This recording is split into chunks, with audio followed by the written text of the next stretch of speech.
Day 2, Electric Boogaloo. It's time for some VESL State STEM. And of course, we got to do it with all of you out there. I'm Hell Monkey Man in the booth alongside Cloudsy. We got to see a little sample of you and all of you out there as well. We had Day 1. Several STEM activities as well as several esports titles were given away. A lot of hardware, both in the form of a trophy as well as some rings that were acquired by a lot of our teams. We're doing it all over again, as we'll be covering a swath of STEM subjects, as well as doing the same thing with both Valorant and Super Smash Brothers, both crews and solos. But Cloudsy, this is our first time, truly, as we're going to be two-manning this one.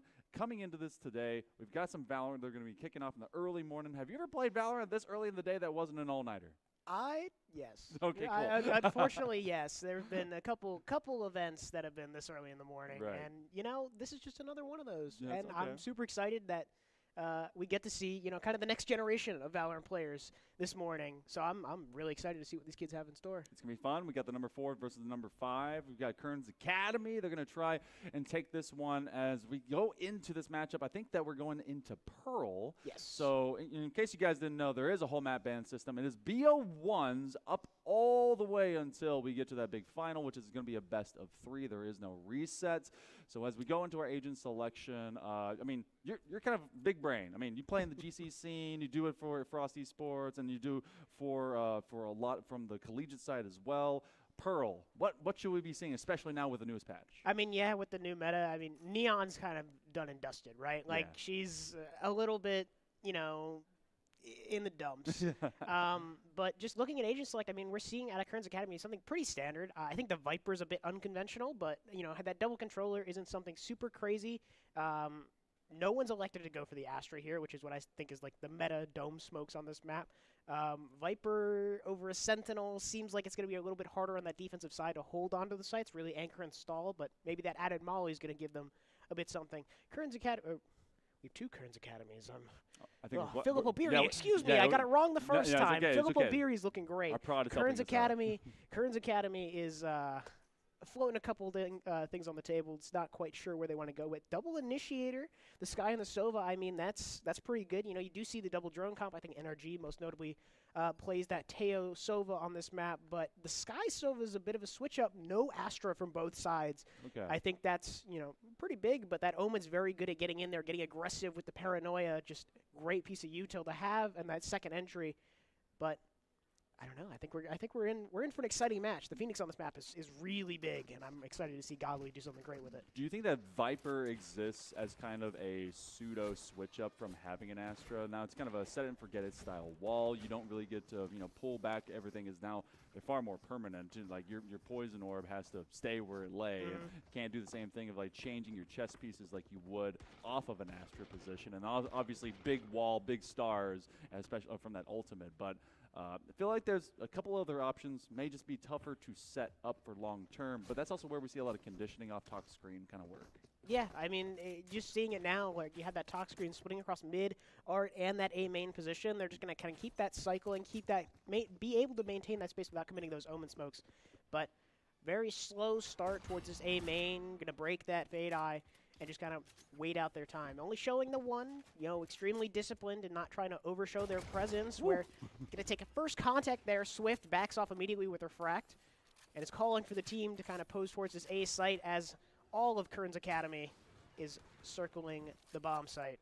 You get that recon dart. Really didn't give them much information, so they're going to have to invest into this Owl drone. So a lot of extra abilities, so that means that everything is basically classics and seeing what come in what lay. Reverse Reaper, also known as Godly, getting a couple kills before they are knocked down. Noob is able to find them, but that was a very aggressive push-up to try and take them from that flank. So already showing some of the playbook, they want to be ambitious as they take over from this A main, and now Kern's Academy is kind of stuck at the door. Yeah, nice little 2-for-1 coming out from Godly. Certainly got his and more. But we do see Cap trying to jump spot this mid position is going to get timinged by Kern's Academy. They're looking towards his mid position, try to reroute down street. But it does seem that Philip O'Beery is ready for it. Barry, excuse me, is ready for it. Little jiggle by Guy. 30 seconds that left. leg. They roll down street. Spots one, going to get taken out in 2v1. Fade Eye broken. They now have a free B site. They're going to book it down streets and give Noob and trying to pinch this con space. Leave the lurk. Sleepy VA finds his, and now they're going to take this B site for free. Bomb going to go down. Ooh, miss heaven smoke. This could spell disaster for Kern's Academy. Doesn't matter though. Noob finds his third. Ooh, Nice little TP away. Oh, and that'll do it. Sleepy VA, that little rendezvous, just able to kind of reposition. They recognize that when they were entering, that they still need kind of an escape plan. You have a couple teleportations that happen as well between the Sentinel off of that chamber and Omen. This is like a nice playground. I kind of undervalued playing Omen into Pearl a little bit, and then when I started realizing that you have so many tricky corners that you could just kind of be able to immediately move from off of one entry to around a defender, it's so tough to kind of keep track of where everyone's just kind of popping and dropping to. It's certainly different. I mean, you know, having that shadow step is just, you know, it's going to catch people off guard. Yeah. It's not something they're used to seeing on this map, especially, you know, in those higher levels of play. But I think this is a nice little puggy alternative to having that Astra set up. Just kind of hard run this down as they decided, hey, we're going to try and scan this one out. We did not be able to at least complete the run last time, and Filippo Berry is going to be left with a lesser arsenal, so they do have at least that bandit off of Reverse Reaper, and if they can land their shots, that thing can do some work, but they have a lot of targets, both especially on main and backside. They blind themselves, typical things from out of your proper Phoenix on the curveball, as they try to be able to take at least a couple of these. It's just free scoping from off of this Marshall. They got one left to beat, and they're going to be able to do it in a headshot. Sleepy will clean up, and that's a quick 2-0 to kick things off. Yeah, nice little buy round. Only losing one in the process. Not anything expensive. I think just like a little deagle, little handgun. But you know, that's a good secured bonus for the side of Kern's Academy. And if I'm Filippo Berry, this has to be a secured buy round. This has to be definite. I mean, look kind of what they're walking into. There's I mean, you had Reverse Reaper, a.k.a. Godly. We're going to be going back and forth with that name a lot, but they bought to that Bandit, so when they walk into this round, they don't exactly have enough to buy high, so they're going to be going much more precision, looking at what that Guardian can do. But this gun round, definitely, like you mentioned, has to have better dividends. Otherwise, with Kerns, I mean, they've got a couple. They only dropped one. This bonus is actually kind of scary, and I don't mind them playing with pace as well. They've been showing their hand off of the couple of mains they've gone to, but they're waiting for some of this contact to come to them. Yeah, I mean, they have to, right? They have that significant gun advantage, and the weapons that Kern's Academy is bringing into this round are insignificant. As I say that, Askin finding his first with that Bandit. Sleepy VA, again, with the Headhunter. Gets another one of his own. 3 rifles still in the hands of Filippo Berry, as Reaper is going to find his with that Guardian. 3v4 situation. Bomb still not down, as Justin finds another with the Judge. It's looking grim. Spike finally goes down. Sitting in this sight smoke. Well played. Extreme discipline. Skyflash comes through. Gets both the players. They are aware of his position. As Sleepy's going to close it out. That's a secured bonus for Kern's Academy. So for Sleepy, I mean, obviously we know that Chambers are very strong. First off, they haven't died yet. Second off, they've been good for at minimum 1, and now the last 2 rounds, multiples. So that's definitely a player that you start looking at from the side of Filippo Berry of like, all right, how do we shut this down? Because they have a lot of dynamic play, jumping in, being a decoy. Same thing can happen whenever you have that Omen play, but it feels like this defense is struggling to kind of be structured together. You've not really found them be able to set up for some of these crossfire situations, and it feels like they've given up a lot of the map. Kerns had actually done that in that previous round, recognizing they didn't have the weaponry, but then they realized we're being given free space. We need to press, and they're doing it again. Yeah, I mean, Askin capitalizing on that. The rest of Filippo Berry is just kind of playing towards that link space. I mean, they have overstacked A for good measure. They did get that lurk pick towards B. Again, I think that's where we're going to start to see some of the faults of that Viper, right? You don't have a standalone trip. There's nothing to really hold that space passive. Oh. And so Justin is ready for it, finds 2. It's just a 1v5 for the last remaining player of Filippo Berry, Guy. Deagle in hand, gonna have to make something happen here. Shots are not connecting. Justin just toying with his food at this point. Nice bit of damage, but that's 3 on the round for Justin. And that's round number 4 for Kearns Academy. That was tough, and I loved actually the re-peek. You know, you put that dark cover down, and you're like, all right, I'm gonna get one off spray. They swung out from that backside of garden, and then like, you know what? No, I don't have to run this link. In fact, I want to stay here and give complete free entry off of that lane to let them go over to B. We got plant, and I'm just going to keep challenging over here. Everyone keeps funneling, and they know that they're at a lesser buy. So off of that save, we go into what kind of feels distinctly like Philip O'Berry must find this round, or they at least must inflict a ton of damage into Kearns Academy, because otherwise this may go up to 6-0 pretty quick. Yeah, it's got to be. We got to start waking up. I know it's early in the morning, but we got to get the engines going as we see Kearns Academy starts making their advance. Bit of the passive space being held here. Not much yet. Just showing a bit of util. Justin going to take a quick little jiggle with that Vandal in hand. Just about an even buy round as the exit comes in.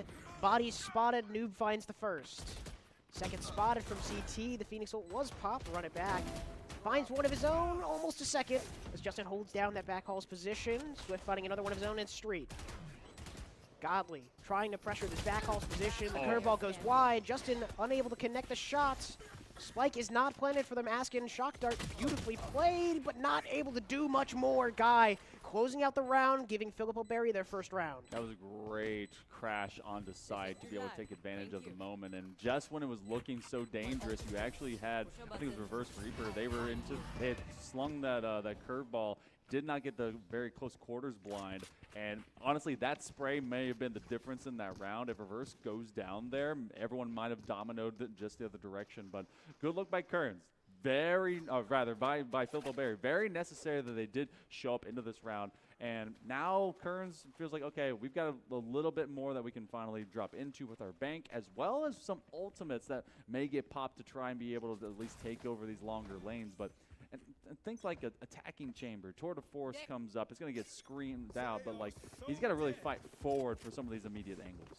Yeah, I mean, they're taking this A main space instantly. Ooh, that's a dirty angle. Swift able to find one, refracts back. Not scanned by the dart. Ooh, I say that. Gets spotted by that recon bolt away into that dugout position. But they've taken this space, and they lost one in the process, and Kearns Academy's just going to pump the brakes on this one, grab their orb, keep stacking those ultimates, now sitting on 5 with that Tour de Force popped. And Philip O'Berry does have the Nightfall online. They do still have plenty to work with. There's not much stopping them from just playing retake here, but I mean, we'll just have to see. Look at the readdress here. I'm also realizing they can hear me, so I should probably not tell where they're going. Yeah. So one of those things you learn on land. We learn. I'm thinking, and I'm like, oh, I can hear myself out there. We should not tell. As soon as they find contact, then we start saying. Then we say where they are. The main thing with that too, so you do have that Nightfall, so you can either play retake to that, or you can be aggressive if you see sight. Now, swinging into 2, that's going to be an immediate takedown by Cap over Askin, but Sleepy continues to try and challenge into this fight against Swift, who has been so efficient. They find their second one. Sleepy off the board means that this is a much weaker Kearns, but you still have a lot of presence. They've decided they're going to throw at least one saturate. They're going to use that light speed, and boom, it's been Swift non-stop. It's an expressway, and Swift has taken over the left lane. Yep, and there's the last remaining player. Wow. Noob goes down, hunted down by the rest of Philip O'Berry. Great round for Swift. So we see the same play twice now as they had challenged A. So they'd gone up to A, I think literally round number 1 of that pistol, and decided to kind of flex into mid. I did like the separation of a difference that we saw. Now it's kind of even gun round from that, where they stayed A, kind of anchored out that with the spike, and then they started dragging over towards mid, over towards that art side. They've been a lot more successful towards the B link, trying to be able to navigate from beyond garden. But otherwise, that was great recognition by Philip O'Berry, to especially with Swift. Individual performance definitely held them there. I mean, it's one of those things like, yeah, you can readdress through art there, but you're not really pulling any rotates aside. You're just kind of like, you lost one in the A main, trying to get the orb, but you're going to split back through art. You're still down numbers, and their stack has moved over towards A. You got to really go pressure that street position to pull those rotates towards B and towards away from that A bomb site so you could readdress. See a nice bit of interaction, the curveball in mid, trying to, fake some presence there, but Kern's Academy doing all they can farm their orbs. A lot of ultimates online, making their presence known at the B bomb site. Cap spotted by that Owl drone. Paranoia comes through, does spot. I believe that was Carrion towards B long, and all's now silent on the western front. Noob on his little lurk, not able to find much as Halo's going to take him out. 3v5 with the side of Kern's Academy. Certainly down in numbers, but it is not done yet. Double swing out of Halls. Cap and Swift are dealt with easily. Still have plenty to work with. 3v3, evened up the numbers. 30 seconds left. Berg down street as Halo's going to get taken out by, or sorry, Sleepy's going to get taken out by Halo. That's 3 on the round for him. Nice little dink through the wall. Askins finding one of his own. Reaper again secures the frag. 1v2. The shots don't connect, but Halo with 4 is able to close it out.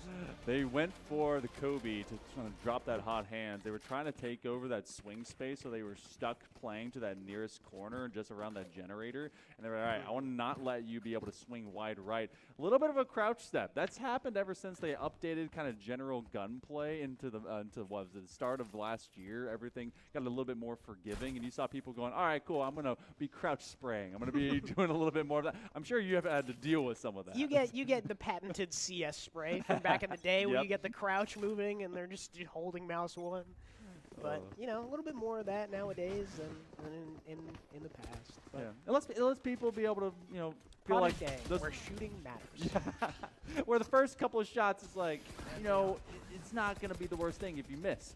But who's not missing is the squad as they run it down and finally are able to gain immediate access into A. Swift falling off the board from the shadows being tested. Where that ends up going, they're going to try and at least cover with a Mirage. This is going to be that Nightfall, aiming for that retake just as the plan happens, and Reverse Reaper godly knocking them down. Yeah, great retake. Nice little flood with the Nightfall off the back of Reverse Reaper taking that contact. Swift off the mains. Gonna try to contest the spike. Nice little tap. Gets the Hunter's Fury out. Pings 1. That's going to be Reaper going down. Finds one of his own. Carrion on the work. Activated. Gets taken out by Cap in the 1v2. Askins not able to do much. Ultimate's burned, but Filippo Berry's able to secure that round, bringing it back to an even scoreline at 4-4.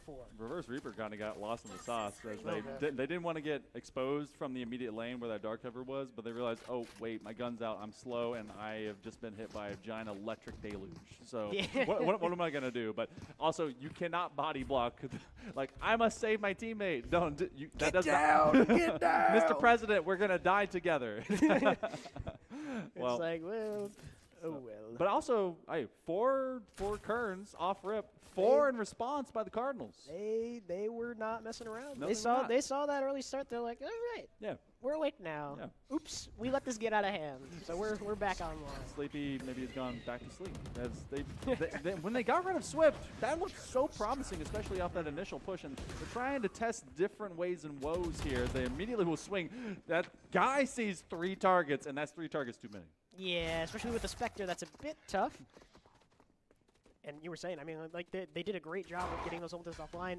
Unfortunately, guys used that Nightfall already, so there's not a lot left on the table to be used. As Reaper godly finding Sleepy on the opposite end, back down to a 4v4. Nice little Owl drone towards site. Didn't see much. It's all silent on the western front. I guess this time we're on the east. Oh, that's true. We are. I guess if you look at it, we are on the east. Well, depending on where your orientation is. Wait, is it from Hold the up the L's. Hold up the L's. You got it. Yep, we'll figure it out. on the Riften front. on the J front. On that one. Convergent paths will be invested, and they start to be able to run this one down. Swift looking for targets. They have an op because reasons. They put a new belly button into Carrion, and that's going to be Reverse Reaper that then clears the other duelist. But that's going to be the Shadow Man of Reverse Reaper using their ultimate, going away. It is a 2 versus 1. What can Reverse Reaper be able to do into this? Got to retake this corner. It's going to be tough. Yeah, with no util, but it is planted just away. Can't spam through that wall. Nice one, not able to get the spray transfer. 3 on the round for Reverse Reaper, but that will be round number 5 for Kern's Academy. Really well done. You did see the convergent paths come out, but it left Askin alone in that church position. Yep. Goes unchecked for so long and then whips out that 3K to secure the round for his team. Really well played. Oh my goodness. And that was, look, you talk about like immediate spray control. There's a little bit of, in case some of you parents out there are wondering, how does my child prepare for some of this as well? Away from just playing the game, there's like aim labs, and be able to like, pop snap away from the two that were walking up to stop reverse Reaper from being able to get that to a defuse. So close. It was swung just a little wide right. They might have been able to pull off the hero's moment. Instead, we got Bladestorm popped. A lot of ultimates have gone away in the last couple of rounds. Huge overall investment, as they'll have to kind of really stack that up for the next 3 before we flip halves again. Kearns Academy playing this a little patient, but also playing it wide as they're trying to challenge every single lane. Yeah, Swift spotted towards that screen position, dashed away towards back hall. Able to get out, but one going down on either side. Reaper, that big shooter for the side of Philippa Berry, goes down, and Kearns with one of their own. That smoke's out of the picture. That's going to be really hard coming into this retake, but not much more to do. Prowler does spot player B long. Nice owl drone in response. It does seem like he's being converged upon, but not much yet. I'm trying not to give it away. I'm trying so hard. I'm looking at it. I can see everything. It is LAN on lock, and you saw the investment of that from the shadows. Plans happened, and it's been Askin that has asked pretty much to be a decoy for Philippa Berry. They get their one. It's a 3v3, and suddenly you see them washing over, trying to be able to get back to site. It is in general control as we go to this 2v2. Carion has been much more navigating between at least to that back garden, seeing where this rotation might eventually come back from. But if you're Philippa Berry, if you don't have that information, you might be thinking, all right, with the way this timer's going down, we might be saving. And unless we can be able to get one single pick, see them exit off of this one, especially as they just saw those pixels, it's time to walk away. It's time to walk away. The Guiding Light does spot one, turns their attention towards that flowers, towards that CT area. It's just tough, I elect to keep the rifles at that point. It's okay. It's Pearl defense. You're fine. You're playing Pearl defense with no symbol. No, yes, that's true. And that's fine. Yeah, so to that end, we have pseudo Senti off of the Viper. Being able to kind of force you to walk through. You don't get exactly a lot of passive information you do off of gear like trademarks and turrets and whatnot. But a lot of that has been activatable by what you go and be aggressive with, and we see that from their Phoenix and from the Waylay, and then seeing how they can play from some of the teleportation beyond just your controllers. Now, as you want to rush this one down, everyone becomes blind, and unfortunately that is just Sky things. Now they do get revenge as Cap hits the floor, but it feels kind of rough. You sent your jet basically as a martyr. I mean, look, it's a 2-for-1 trade. Yeah. That's stonks if you're counting. Nice little engage on that B long position, or sorry, Street's position. It's just really tough when you're the jet going in there and you're getting hit with all the util and you're doing your best to get the guy who's also blind. It's just rough. But good entry, good little pump, and they've taken through this art position, planning on the A site. Bomb goes down. 3v4 retake for the side of Philippa Berry. Lurik spots the player. Swift. Couple warning shots as Hay finds one of his own. Carrion, a little nervous going up against Swift, especially with that wave. A lot of movement, trying to clear out some of the site. Haunted comes in. Nice little C's, gets Noob. As he finds 2 of his own, just Swift in the 1v2. Hunter's Fury comes out, bit of an overcommit, but Noob deals with it on his own. 7-4 scoreline in favor of Kearns Academy. You hear that ping, and you know, especially like the traditional players that have been playing all the way since like 2021, or anyone that's kind of prepped for off-site defense off of a plant, orbital strike, and for Hunter's Fury. It's like, all right, do you go immediately off ping? You have someone that literally was cooking just off of that art link, and you're like, do we let them check early? They're going to probably be able to clean up the rest of that. As soon as you hear it, you're like, oh, here's my ultimate. Yeah, kind of an overinvest. You might have been able to utilize that here. This is also the one time that we see Josh, hey lol, by the way, use their Viper Pit. Feels like they might have been able to dictate more of this map control if they'd done this a little earlier. And I mean, some teams immediately kind of ego into this. You've got a lot of work, especially with Trailblazer, able to just push them all the way back, and they take care of business. That is another 2-for-1, becomes a 3v3 very quickly. Yeah, 3v3 again. I mean, we found 2 of his own, but this Viper's Pit is still up. Doing all that he can to maintain the space. Finds one, but not the second. Sleepy gets the trade back. 2v2 situation. We'll tap the spike. Trying to make some pressure. Caps find ones of his own. All right, so the run it back is popped, trying to clear out that B bomb site. Doesn't see much. And as I say that, bomb goes down, opposite site. The tour de force popped. If you want to play, let's play. As Sleepy gets active. I felt bad for Josh in that moment because a Viper left in the pit by themselves has a lot of work to be done. And it was a long rotation. They decided to come up that in full flank from that B long, and that ended up kind of leaving them on their own to take care of business. And then Sleepy's like, you know what? I don't have to stay here. I could be able to go anywhere else, and they do so. There's not a lot of time. Well, you just got to be able to go and work as quick as you can, and it's planted so close. Sleepy, they know that someone's near. They're going to be able to get rid of one, and they just spray through the rest. That is such a smart play. It didn't have to be the Tour de Force golden bullet that took them down from distance. They just stayed close quarters. We are going to go to a pause. 8-4 is where we will be holding the half. We're going to get some information running to our players. So, all right. So, chilling as we are for Kern's Academy, their attack, very solid. You were saying this is Pearl defense. Is that at the detriment of a Pearl defense? Because like it feels like so many of these lanes are very kind of tough to take on with numbers. You can be susceptible to a flood. Like, should the same thing be expected for Kerns to have to deal with? I think it'll be slightly different for Kerns. And the reason I say Pearl defense, and then I added the addendum of with a Viper, right? We know Viper's that kind of pseudo-senti character, but when you have so many lanes of Pearl, for most of the maps are broken up into lanes, right? So you can see the 4 main, like that B long, B street, A short, and through art, and then A long position. Right. You really need something to hold the lane. Just passive info, right? And if you can see on the map kind of where the Omen is standing, there's a chamber trip, right? The chamber trip does a really great job of holding that passive space. And, you know, that'll move around the map just to change up where Kern's Academy wants to show more bodies as opposed to just having that passive info. But without having a trip like that, you know, Philip Berry has to hold that manually, especially on Gun's disadvantage going down that longer street position. You know, that's not going to net Josh or Halo some of those kills. You know, you're working with inferior weaponry. But Sleepy, trying to look for something in mid is Godly finds him instantly with that frenzy in hand, and he is continuing his stampede down Art. Curveballs going wide. Halo finds one off the haunt. And this looks like a free ace site for the side of Philip O'Berry. Oh my goodness, especially when the angry cabbage, the yelling prowler comes through. This has been W key. I feel like they're like, you know what? We were having to play so retracted back. We received all that pressure. We want to take that kind of pace, and that's really where an attack kind of shines.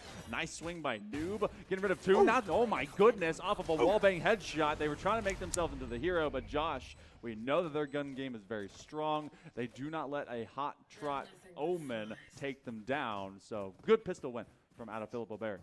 Yeah, Noob getting active in that pistol round. And like you were saying, I think, you know, we say, it's a little W key, but I think that's kind of the game plan here, right? You see the setup of Util going for Godly here, and he's just run him down with a frenzy. Now he has, you know, another piece of weaponry in hand. It's you got to play a little safer, right? They're still on pistols, right? After winning that pistol round, you know, your enemy team's not going to have a lot of money in the bank.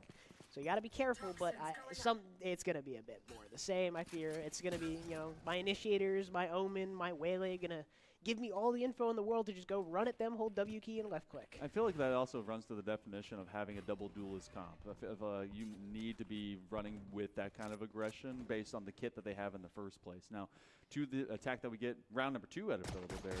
This one is much cheekier. Wait, hold on. That's Justin from behind enemy lines, and suddenly they're going to get a nice little upgrade. And unfortunately, 2 of them, they were hopping away with the gift and only separated it by about 10 feet. So 4-4, Kern's still at the weapon disadvantage. And they at least take one off the board. When we saw the pistol last time, Kearns actually, they were able to take the with 4 survivors and had a very strong and successful bonus. Sleepy knows that you got to deal with all this. That curveball, there's a lot of blinds. They're going to be trying to run him down. They find him at the feet. Now they just hot spray. Everyone's basically dead and dying, running around this corner. Swift finally gets rid of Karian, but that's 2 guns out of the way. Yeah, WK Gaming is what I'm seeing here. They've taken a lot. They took a lot of that great passive space towards mid and found, they got rewarded for it, right? That's true. 30 seconds left. It's still, better weaponry in the hands of Filippo Berry, and there's not much more you can do about it. Noob in this 1v3, it has to make something happen. It has to come alive here. We saw it on the pistol round, so it's definitely not off the table, but it's bombed down in a precarious position. It's tough. Yeah, and they've also been told that there's a couple of guns that are out there, so whether or not that's going to be expected by the Cardinals, Noob could be still ruining some of this early economy. Oh, and they get a nice bit of control from the Spectre, so the Marshal's out of the way. This is going to be about that medium-range fight. As Noob has shown their hand, they're just flat dark covering right in front of everything. The Saturate is not going to be able to get them, so they do get a few extra tags on the guy. They're going to have to be able to at least tap this one. The timer is going low. They can play a little bit of cat and mouse, and eventually they just kind of swing wide, swing low, and they swing Noob away. So getting both these rounds, good looks by Filippo Berry, but those guns, they did hit the ground. Yeah, I mean, it was a great attempt from Noob, but too little, too late. I mean, you got that time crunch of the spike being down. Not much more to do. 15-8 scoreline out of him, though. That's pretty impressive to have. I mean, might be the man for Kearns Academy. Everyone, you would think now as we progress deeper into this defensive half for Kearns, you're looking at Sleepy now starting to kind of that ramp up for Chamber because, I mean, it gets expensive. And eventually you look at Tour de Force. You look at what the Headhunter can be able to do. Justin is going to push outwards. And we do have that passivity that can be placed from information from our Senti, but it's still it's a hungry Sentinel, so still duelist-minded. And now the one thing I'm loving from Kearns, they're playing in pairs a lot more effectively, but it's Filippo Berry that's still trying to check this one forward into A, and Karian, that's the second time now we've seen Flank be so successful here. I can't lie, I'm livid if I'm getting killed by a Sky flanking. I'm so mad, and look, I hope the mental's fine. I just hope so. It's match one of the day. It's match one of the day, but if it's 9 a.m. and I'm getting killed by a Sky who's pushed all the way through B long or through street, I'm like, are we for real right now? And that's also the product of not having a Sentinel that can cover, your anti-alert. This is true. Yeah. It is unfortunately the nature of the beast with this comp. But no. the run it back is popped, and Noob on some crazy timing flank finds one. Reaper able to find one of his own, but it is only a matter of time until he is just in the hands of Kearns Academy. One left alive. Swift able to find one, but Sleepy's there to put the nail in the coffin. Now, this was the buy-up round for Kearns, but also that was just intelligence for what Kearns was going to do. Swinging all the way deep into attacker side spawn, and then not having to do it just with Karian, but Noob was like, you know what, that's a fantastic idea. They had pressed up B. There's no way for them to cover back to this. I'm going to take an exposed back and see if I can be able to get a nice attack to it. They absolutely do, and it's rough being a Phoenix when no one can protect you. Yeah, it's just you're like, tough. yeah, pop my collar and die. You're like, and that's just the nature of playing Phoenix on this map. It's like, I'm going to farm my orbs and hit the X button. And that's all we're going to do today. Yeah. But, again, no flank trip means that you're not safe when you run it back.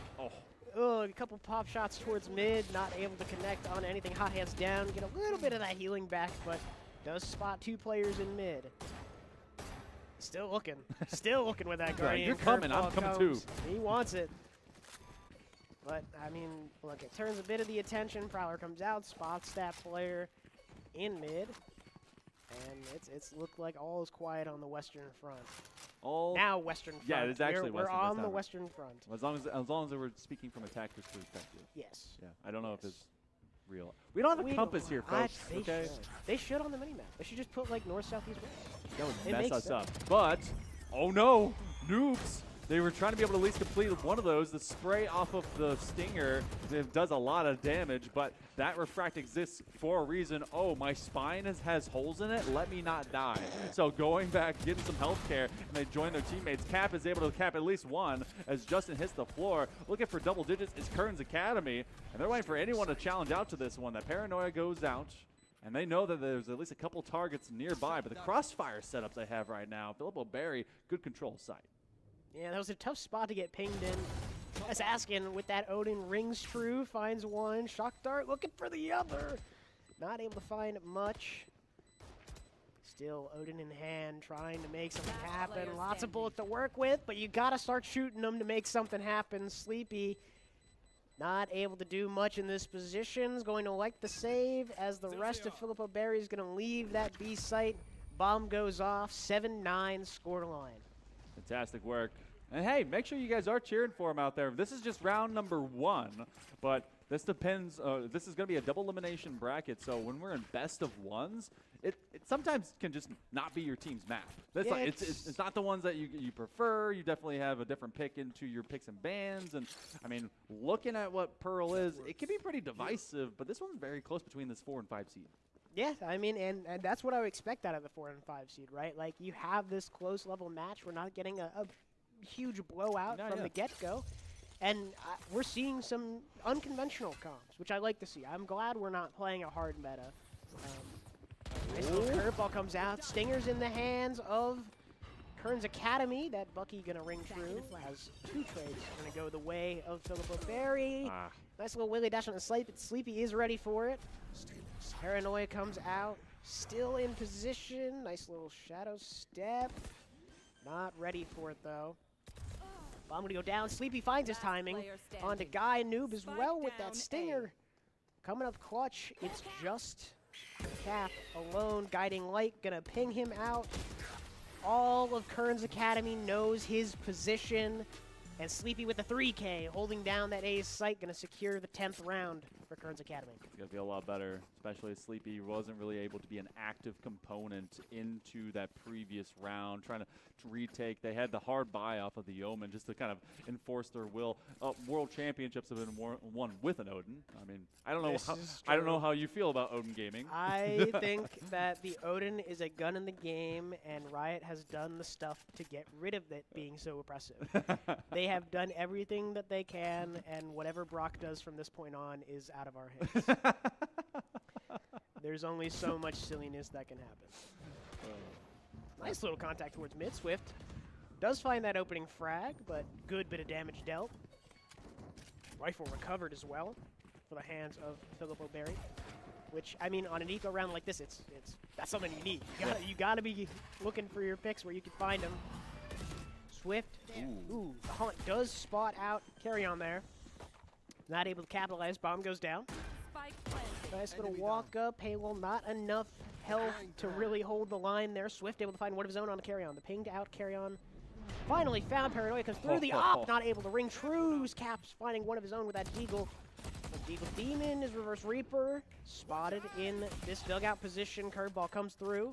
Shock darts as well. They're aware of both players' positions here. Nice little spam through the wall. No kills found, but damage both ways. Dark cover comes out. Nice little sight smoke to play with. Maybe not the guns. Too close with Swift with 3 with that bandit, and the op of Cap will secure the round 8-10. That operator was 1, heavy investment. 2, was dropped out by Justin. So Cap going recovering like, oh hey, you're trying to walk away? That's not happening. So go and get the big boomstick. Good coverage, and I like the plant for backside, going all the way to the defender side. And so then when they have to walk in, it's not your prototypical, especially with them having lesser weapons. That's a much closer lane, so not kind of trying to run that one down from staircase. So not all the marbles, but this has been kind of flipped back and forth as to who's on a mid to light buy. And Kearns is kind of suffering to that right now. Filippo Berry be able to do big things. He got convergent paths. He had the ability to also kind of get some quick information from the Nightfall if they really want to. Kearns Academy, they have the Blade Storm trying to play a little bit more to the eco. Oh my goodness, they do expose themselves from off of that Hunter's Fury. Reverse Reaper is going to take a full blast to the face, and unfortunately, that's going to be some good old acid that takes down a teammate, but they're trying to still even the odds.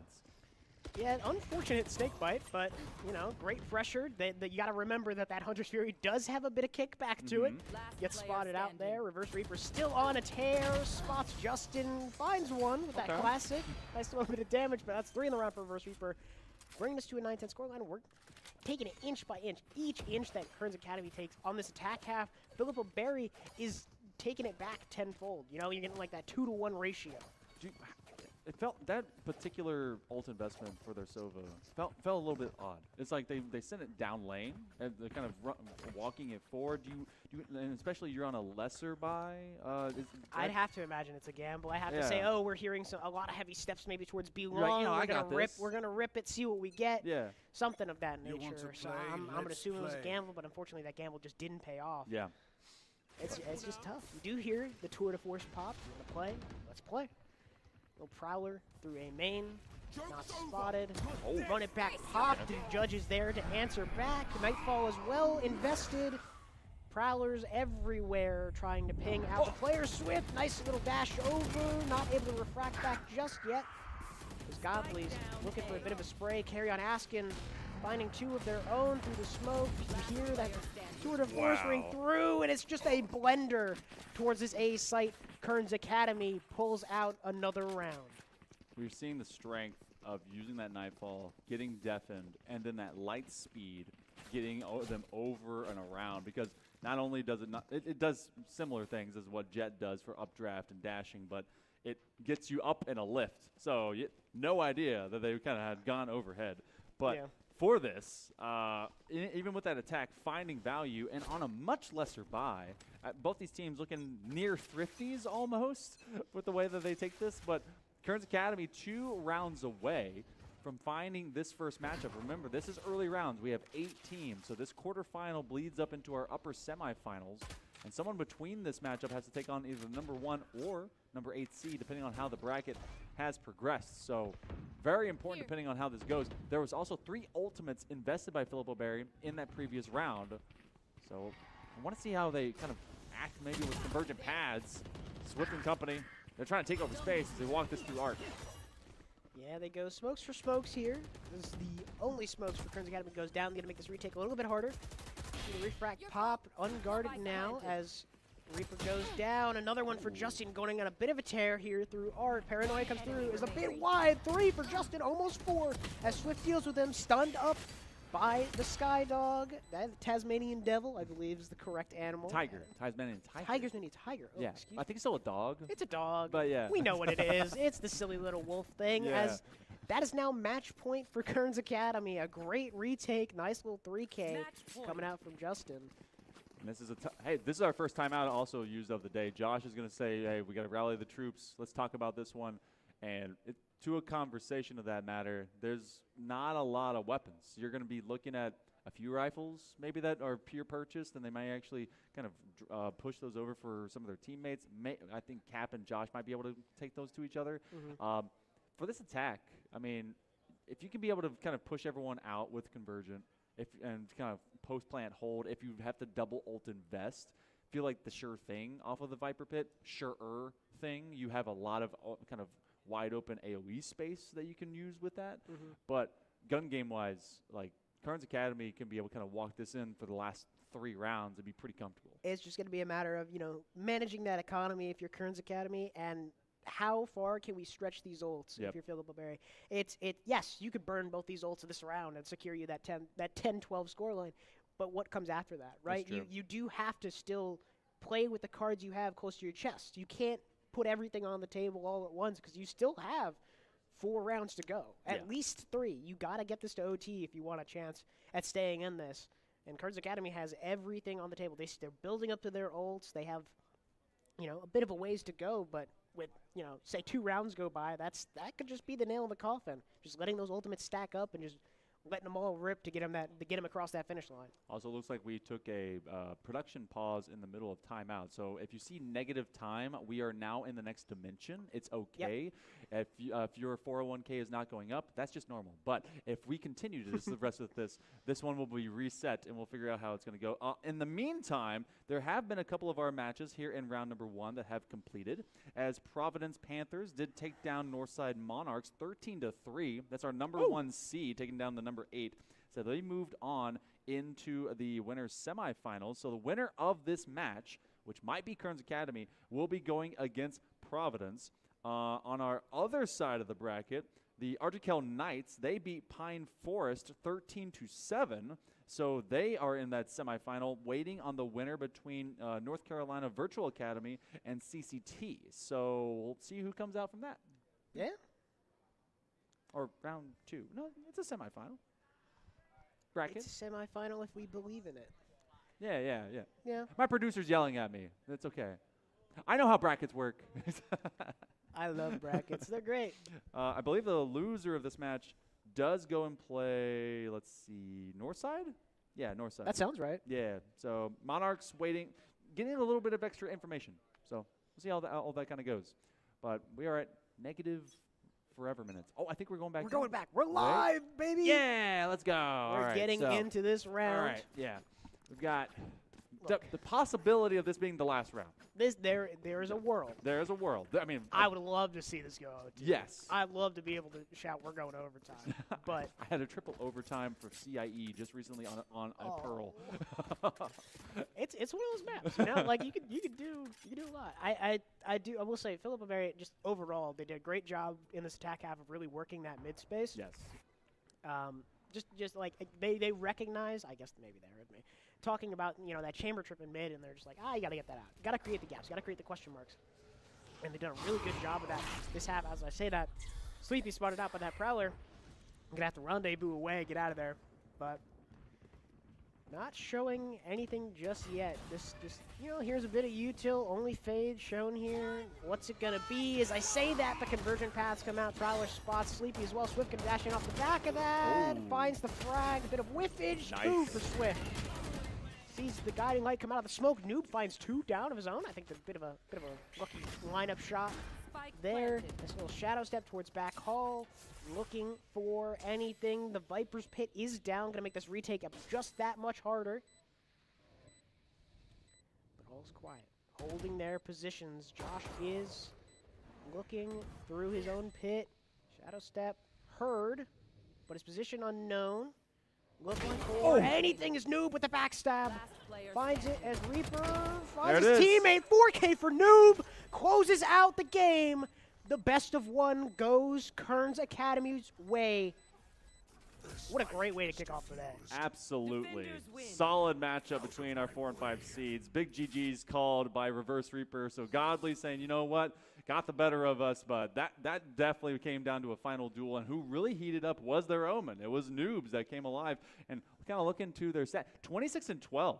That's a beast of a game. Very solid, especially when we saw Sleepy kind of being that main front runner, and then we got to see a lot of that dueling with Swift and Reverse Reaper trying to be able to push that one forward. But Noobs very quietly able to ramp up late term in that defensive half and absolutely took over for Kearns. Yeah, I mean, that was just stellar. Really well played. Like, took control of those mid-rounds, that post-plant situation, just finding each little opening to find the backstab. Just, look, he played Omen. He played Omen on Pearl, and he played it really, really well.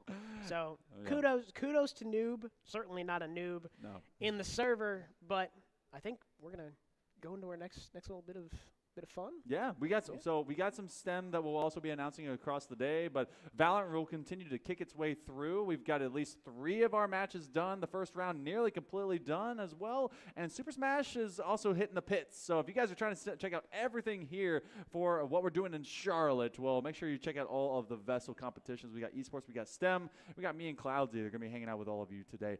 More of that around the corner. We're going to take a short break. More of VESL 2026 State Championships right after this.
Welcome back, everyone. It's time to get into it here with VESL 2026 State Championships. I'm Hell Monkey Man in the booth alongside a legend out of UNCG and, of course, a graduate from through our VESL system.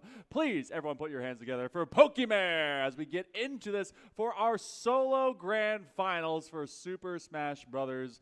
One, brother, I need to know, how do you feel today? You've been watching some of this bracket. It went really quickly here for solos. How's everything been on the collegiate side of things, and how are you feeling for this weekend? Yes, college has been great. UNCG, fantastic school, fantastic program. I'm very lucky to have them. As for here, I was over at the station, basically all singles. Did go by very quickly. Mix of just Smash goes by very fast. Smash goes very fast. When it's best of 3, people really just want to play. And on top of that, there was a lot of great sets.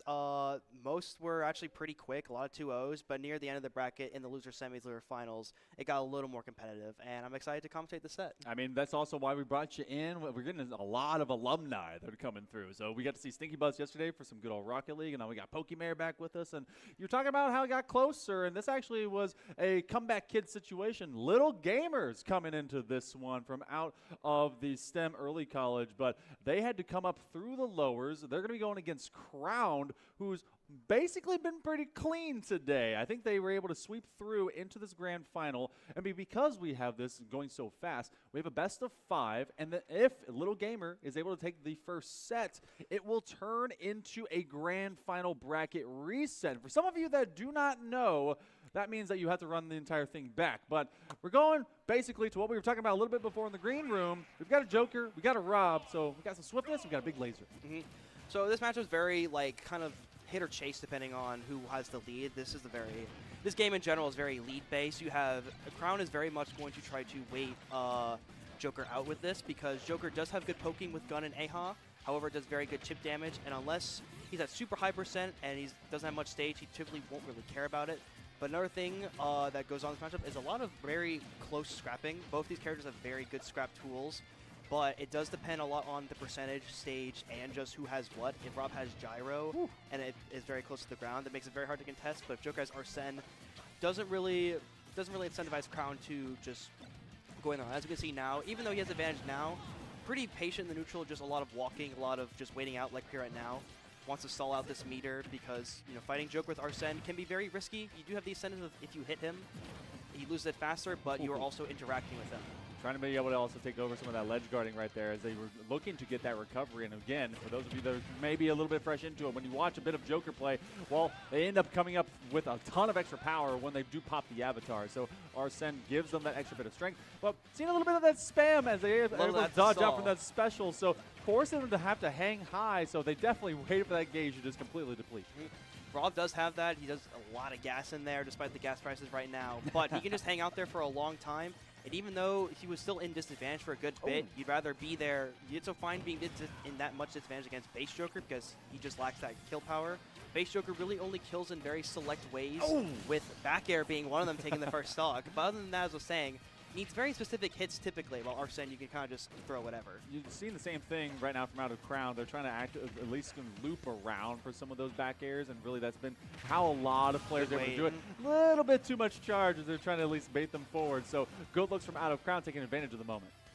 Another thing is that Gamer definitely wanted that lead, try to get a little bit of the Arsene meter. Maybe he could just burst it and then get a little more damage before he dies. But as you can see, that Alex, very patient, knows that a lot of people just want to get that chip credit and just wait for, greedy things. But he's a very patient player in general. He doesn't really fall for those options a lot. Ooh, gyro combo? Oh, trying to be able to jump him forward as they actually just have been kind of forcing the issue. Haven't seen a lot of connections from basically the gyro, a lot of that poke that can happen, especially from this laser. Now they do pop the avatar, so Arsene is out there trying to create some of that extra space. They want to be able to dive them down if they can, maybe dagger them into that lower blast zone. That's just not happening so far. This has been a lot more meticulous from both these players.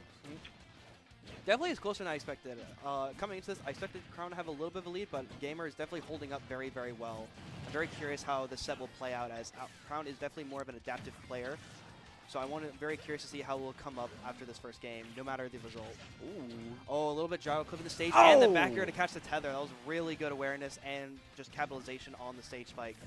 Fantastic work, knowing they can be able to just kind of tech check them away from that corner, using that gyro again, and the recovery from off of Rob is just something that a lot of people are jealous of, trying to be able to just shut down that robot. And it doesn't matter how much it is at the pump, they've got plenty in the old tank, so Crown continues to now hold their own, especially through second stock. All of this is bonus for them. They are lighting up a little gamer, setting them aflame. Now that does eventually bring out Arsene, so can they be able to at least land a couple of these strikes, and the dynamic adaptability for them to be able to run away, and they are just pushing them to the limit. This second stock still is not gone from Crown. Yeah, another thing there is that winning out the meter, especially when Joker is behind, because even another incentive is that Joker takes a bit of time to get Arsene back after he uses it. So Crown's in a really good spot, so even if he dies right now, Gamer is so far away from the Arsene meter that he probably won't have it for the rest of the game unless he Rebels Guard something. See them trying to be able to just take this for what it is. As long as they keep creating all this extra space, it feels like PS2 is just not where they're finding a lot of that contact. And so fantastic work to be able to kind of work through that guard. And really, this is going to take a true combo to be able to just force them through. Great dodge. Going to try and guard the rest of this out. Nice recovery from off of grapple. Yeah, Alex, if I'm him or you're him, you really want to kill him before that meter gets full. Or try to get a little thing there. Playing very pokey.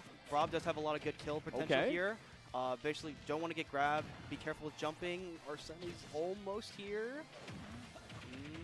He just comes out.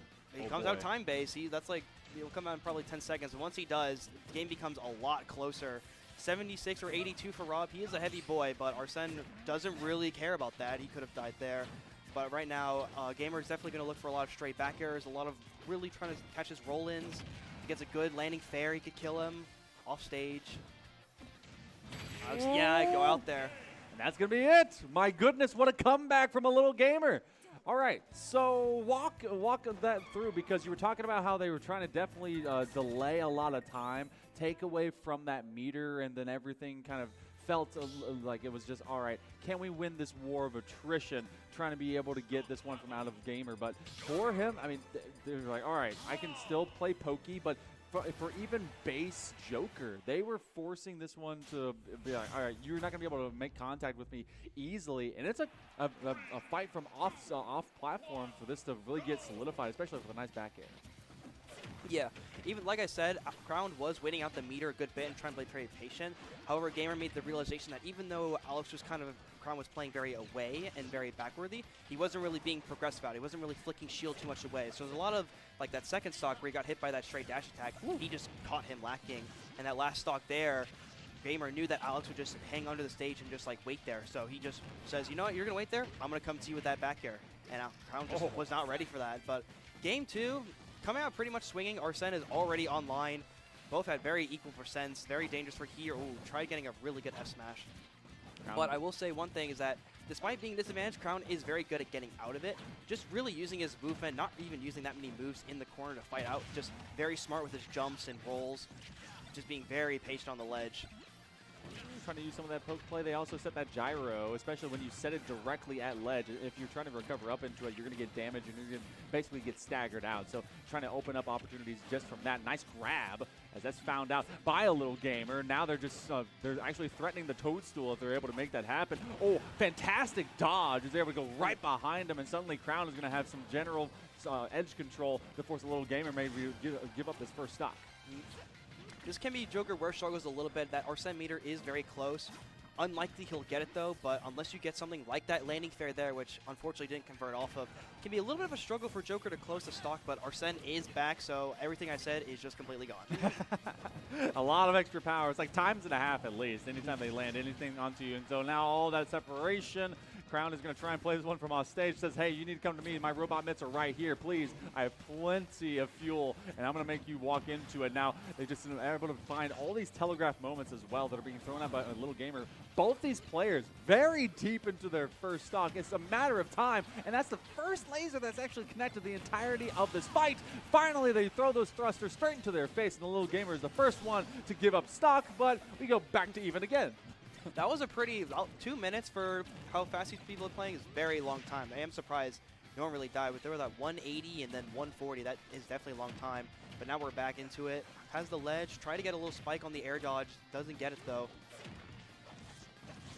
Nice grab. They're trying to just keep this one close. And again, as much as Joker is kind of base level, the damage is not where you want it to be. Their speed and execution very much creates that separation. Now, Crown is trying to be able to do a lot of that ledge guard, forcing that downward spike if they can. They threaten that so many times, and Little Gamer has done very well for keeping just a distance. Now, this is about the same damage differential that both these guys were when we were at, what, 170, 140 all of a second ago. So we may be seeing a repeat, a mirror of what we just got off of our first stock, but a nice turnabout as they're trying to force Crown off ledge.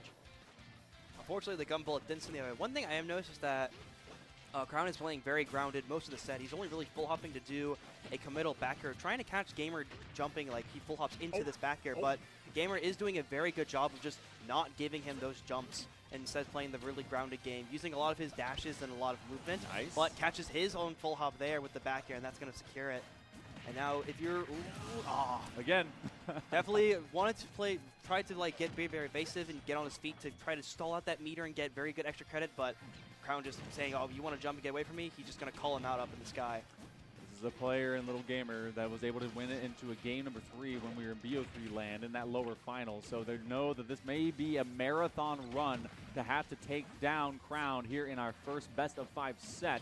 This may go to all 10 games depending on how it's able to be found, but we're in final stock territory, and it was Comeback Kid wins by a Little Gamer. Crown's been trying to be able to do the exact same thing. Gamer, they get caught in the flames, as that one's going to be a couple of thrusts, and this one might be able to throw them just enough. They have Arsene to give them some extra recovery, some extra HP, and some extra time, able to dodge away through one. This may come down to a spike, but no, they both get on platform. That was a very good evasive thing by Gamer. There's a lot of moments he could have died. Crown tried catching his air dodge early, tried two-framing him with the down air, but Gamer got through all of it, and now he's potentially getting very much rewarded for it. Still has Arsene, but reverse down throw. Down tilt. He's going to down throw again, probably tries to bury out. DI check, good DI, but still kind of back into a little bit neutral, trying to slow it down a little bit. Crown definitely wanted to take the slow game so he can just pick it back to that poking. Does not want to get into a scramble where you get hit by a smash attack like that one right there. Try to catch the double jump and didn't get it. Good tech on that back air. And Alex knows Crown is definitely trying to play on his wing edition of not dying.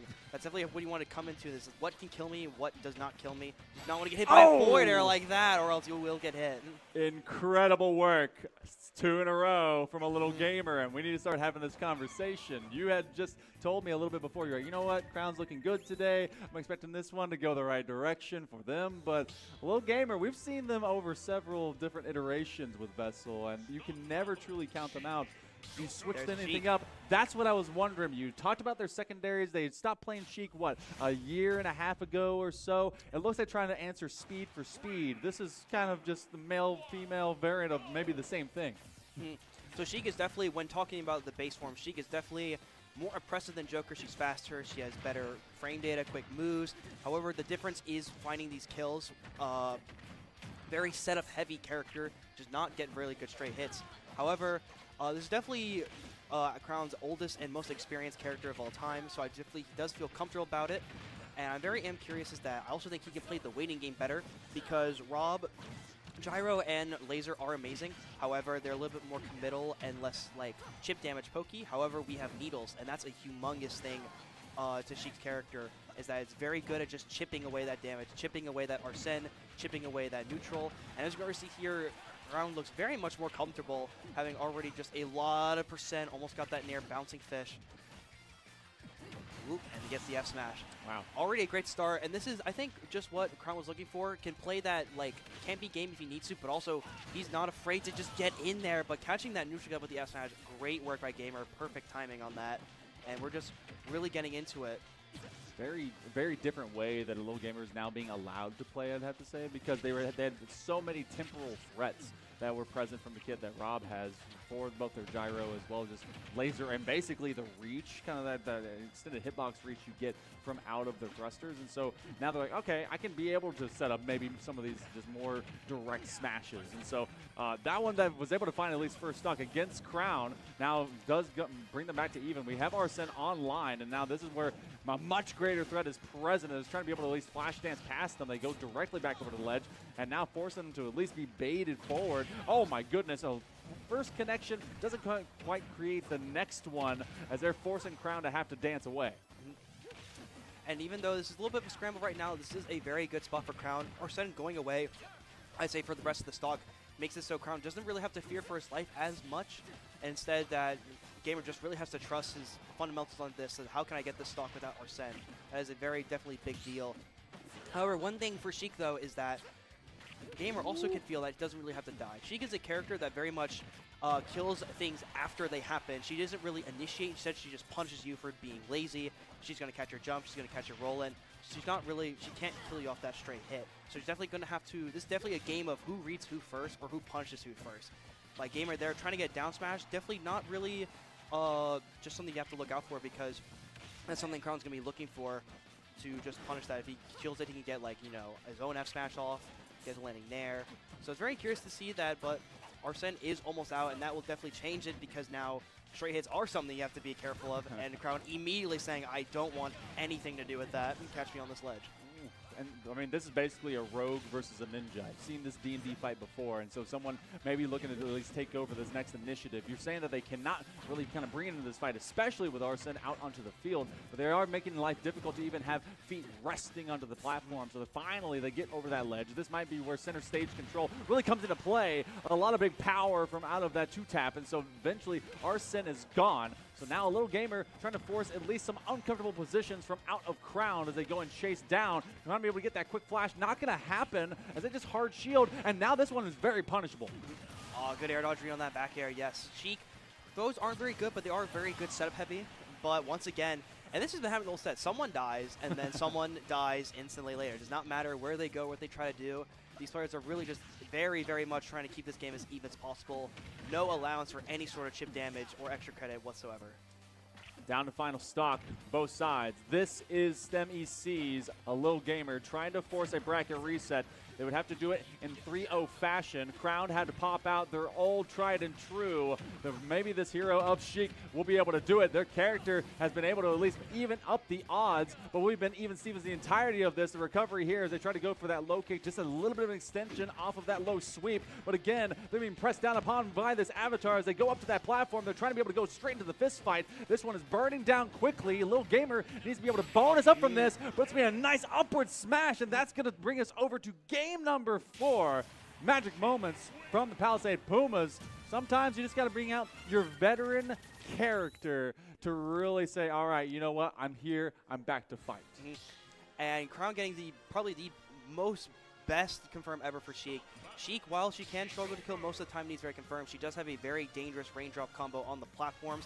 If so, Crown, every time he gets that tech chase on that platform and Gamer is at like the 80% range, he is going to be looking for that up smash because it will murder him. Well, we go into now game number 4. PS2, we live, we breathe, we die here. And both these players, I mean, the speed exactly wasn't there, or was not there, if you can be able to travel through that sentence, whenever we were in our first couple of sets when it came over to with Rob. But Rob took up a lot more space. It felt like there was a lot more that was telegraphed, and it was very well read from having to do a little bit of that. So as they work through this game, now the speed that both these players are executing at is actually pretty impressive. So Little Gamer, they're able to get to Arsene as we're just midway through our first stock, and both these players have been bringing it to at least 100 plus each time. Very much just a situation of both of them really stalling out the other's win conditions or kill conditions. Crown very much avoiding the Arsene, trying to avoid these fair one straight smash attacks, while Gamer's doing a very good job of not getting hit by landing airs to the ledge, not getting hit by like B reverse needles, and just both of them, when it kind of comes to that, it kind of becomes a little bit of a mess. Like, oh, it kind of becomes a game of like, I finally hit you, but it's like kind of with, you know, my weak moves, so nothing really happens. Almost got that upbeat, but that is a massive bit of the meter built up right there. Really good on Gamer to just know that Alex is going to swing there, and now he's definitely going to get rewarded for if he lives that up there. And now, definitely, this is a very good spot. Arsene is out, and he's at the percentage where Sheik combos don't really work anymore. So Crown very much, he has to get a very heavy hit of his own, like a smash attack, or a very hard read to get the kill. While Gamer can just really try to poke and pride his way. He has all these safe moves. He has back air, he has up tilt, he has forward air. Just a lock and kill here that Crown has to be very careful of. and that back air will definitely take it. Excellent catch on the neutral get up. Really good timing read. Short hop back air, and that's just been the kind of bread and butter for both these squads, considering what we've seen across both that Rob and then the Sheik transition. Now, I've been wondering how much of that kind of looking for that up smash onto these twin platforms has been much of a bait now that they kind of recognize that Crown is definitely looking at that as their proper kill confirmed. But for a little gamer, I mean, they're trying to find some extended time. This will be huge because both these guys usually have gone 0-0s immediately, finding kill from off of that invulnerable state. And this is the first time in a while that they're able to at least build a tiny bit. But a little gamer, they're stalling for time, and it's working really well. Yeah, gamer, you really just want to hold on to this lead. Crown definitely wants to play the patient game, but if you have that definite stock lead, it makes it a lot harder for him to do his game. But really good tipper down tilt into upper will confirm it. Oh, he's fine. Don't worry, he's fine. Okay, chilling. Yeah, he's fine. He likes going under there just to like stall out the invincibility frames. He's fine. He's just taking a little trip. Okay, just hanging onto the wall. Like, no. I'm in the walls. I can see you everywhere. Okay. Well, really getting a good string here going. Perfect timing as well. Arsene, you just, by the time Arsene comes out, it doesn't matter. You're already beating him. Half the meter already and still in disadvantage. Arsene might not even really make a showing here. They do make at least a little bit of pressure, more so presence, but for what the lead was, I think it was about 35% before they eventually got knocked out around 180 off of first stock. This has been a complete turnaround. Crown recognizes that the crown is right in front of them. If they want to be able to pick up some hardware, get a ring, and get themselves a trophy, they are going to have to do it from this first set via reverse sweep. That would be a magic way for Palisades to be able to get their true individual winner from off of Super Smash Brothers. But right now, a little gamer, they don't want to squander the opportunity, but they're still doubled up in damage. A nice little ledge trap here. Joker can't really kill yet with the smash attacks. Oh, and we're just gonna reset the situation. Really good on Alex or Crown. Not really one to take scrambles. He knows that aren't really favorable. He's just gonna like wait out those like mistakes, wait out those heavy hitters, and then try to get a little bit of chip or punish of his own.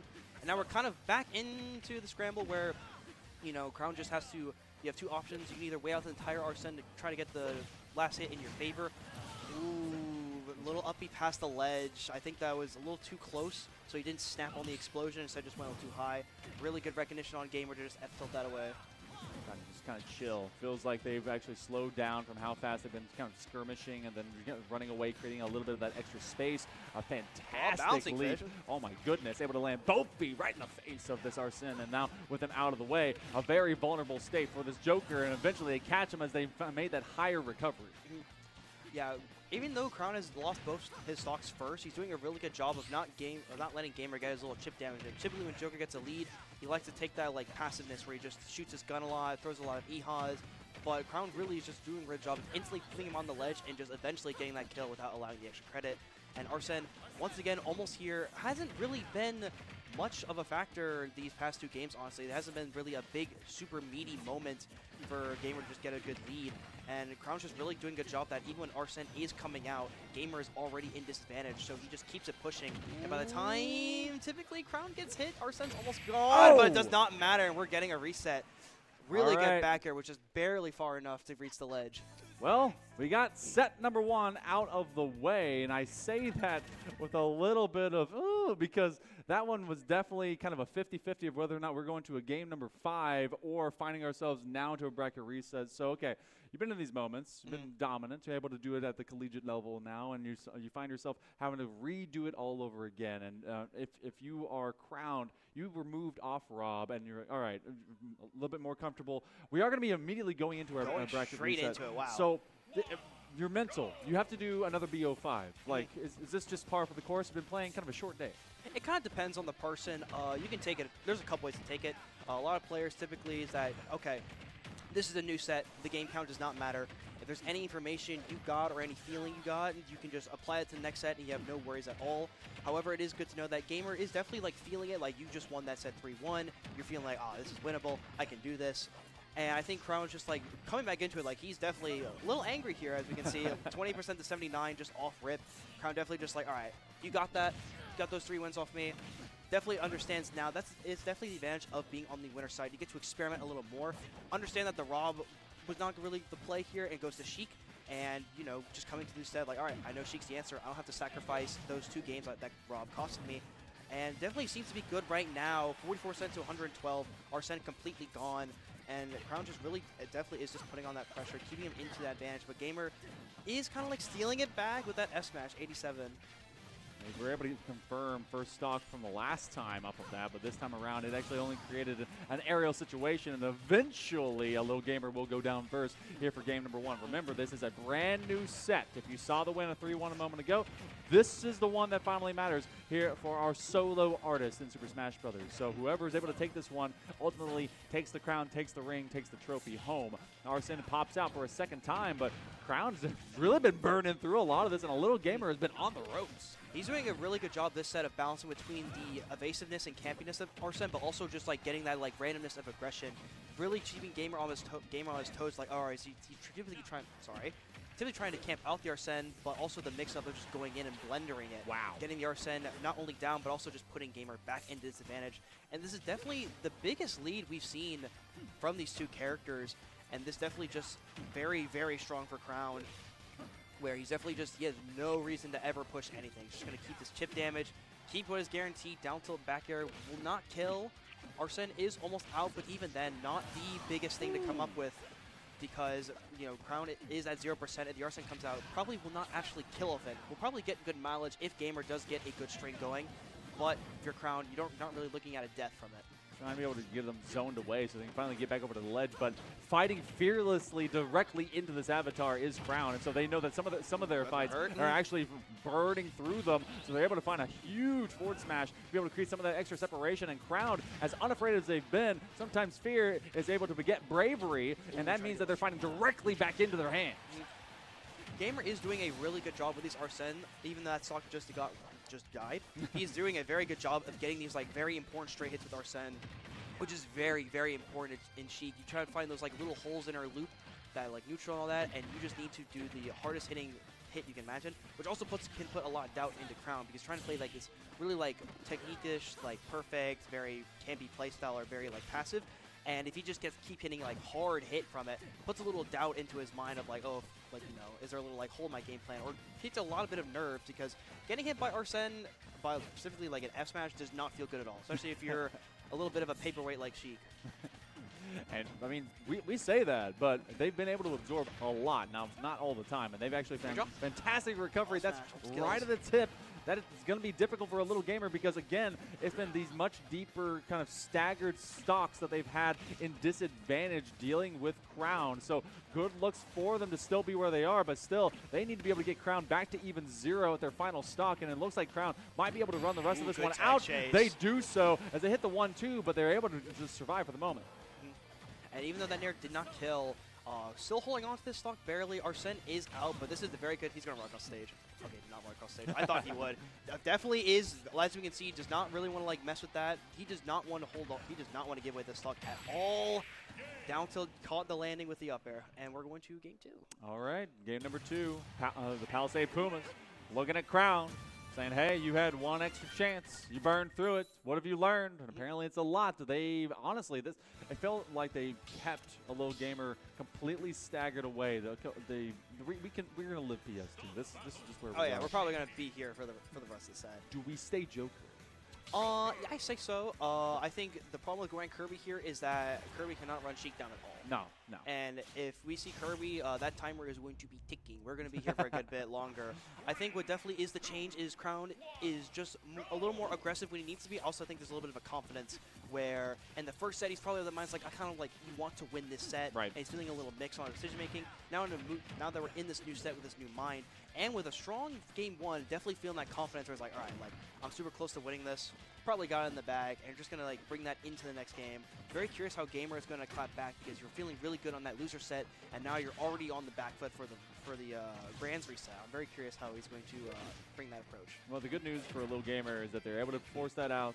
Game number 1 is a representation of both these players going directly into this brawl, and I mean, coming out dead even. A lot of quick trades, especially. This meter is about 25% from being able to get filled, and Crown trying to apply that pressure from that lead, and knowing that they haven't been able to really execute whenever Arsene definitely comes out. That one gets popped, but look who's already trying to be able to stop them out. They don't want to let them have any kind of footing on the stage.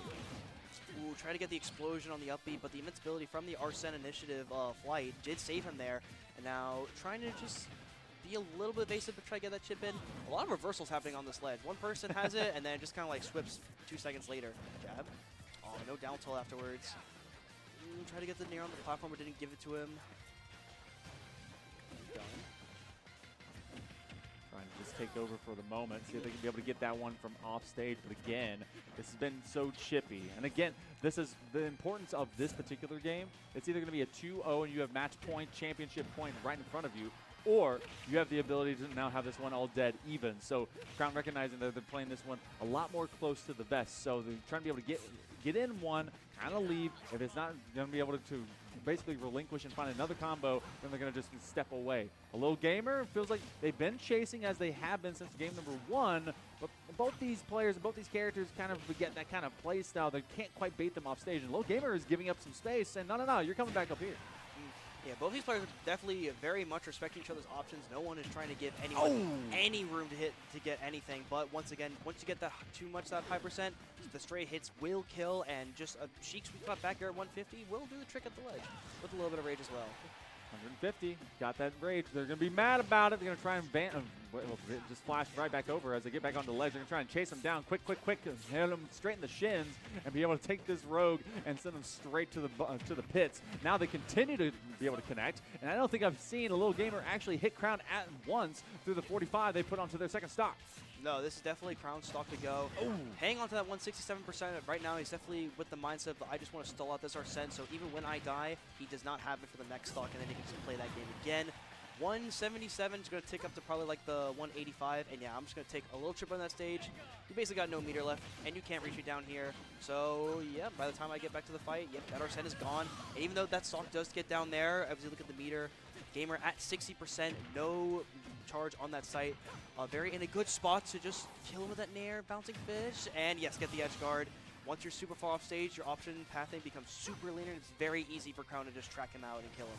Man, it is so cheeky by Crown, knowing that they just basically have a little safety code. They can just go down to into the basement where a lot of y'all live, and then just be able to stay away from mom and dad. So a Little Gamer can't quite chase the same way, and now all these connections by Crown have been very quick. They're trying to be able to do it again. You're about to live all the way into the sky. They can't quite land that extra blast thereafter, but I mean, if you're a Little Gamer, you're seeing this one in a very, very disadvantageous position. You're getting walked away. Arsene gets popped up just to save him. The difference is, I think, between this set and the next is not only is Crown doing a lot better with his movement and trickiness of when he wants to be aggressive and passive, he's also doing a lot better with just his advantage in string combos. Doing a very good job of when he hits Gamer, he's making it matter with as much as possible. And as we can see, 101, no meter, last stock behind as well. This is very much looking to be very comfortable Crown as we go into Game 3. Goodness gracious. It felt like ever since they forced them off of Rob. Now, granted, those couple of games that we saw into our original Grand Final set before the bracket reset, it was like, all right, have to kind of retune themselves. It's been a while since they dropped into Sheik, and now we see why they were on Sheik. A very quick play.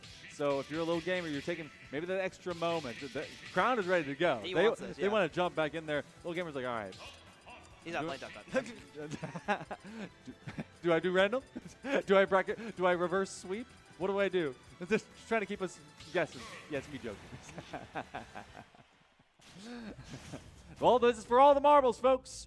It's going to have to be Little Gamer that sweeps their way back into the hardware zone, or Crown will take this one in 3. We'll find out one way. Can the Pumas be able to finish the job, or does STEM EC got a Little Gamer with a gut check to force 5? Off rip, I think that Crown is definitely feeling very comfortable. Only will lose this if he loses 3 games in a row, which is definitely a hill to climb. And based on how the set's going, it just seemed like he has no sign of stopping whatsoever. Already has disadvantage, trying to absolutely murder him with that jump read. And now that Arsene is out, he's just like, okay, like time to chill a little bit. But once again, it's like, oh, you think I'm just going to cancel away? Catches landing fair and back air. Arsene basically 1/3 left. Oh no. Goes past the ledge, tries to read the air dodge with the back air, but Gamer just jumping away instead. And this is where things can get a little tricky. Gamer has to come back because he has to fight this entire stock basically without Arsene for most of it. But yeah, once again, that need, he wants Arsene so bad. He's trying to get a little Rebels Guard to get it back, but Alex or Crown being very so patient with it, just waiting on that Rebels Guard. He knows what he wants. He knows his win condition or what he really needs to get back in this game. Just wait on the Rebels Guard and just punch it. Huge press right now from a Little Gamer. A Little Gamer's trying to stay as clean as they can. It's so difficult to do because of the weaponry that is being brought to the table by Crown. They're giving us a little bit of that Michael Jackson dance as they continue to just go left foot, right foot. But now that grab is going to at least put some extra damage, and now a little bit less flawlessness into stock number 2. A Little Gamer is on the receiving end of Crown's fury, and Crown trying to be able to look for a Crown, and they may be doing it through 2 quick stocks as they continue to live on their first. Yeah, as you can see, Crown with his lead, Arsene's out trying to like get a little trick with the platforms. But he basically has a stock lead right now, and he definitely just wants to extend it, trying to tell out this Arsene as well, and just putting him in this pressure. He's basically saying no matter where you go, air dodge, jump, whatever, he's still putting on that pressure. Absolutely, that was kind of crazy, by the way. Even though he didn't kill him, he didn't get it off that, he just perfectly spot dodged that grab. That's crazy. So the reaction time and the reads that they're getting ahead of one another, they've been playing for a little bit at this point. So able to find some good, at least, responses to one another. Oh my goodness, long grappling hook to be able to get back onto stage. They actually used AHA to be able to kind of zone them out. And that Aegon has actually been landing when they're on that Arsene, but still, it's not been a lot to force Crown into uncomfortable straights, trying to put them on their heels. They shared a ledge for a second, a little kiss on the cheek, and then they move right on. And I say, oh no, Rebel Scarred again. I was going to say that stock mattered so much. If Gamer was able to chip it away, he would have had a fresh Arsene to get the stock and try to bring it back. And if Crown got it, he would have put Gamer not only on his last stock, but no meter whatsoever. And it seems that because just because of Crown that got stock, he's looking in a really, really good secure spot right now to take this set. Trying to establish themselves as perfect, running through our bracket reset. Looking to 3-0, not just the overall series, but maybe even 3-0 through this final fight. A Little Gamer, it's an uphill climb, regardless of what you want to call it, for both a reverse sweep necessary as well as this stock. They're at the behest and they're at the beholden of what Crown is going to pressure them to do. Arsene, and might be a last scream into a ladder goodnight as Crown to be able to try and spike them down. A good response. They are going to send them out from their first stock. Finally, Arsene still burning. Once again, trying to a little taunt there, having a little fun, and we're going on the stage. Yeah, Gamer just being like, oh, you're going to time out meter. I'm just going to make myself a little house here. But Crown definitely, as a player, he definitely wants things to be as secure as possible. He wants to time out the Arsene. He wants to have everything just be a little too perfect, I'd say, with his little play. Time for the perfect moment, create the perfect set, be able to get themselves perfectly in the winner's circle. Little Gamer, there's a lot to do, and you're running out of time and you're running out of options as Crown continues to push you back. You're nearly halfway through this Rebellion gauge, but still, that is a lot to have to deal with, and Crown is biding their time. Now, I've seen that kind of bow and break against better players. They don't want to be able to play with their food. They want to be able to get the perfect moment as well. A fantastic counter. Little Gamer is about to have Arsene back online, and this may be their final fight to be able to prove it. Coming here, Arsene is almost online. It's going to be a really good spot. Arsene coming out when you're having this little ledge trap, goes for an F smash, but Crown just waiting. Really, Gamer really, really wants his kill. And once again, if you just play that little patient game, it just basically invalidates all of that. Bullet storm from out of. There it goes. Yep. And that'll be it. Crowned will be, in fact, crowned as your 2026 VESL Super Smash Bros. Champion. Able to bring out the old girl in Sheik. And you know what? They answer basically blade for blade, blow for blow, and speed for speed of what was being brought originally to the table. So the adaptability by Crown, moving away from the rub and showcase, you know what? Hold on, let me get the rust knocked off. Boom. I'm ready with it. A 3-0. And for Little Gamer, hard fight. They had to do it through the lower final into a game number 3. They had to force the grand final where they got a nice 3-1. But once they were settled into Sheik, it was just curtains. I think the difference there was just that even though Rob has great scrapping options, Sheik does do it a little bit better, and on top of that, she outright beats Joker in that like ninja-ass play style because all of this like Joker is very nimble. He has like guns, he has chip damage, he has a lot of nice things. But when it comes to Sheik and in those scramble situations, Joker actually does not really do that good. He has some rising options. He has like a nice back air out of shield, but other than that, like his nair is slow, his grab is like fine. But typically in the scramble, you don't want to rely too much on grab. But Sheik has so much luck out for all her aerials are faster. She has great down poking tips. And I think another thing is that even though she does not do a lot of damage herself, the more you hit Joker in his Arsene, especially with multi-hits, every chip is set. So when you hit multi-hits, it goes like do instead of like one hit. And I think that even though he couldn't really kill him all the time, it just mattered a lot with draining that Arsene down, because Crown was typically dying a lot with those straight Arsene hits. He was getting a lot of straight hit backers at like 80. He would get hit by some smash attacks, and it almost cost him stock or did cost him a stock. But when you get rid of that Arsene factor, lets him play a lot more comfortably with his playstyle. I believe that we have Crowned over here. Come on down. We're going to be able to give yourself an interview, and we'll have a conversation with you. Get right with us, right over here. So let me give you. Everyone give a nice wave. This is for you. Make sure you keep it about this close. Bang. Hello. Hello. Hey, Hello. What's going on, Crown? Congratulations. You are our individual, our solo Super Smash Bros. Champion here for 2026 VESL. I need to know how you feel right now. You had to do it in a bracket resets. You got forced off of Rob. Like, what's kind of your mindset right now? Feel like you recovered well, right? I was a little scared. I was not doing well on Rob. I didn't have anything else to pick, so I just went Sheik, and it was going well. So. Hey, look, the adaptability. It was kind of a rogue versus ninja fight. A lot of speed. You were playing kind of cheeky towards the end. That's how Smash Bros. Be, and you were kind of saying, all right, I don't want to deal with that Arsene and having to deal with anytime they had that kind of power up with them. So, did you feel like you were having to play a lot more at distance? Because you started getting aggressive in big moments, and we could really tell the confidence was brewing into that second set. Oh, yeah, I was playing really scared, just trying to get away from the Arsene, time it out, make sure I don't get hit by the big moves, because that just makes me not win the matchup very well Right. because he gets way more kill power than me. And then once that's gone, I turn up the speed, and he's not ready for it. And so let me get a lot of hits in and a lot of early stock sometimes. Hey, you're fine in it. Anything for Crown? No, not really. I'm not gonna lie. Same thing though. I mean, you were running the upper side of this bracket pretty well. You were doing that with Rob the whole time? I was doing that with Rob. So then you were like, all right, you get a little bit surprised. You hadn't played, what was it? Was it like a year and a half or so with Sheik? You did a little bit back. Was that always kind of a back pocket veteran? Yeah, pick it was for this? always in the back pocket, but I Okay. never wanted to play Sheik seriously until I really had to. You're like, all right, fine, I'll lock in. That's fine. I'll do it for you guys here with VESL. So, hey, you know what?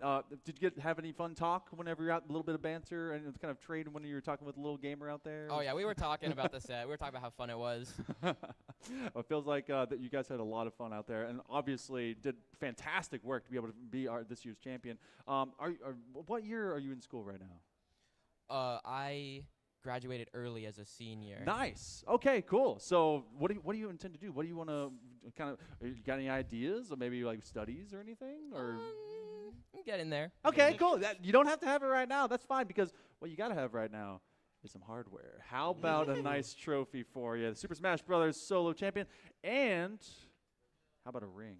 Ooh, ring. You want to put on the pinky? Why Yes. not? Yeah, there you go. So we'll be getting you a unique version of this one. This is kind of so you're able to have it right now. But this is, again, Crown from Palisade Pumas as your solo Super Smash Brothers champions. Please, everyone give them a round of applause and give them some good love out there. Thank you so much for being with us. Fantastic job, and can't wait to be able to see what you do on your maybe later career of Super Smash Brothers. All right, so we'll have you guide that way. I'll take the mic from you, and boom. All right, so cool. Able to get some Smash. Pokemon, they're still playing. I need to know, just as champion, as a player that's been with us through VESL, could you take that Sheik? Yes, I did it for 2 years straight. I can Just make sure you could. No, I could. Still Yeah, could. He knows. Don't worry. Well, you know what? Smash is one of those fun FGCs. A lot of good community continues to kind of boil up from it. We see it from you and your team. You came in second. What was it? Yes, we came second in Ace. Okay. You gonna get first this next time around? Have you seen that? Hopefully, yes. Okay. Soon, hopefully, I can't guarantee anything. Nah, you're gonna try. Okay, I can't wait to be able to see that. Everyone, please give Pokemare a round of applause as well. Coming up and helping out with us, we got a lot of alumni that are coming in through the VESL system. Of course, and a lot more action. We still have Valorant. We got Super Smash Cruise. We got all of you that are gonna see some STEM as well. So make sure to stick with us. It's VESL 2026 State Championships right after this break.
Welcome back, everyone, to the VESL State Championships. 2026 is giving us a lot of great play, especially for the esports side of things. And just around the corner, we've got some more Valorant for ourselves and some STEM just after this as well. But I'm Hail Monkey Man in the booth alongside Cloudsy. And Cloudsy, we had a really, really good round number 1 on Pearl, went 13-9.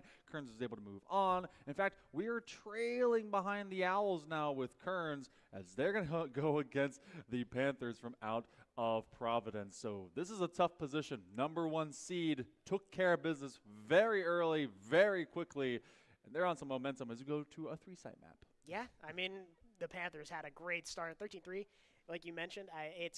We're now taking it to Lotus. 3-site map. There's a lot of stuff. A lot of potential, right? Yeah. More sites equals more fun. I Yes. think in my brain, you get the Haven, Lotus, those kind of things. It's a lot more possibility. But we're getting into Agent Select here. Just taking a look, you see for Kearns Academy hovering of the ISO, the Clove, which is a little unconventional in my eyes, and that Veto as well. That's certainly a mix-up. Okay, if that ends up kind of being a lock-in, that actually would be massive because that happens so rarely, especially across the board. The majority of what you end up seeing on Lotus, especially off of our Senti preview, ends up being a lot more to Vise and Cypher play. You're trying to get a lot of that quick information, as well as Vise's kit. Even though the cooldowns were kind of elongated, it was made still very viable. For some of that as well, you get chamber play that comes away from Waterfall. And to also kind of speak to Providence, who we haven't seen yet today, that was our number 1 seed. Juniors and seniors for everyone except for Ikaru, who is our freshman walking into this one. Okay. They're a really good squad, and they got a very youthful figure among them. So we ended up kind of walking away from a few of those floated ideas from out of Kearns. Yeah. But we do have the Vise, and that will be counter to that chamber, probably playing a little bit more to that seaside. Yeah, I mean, they were talking a little bit about how the the unimportance almost of Sentinel Util at this point in the state and the meta, right? You had Vice being so much more prominent as being that neon counter, and with her now being gutted. I'm not gonna say gutted. That's not true. Look, perspective. Yeah. Her being a little off the table in terms of that main duelist pick it takes away some of that importance of the Sentinels, and it's mostly just there to control some of the space, right? Just give team a little bit of info and try to hold down the site, give a little bit of stall so that people can rotate. But starting on defense, Lotus, not the greatest spot you want to be in, right? You are that lower seed, so you do have to forfeit maybe that map pick. I wasn't sure who was Team A, Team B in these vetoes, but you got to imagine Providence is leaning towards this Lotus, and for Kearns to pick starting on defense is a bit risky.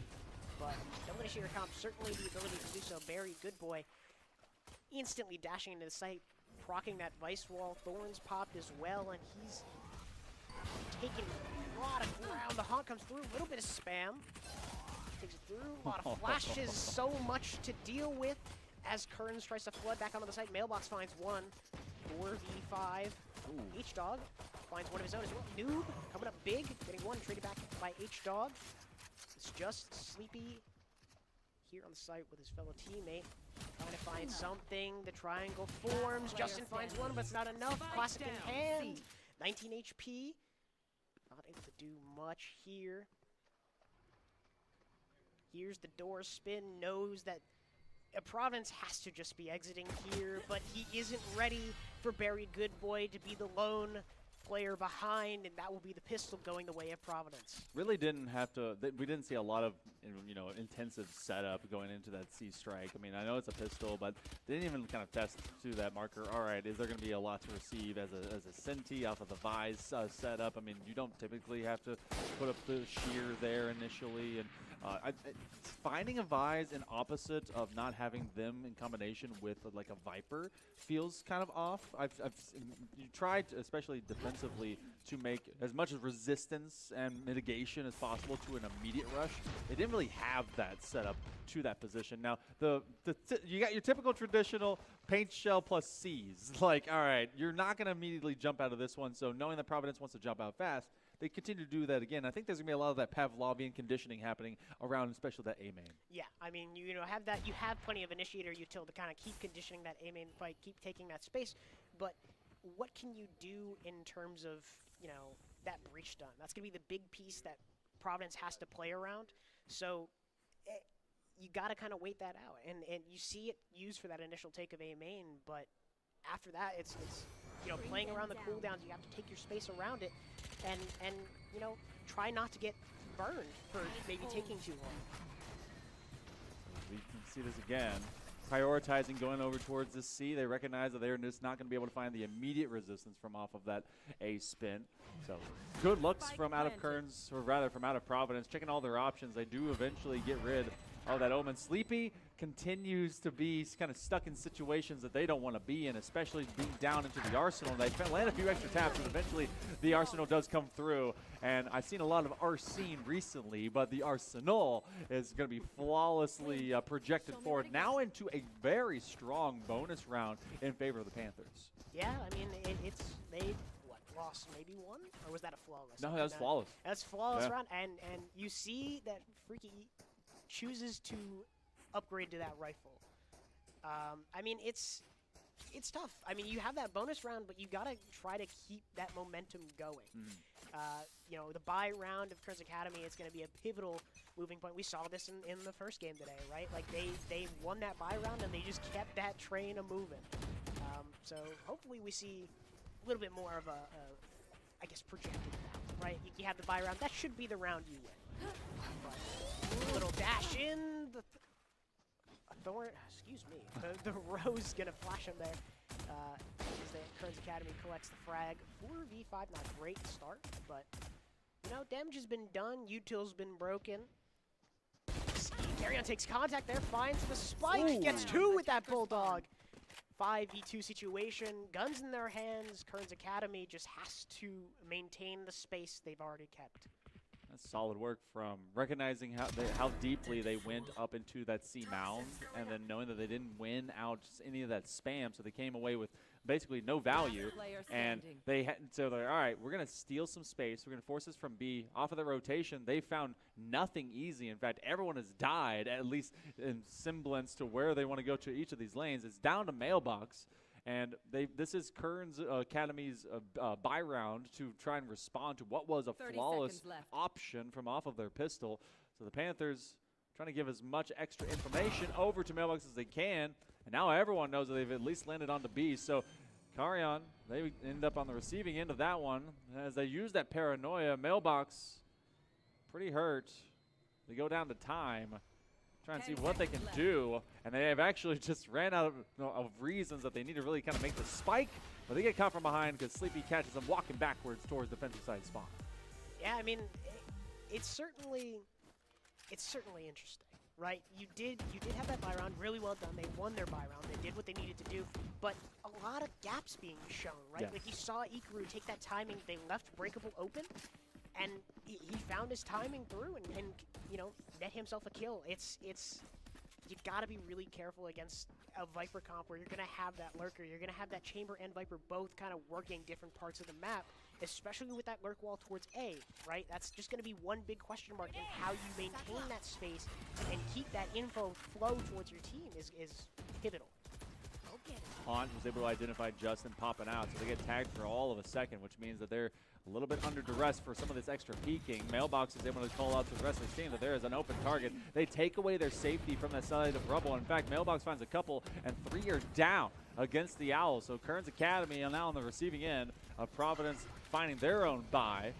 As the weapons settle into the hands of the #1 seed, they have an exact plan as to where they want to go, and they take over A. This is not going to be easy for Kearns to be able to pop back into. Yeah, 2v5 as the bomb goes down. It's certainly not something you want to deal with as a defender here. It's, you might have, like, just looking at the players, you might still have some util to work with. As I say that, Mailbox finds one.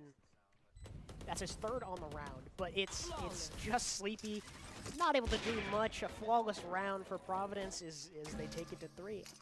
Look, you had plenty of util going into that. It's just the numbers are so overwhelming in that post plant. What can you do? Very true. So, I mean, you get swarmed.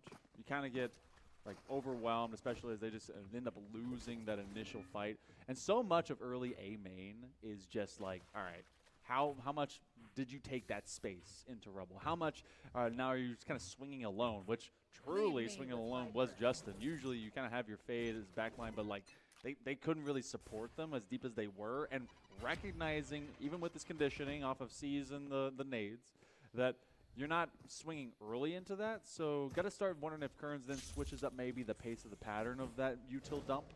Now, still challenging out. That Prowler, they know that some of this might get a little bit squirrely, and so Prowler, for Prowler's sake, they do chomp into one. They'll go nearsighted for a moment. Now as they have a few of these extra shots, a lot of focus right now by Providence as they want to break open into tree and more. Yeah, I mean, you're seeing a lot of this util being expended, but not a lot of capitalization, right? As I say that, Justin tries to go for a peek. Freaky's there to just shut him down. But again, that util being traded back and forth, but not a lot of capitalization. Yep. I get you're playing that double initiator comp, and you have the resources to be able to just kind of throw something at the problem, right? Throw something at some space, say, yeah, maybe they're there, maybe we get something off it, whatever. But if you're not there to capitalize on it some of the time, it's just wasted. It's just gone to the wayside. Face your fear! Freaky trying to rejoin his teammate just as they know that this is now going to be pushed up. The Nightfall trying to clear some of that extra space. 30 seconds left. They set up the Viper Pit. This is going to be very difficult to try and break into. Nightfall for Nightfall, we've had a lot of even Stevens between a couple of these. Sleepy finds 3. They eventually sat down. Barry's able to get a couple of those, and they actually use the rendezvous to look for some extra information. Barry finds their own 3K. It becomes a 1 versus 2. Noob is going to wait for time. Remember how efficient Noob was in game number 1 of this entire bracket. But they recognize because this is 2, they've got a crossfire set up to have to break into. They want to isolate these fights. They drop that dark cover. Where do they end up coming through? Noob, it's really difficult, especially with the economic disadvantage. The Stinger finds 1, but not quite 2. And Freaky will put the nail in the coffin, bringing Providence to 4. Attack-sided map. We can keep that in mind. Is that well? It's okay. an attack-sided map. It is. It's You got 3 sites to choose from. Yeah. You got your resources spread pretty thin. Yeah. Right. It's a lot of push-pull. What goes where? Right. You're taking that A main space. You're at in some cases if you're Kearns conditioning that A main take, but Providence are extremely confident going into this. They're not kind of batting an eye. After speaking with Kearns a little bit, it's like, yeah, they have a couple different ways they could play this map, and they like to go, okay, these teams are a bit more scared, in their eyes. These teams are scared. We're gonna throw you took the problem. We're gonna play a bit more safe, not quite as aggressive. But Providence, being that 1 seed, they're coming saying, yeah, we know a thing or two. We're here to play. As I say that, Carrion finds 1 onto that Viper. There's always that one thing to slow our roll of like setting up that next part of the narrative. But you're not wrong. This is a team that's only allowed 3 rounds today. Fault Line comes in, trying to force that big old battle boom bot to come through and maybe scream someone's head off. They eventually do shoot the Prowler, but just a little late as Carrion is going to send out their own Angry Crab to go and deal with his forward push. They want to deny this. So much util response from out of Kearns Academy onto their save round. Well, save, maybe light buy, whichever. Now, there's several players that were kind of posting up with more or less a sheriff.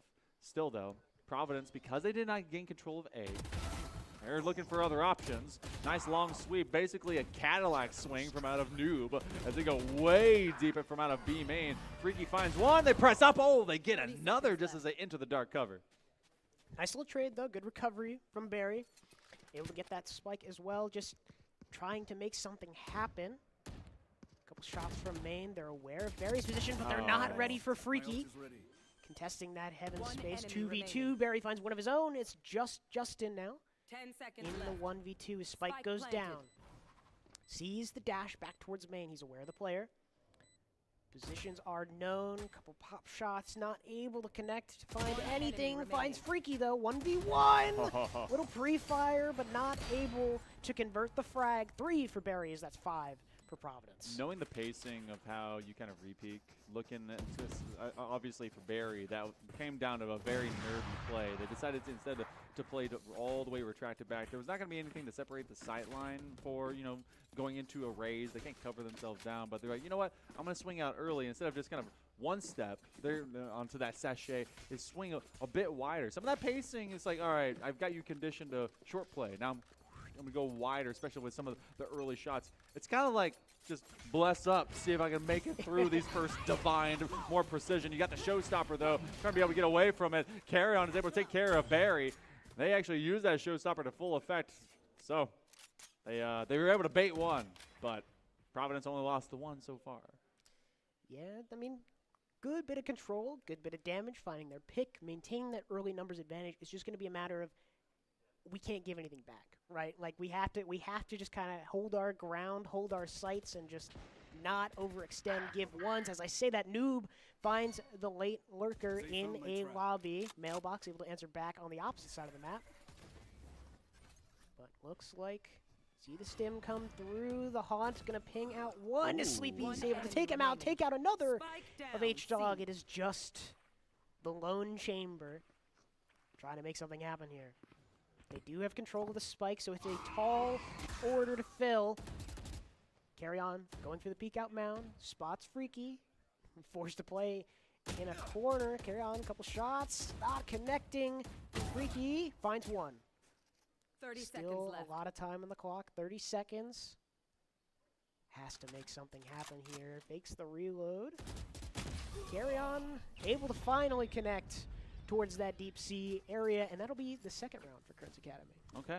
And, I mean, we were talking about Pearl earlier, where it was, what, I think a 4-0, then we get evened up, and we went back to 8-4. Very streaky between these. And so far, the streaking has been in favor of Providence as they've found a lot of connections. You look at the early, like, 3-4, and that's, all right, what did you take from this economy now being from nothing to, all right, our first win? So as we've gone along with our proper gun rounds, Kearns Academy has found it difficult to kind of handle the initial execute, but it feels like they're slowly chipping away at the velocity of what Providence is pushing with. So taking away these early lanes. Tour de Force doesn't get popped. Golden Gun wants to threaten longer look lanes. They don't exactly know where it's standing right now, but look how when they hear that one, Kearns Academy didn't exactly go forward. They get some extra damage. It's a low buy from out of the Panthers, but they do take out Noob. That's a big gun taken out for Providence. I know they took out Noob, but that's both of those, I guess, star players taken out, right? Big guns for both sides. So it's going to be interesting. You see the Rolling Thunder come through off the tap of the spike. Has to stall the plan for a little bit. We see the Orbital Strike as well. Forces players out of that heaven position. Able to find one, and Freaky as well with that Tour de Force. Able to get one of his own.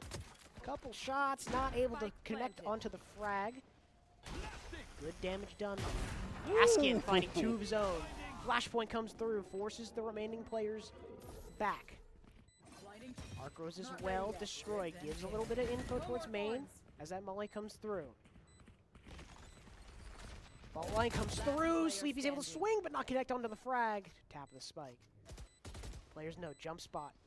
Sees that Askin is still looking for more. Haunt as well. So much util in this post plant.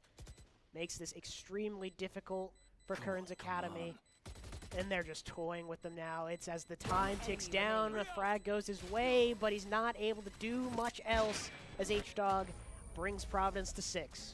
Kind of a rough moment because it felt like, you know, if they knew what we could see, but also if they kind of committed to a couple of these positions, been able to get at least half, maybe challenge a little bit more into that. But Providence was kind of playing a little bit deeper than I really kind of gave them credit to, especially for some of the early ultimate investment. There was a lot of ultimate that was happening in there. You had the Rolling Thunder, and I got to wonder off of using the Rolling Thunder there because they didn't execute from it. They were covered via Sky Smokes. They wanted to delay, but I mean, they didn't know how many targets were affected by it. But it felt like there was a lot of options that were kind of left unused.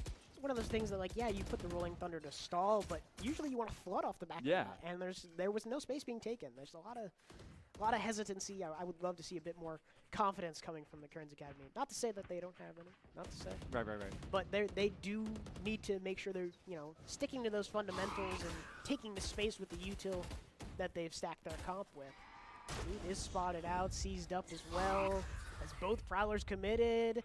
As Carrion comes to help, finds Very Good Boy, as well as H-Dog. They have spike control in attacker's spawn. This is a tough spot for Providence, but we've seen them in tricky situations before. Tries to get the spam off the Prowler and is punished by Mailbox. Mailbox sending a quick package straight to the old dome as they are able to take one out, and that's new, but maybe another one. Justin falls to the floor as what was a somewhat pseudo sure thing. Ikaru, the freshman from off of this squad in the Panthers, they now are able to find a man advantage. Kearns Academy, maybe 30 an seconds overheat left. moment, but also maybe a little bit of extra good luck goes to Mailbox as they spam towards general target lines. So check his PC, I would say, but these are our PCs. And, you know, maybe they snuck something through the gaps. You Oh, know, a little no. DMA stick in the top. You know, just Check had the to USBs. check the USBs. Spots. Player Hikaru, standing. but Mailbox is there to capitalize 3 on the round. It's now a 1v3 Spike planted. for Askin again. This is really tough, especially on an agent like Breach, right? It's just, as I say that, Mailbox looking the wrong way, crossing the street, but does give away Askin's position. They hear the flashpoint and the doors spin. A little inkling towards the positioning, but never can be too sure. Again, Providence has been doing a really good job of playing these disciplined post plant. You see the jump spot, Freaky, there to connect onto Askin. Excuse me. That'll be round number 7. Only giving up, what, 3 rounds in that first against, I believe that was Northside. Who Yeah. I think that based on our progress through this bracket, they are now out of this Valorant competition as they were taken down by Philip O'Barry, who lost to Kearns just a little bit ago. So some rock, paper, scissors happening. And NCVA, actually, they won through their round number 1 over CCT. So they're in that semifinal across the board against Ardrey Kell. So collision course might be happening between the old Knights, who love to get very deep into these brackets here for Valorant, against the side of Providence. Oh my goodness, that's a lot of blades. The sand is eating up all of them, and eventually they get rid of the vines. Yeah, I mean, Sleepy lived a little bit longer than I expected, to be honest, but all said and done, you know, that's a 2v1 situation, bit tough, and breaking the trick does Spike set off planted. the radar of Providence. Justin able to find one. H-Dog responds right back, traded back by Noob. 3v3 going into this post plant. Spike is down. They have to speed up. Time has ticked off the clock. The Nightfall comes through. Hikaru spotted out by the Prowler, not able to connect with that shorty. Askin finds a frag. They've gotten plenty of info. Smoke on the bomb. Have to do something. Noob is spotted out by Very Good Boy. Last Uh-oh. player Hold standing. the Spike, and he's there to spam. Finds 2. Just Askin again. We see him in these 1vx situations so often. Molly on the Spike is making it so difficult to make something happen. The spray comes through, but Mailbox, disciplined and ready, finds the frag. That'll be 8 for Providence. Mailbox quietly being such a good anchor, especially when they initially were challenged up from that B main position from our previous round. We'll go to a timeout. One that's very necessary when you look at 2 rounds remaining. This more or less might end up being kind of a mid-save situation, probably, to at least have as many guns as you can, so you know if you're Kearns Academy, if you commit to that instead of maybe a force-up, you're kind of left like, all right, we might only be able to find a 9-3. And relying on some voodoo magic, some extra curse to come through. Looking at overall ultimates, Providence has kind of everything they need if they want to keep Mailbox alive, who is 12-6, over a 2.0 KD, but for Providence, they could use the Viper Pit and stagger with that.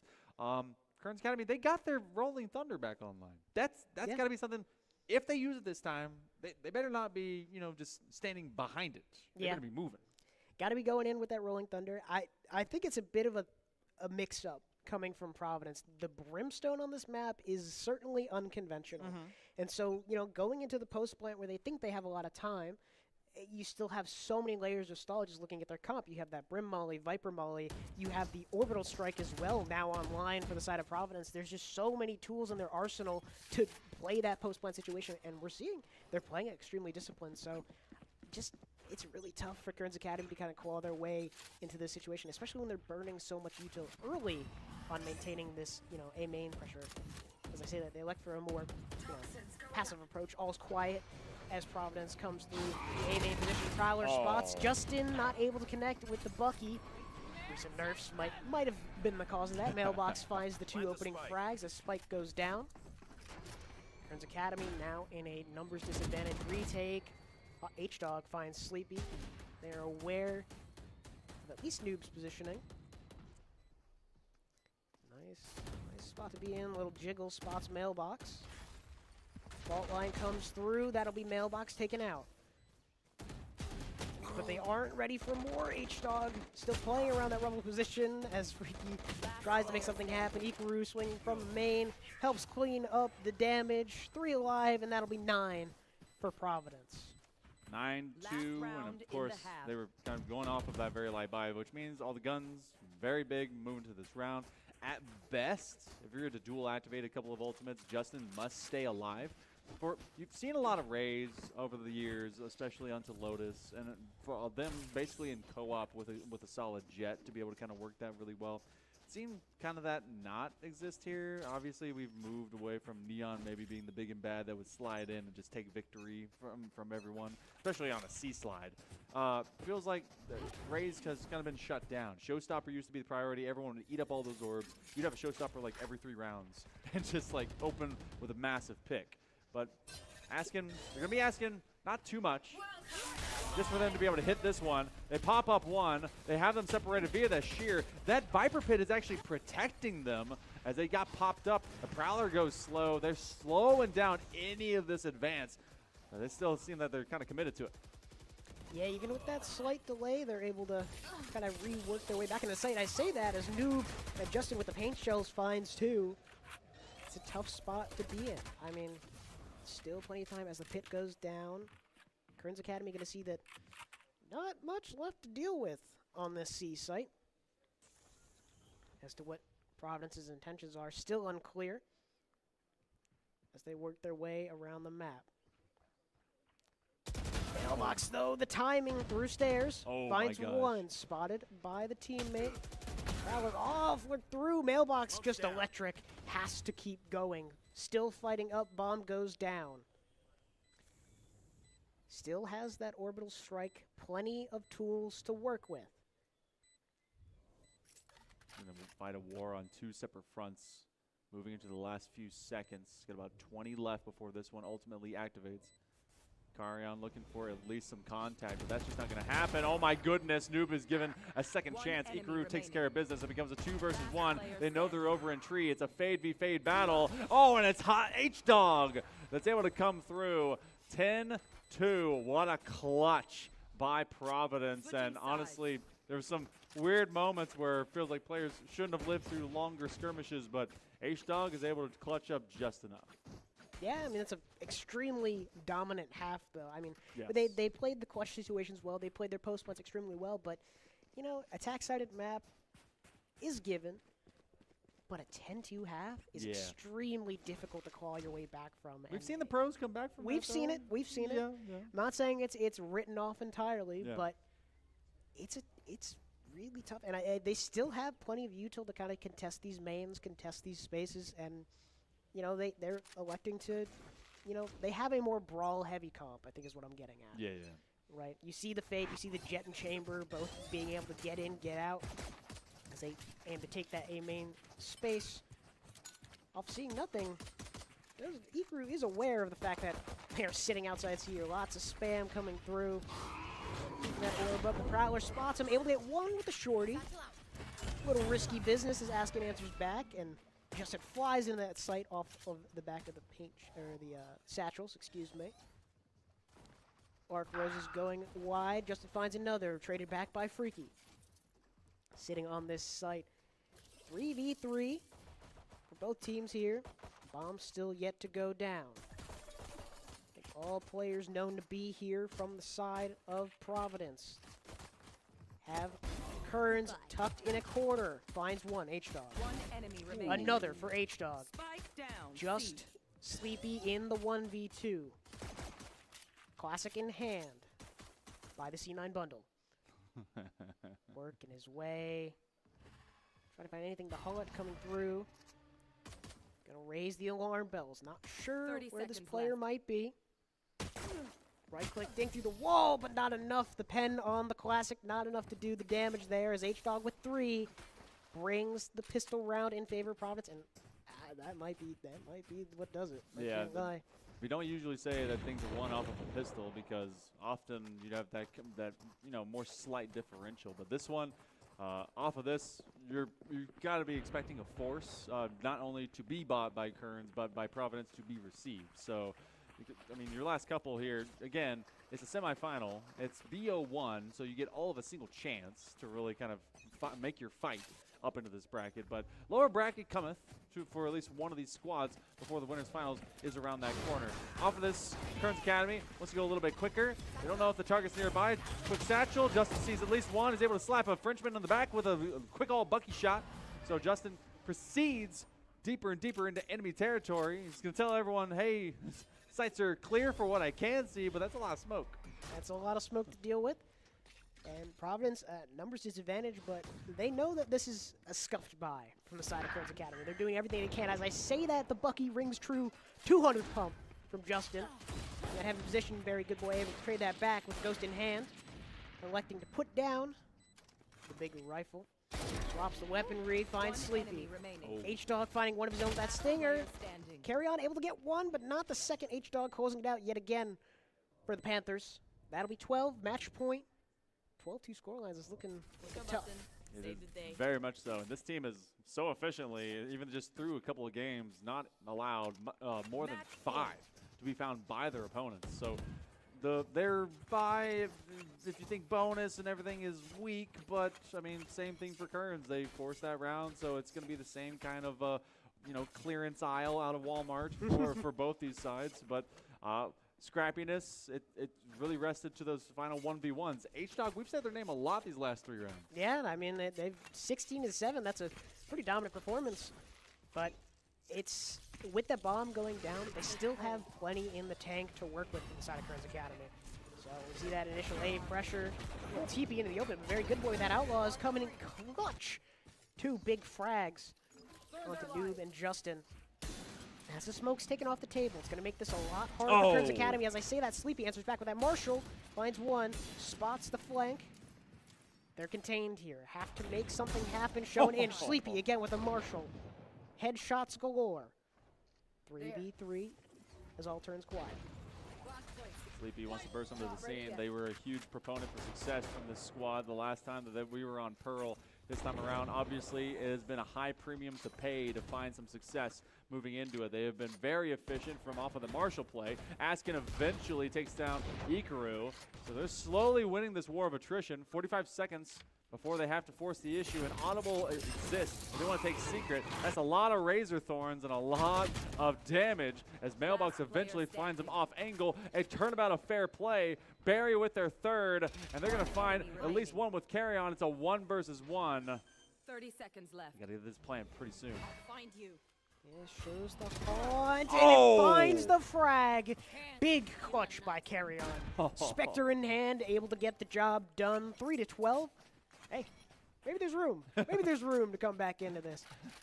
You see the econ of Providence as it's in shambles. It's a little rough. I mean, they kept the bye going into that bonus round and, forced a couple weapons to try to secure the deal, put that nail in the coffin, but, getting the bomb down that round previous kept Kearns Academy alive. And the Marshall of Sleepy was huge. 3 big frags for Kearns Academy, bringing them back into that. Kind of a narrow funnel that they were having to fight, but still, I've seen a lot of players not make use of that moment. In fact, Freaky was their main dueler down that long lane of A main, and they are immediately off the board, so that this one's free. Sleepy, again, continues to prove that the Marshall is an op as long as you land headshots, so they're getting rid of players left and right. So off the board they go. Barry is able to find Sleepy in that counter sniper position. So they lose a couple, there'll be a man down. They still want to bring this fight to the side of Kearns. Yeah, 4v3 going into the retake. Heard the spin of the door, and Askin's in the right place at the right time to take out Barry. Mailbox, classic in hand, not able to do much. H-Dog does find one with the deagle, but Justin there to secure with that judge in hand. Judgment Day, some might say.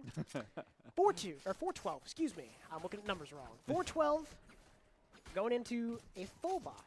Side of Providence, able to make something happen. The weaponry's evened out. Now, Kearns is back against the wall, but this could be a bit more even coming out from both sides. See a bit more of a showcase. No more Marshalls to throw a wrench into things. Maybe. But hey, we'll see. We'll see. They're talking about it. When you're at such a high advantage point from looking to your first half, turning to your second? I know that you get a lot of looks of what you want to do, and you can play a little bit lenient, but it starts feeling like you got to lock in just a little bit more. Just in the company, especially off of that. That thing nearly takes up the whole screen. That judge movement, the whole spread of those BBs, you can see that thing become a Christmas ornament. I fully agree. Now, Providence did do a little one-for-one trade towards that C mound. Going into the post mount, they do have that Nightfall available. Little Prowler spots player close CT. Little C's as well. It does look like they're giving a bit of ground. Noob able to find one on a Freaky. H-Dog spots the C's, but it's a judge in the hands of Justin. Sleepy as well, finding another. Just the 1v4, not able to do much else. Noob gets the 5th round for Kearns Academy. Okay. Well, if you get that one moving over into round number 18, just around the corner, 12-5. All right. There is a percentage, and it's climbing just a little bit higher in a world where things start to recover. Obviously, I don't start being a believer. I'm sorry to everyone. Until 12-10. The good news, what I'm hearing out there, especially in LAN, is the yelling. It's the screaming. It's the confidence beginning to brew, winning their ones, winning their gunfights. And depending on what they're able to now profess from that previous round into this one, feels like Providence wants to get the job done as well. Early first bloods in favor of Kearns Academy has given them a lot of success to really promote with. And they don't have to just basically label this into a CQC fight. They use that Rolling Thunder. They have to be able to go through this funnel. Justin is unable to get any kind of target acquire because everyone is able to be way backside. Ikaru slaps them down. And now they're trying to win a fight on many different fronts. Barry was prepared for Sleepy to step out. Yeah, the Elo stick going to net them pretty good. Control a lot of those sight lines with a one shot to the body. Ikaru a little jump spot. Does spot. Carry on. But 3v5, the trade's not coming through is proving to be difficult for Kearns Academy. Plenty of ultimates to work with. That Nightfall and the From the Shadows. But it's going to be a waiting game. Figure out what gaps they can find in this Providence defense. As I say that, Ikaru electing to go take one of his own as Carry On answers back. Their World Mailbox. Nice little couple pot shots, but nothing to connect 30 on. seconds left. Question marks raised, spots him on the jump. Prowler to try to confirm the walk-in. Nothing yet, Nightfall comes through. Pings up a couple of the players, but not Mailbox. Is Noob on a sliver of HP. The shots finally connect. 13 seconds for Carry On. Not able to do much else. Mailbox closes it out for Providence. That is a 12 or 13-5 scoreline. Pretty dominant. Very dominant. Making that one work just as efficiently as they did a little bit ago. So Providence continues as the #1 seed to take care of business. They've gone through the quarters, the semis, and they will have first golden ticket entry into our winners finals. And it was kind of taking advantage of the moment. Kearns with Lotus. Obviously, we talk about kind of percentage sidedness for attack, and you know they had that 10-2 half, but is it as sided like that from for this map in particular? I think people spend percentages like 52-ish%, like whatever from like the ranked field. But I mean, what truly went against them? Because it felt like they just were having a lot more value, especially coming out of Mailbox of all people onto that brim, really taking advantage of the anti-lurk not finding them as they came around. Yeah, I mean, again, attack-sided map, you saw some glimpse of it going into that attack-sided half a little bit from Kearns Academy, but you're giving yourself such a little amount of wiggle room. There's not much more you can do. It's when you're down 10-2, you have 3 rounds to work with. You lose the pistol, that's even less. So it's tough, right? Maybe with a bit more wiggle room on that defensive half, clean that up a little bit, we would have had a different game. But closest only matter. It only really matters in horseshoes and hand grenades, but I think coming up next, we got some STEM, advanced manufacturing. Yes, hand shoes and horse grenades. We get to see that with STEM forthcoming. I think advanced manufacturing will be brought up. We'll be able to talk to some of our winners. We've got hardware for them. We've got Valorant around the corner. Super Smash Brothers Cruise is also going. So a lot happening here for Day 2 Electric Boogaloo of all STEM land here with VESL 2026 States. Don't go too far. All that and more just around this next door right after this short break.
Welcome back, everyone. It's time for more VESL State Championships here. Good old 2026 is letting us go through STEM and esports. I'm Hell Monkey Man in the booth alongside Cloudsy, and this one is going right back into the STEM side of things. You saw a whole lot of that on the skill trades yesterday. Well, we've got a lot more subject matter to cover today. I believe our first one on the docket is advanced manufacturing, a very important thing these days, especially when it comes to being able to acquire things more easily, utilize some of that, the extra materials of cost. But we have a good breakdown. Cloudsy, I think that you got this one covered. Good breakdown. Advanced manufacturing, we got students designing and engineering custom 3D printed gaming accessories using their CAD software and real manufacturing principles like tolerances, fit testing, and print optimization. At States, we have judges inspect these products for functionality, comfort, manufacturing, and overall design quality. That's what these competitors here have today. Yeah, and which means pretty much each of these products has to be sound fit and usable and good to go. So we actually have 3 teams that we're competing into this one. We got Philip O'Barry, we've got Ardrey Kell, and we've got NC Virtual. And I want to bring NC Virtual over with us right now. Okay, so come on down, get right in the middle of us right here. All right, so thank you very much. Okay, so all right, we're gonna squeeze in with you. Okay, all right, so. First off, introduce yourself, name, game name if you want to go by that as well. What's your subject? And also, I want you to tell us all about the product that your team went for to be able to go into this competition. Okay, sounds good. I'm Marvel's Tokyo, Jay Stockton. I'm 17, sorry. But my favorite subject probably would be game dev and VESL. I love game dev. Okay. But advanced manufacturing.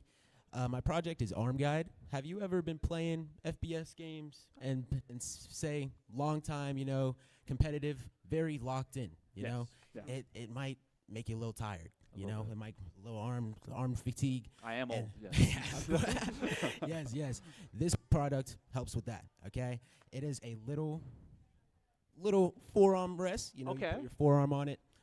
It helps you with resting your arm. It helps long time. And also, one of the main aiming methods is with your arm instead of your wrist. And it helps a lot to make sure you stay consistent to that over long times. You might autopilot. It helps you out. It's very great. And over time, if you do aim with your wrist, put a lot of pressure on your wrist bones, you can get carpal tunnel. Carpal tunnel is very bad. Yes. So it helps a lot. It's an automatic thing. It's a very little thing that can help your gaming and help your health. It's very great. It's light. It slides around with you. It's amazing overall product, in my opinion. Hey, it looks really sound. How long did it actually take? Because this is from a 3D print, right? Yes. So how long did it take to actually create this? Only 1 hour and 7 minutes. That's pretty fast. It's pretty fast, I gotta say. It was very nice. It was very nice. And then was this any one person on your team's thought? You're like, you know what? I play a lot of FPSs. Was this coming from yourself or the team overall? We came together. We were thinking about it, and we were all thinking. Sometimes we aim with our wrist. That's not very smart. And I thought about it, and I was like, I do that too, and we just decided on this. We made some sketches, tried it out. I'm actually not that experienced in advanced manufacturing. Oh, okay. And this is my first year with STEM, and it was honestly amazing to learn about it, to get all the specs down, and it's beautiful. I love the process. It's beautiful to see something that's made. Yeah, You know, just in it person. comes to life in real time. Of course, Yeah, of course. and actually, so Cloudsy, you play Valorant, Yeah. so you see this as something that maybe like if you're kind Yeah. of fatigued over time and you're like, Okay, you know okay, what, I okay, need to really okay. kind of get myself a good position, in there. especially a lot of wrist flicking. How's that feel? I mean, for starters, it feels great. It feels wonderful, and I see the practical application, right? Like you do have a lot of wrist aimers or wrist cells, as some people call them. But you know, it's a true part of gaming, right? FPS gamers have to deal with arm pain and struggles of overusing their wrist, not using their full arm to kind of take a little away some of that stress. But Yes. I think Thank you it's very it's got a very good need in the marketplace, and well done. Hey, Thank so you, thank we you. actually do have overall judge impressions that we're going to be giving each of our competitors. So for yours in particular, a highly focused and technically well-documented submission that demonstrates strong understanding of additive manufacturing principles and print optimization. Big words. I'm honored. The team clearly identified a specific esports-related problem and engineered a lightweight manufacturable solution around it. While the actual geometry is relatively simple and visually minimal compared to more advanced submissions, the project succeeds through clarity of purpose and production efficiency and strong manufacturing validation. This is a well-executed functional prototype with excellent technical communication. So, job well done. Thank you. I Honestly, appreciate that. Hey, very good, very good. Hey. This is, We'll get there. we we'll flip-flop. We'll It's- get there. That's me being old, man. We used to just high five, okay? Yes. Thank you so much for joining us. Thank you very much for the opportunity. Yeah, and honestly, Yes. super cool. Glad you're here with us with Step. Awesome Yeah. stuff. Great job. Okay.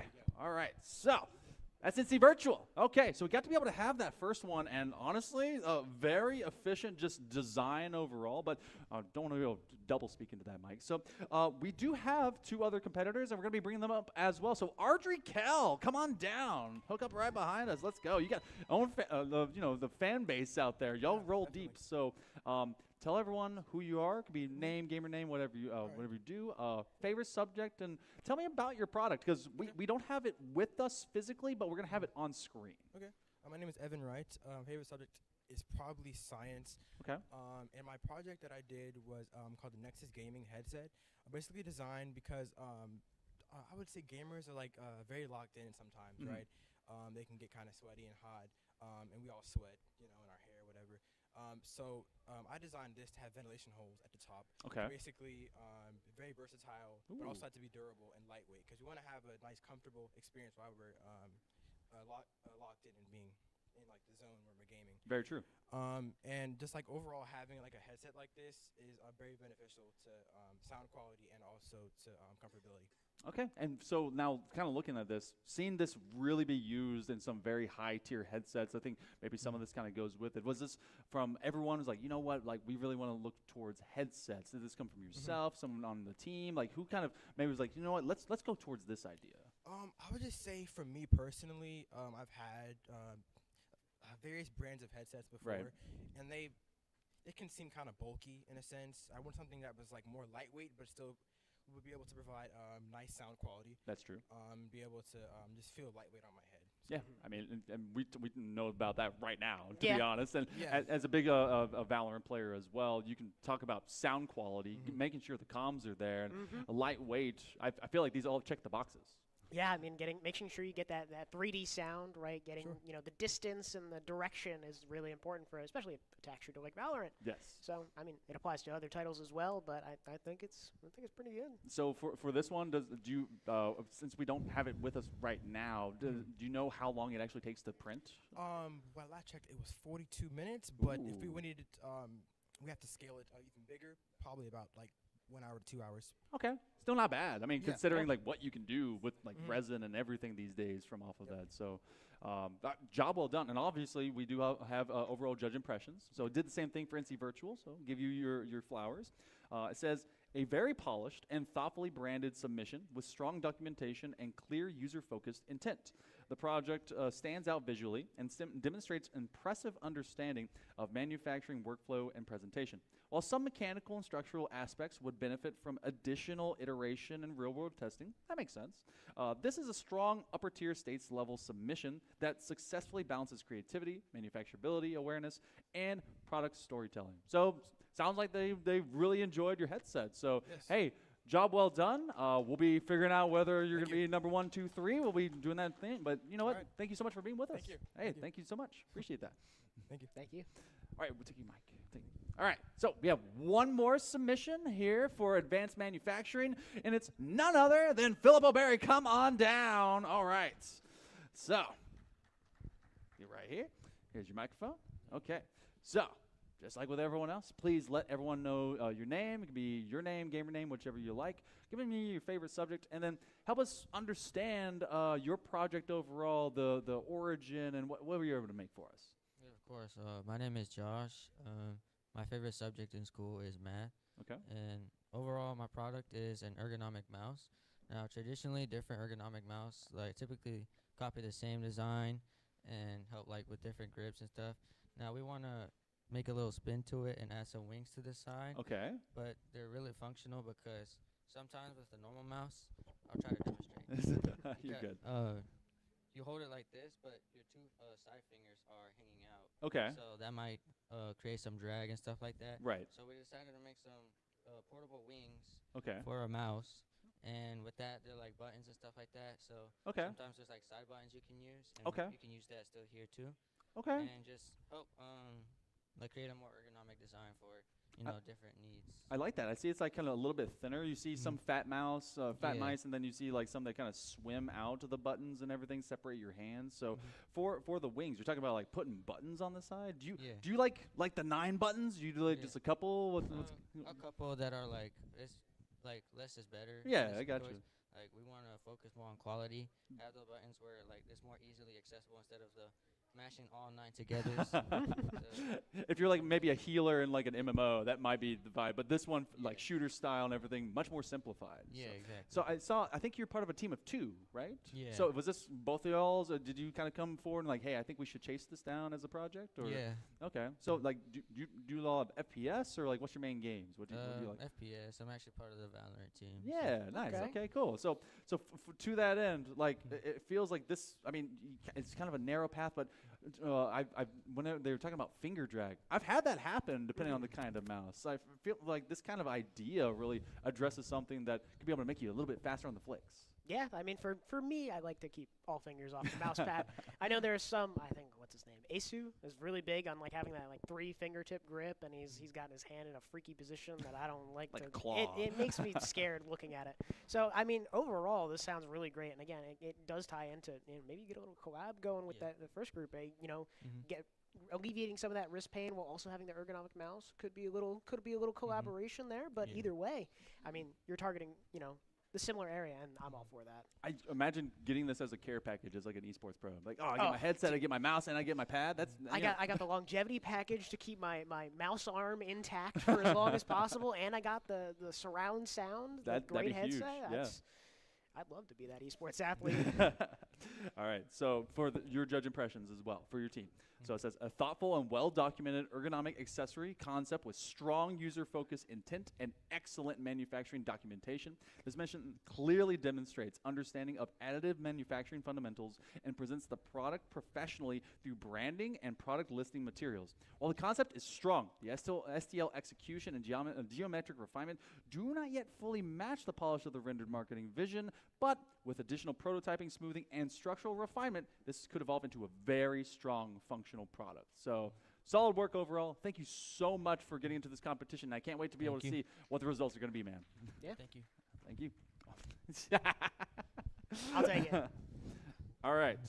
So I'm going to keep this live. So we'll be talking about this one, and we'll be talking about more. So we do have our results. I'm going to put that mic over there. Some of you may be wondering, I got you. Some of you may be wondering exactly how they're able to figure that out. Well, it was 1,000 points, right? Yes. I think the only competition that wasn't using a 1,000-point scale was robotics. They have other things that they have to do with their robots. But for this one in particular, we have all the point totals, and we have all the results, and we have our finishing places. So we'll be doing in reverse order. Third place with 785 points is Beauty and the Beast, Philip O'Barry. Make sure to give them a round of applause, please. Top 3, solid work.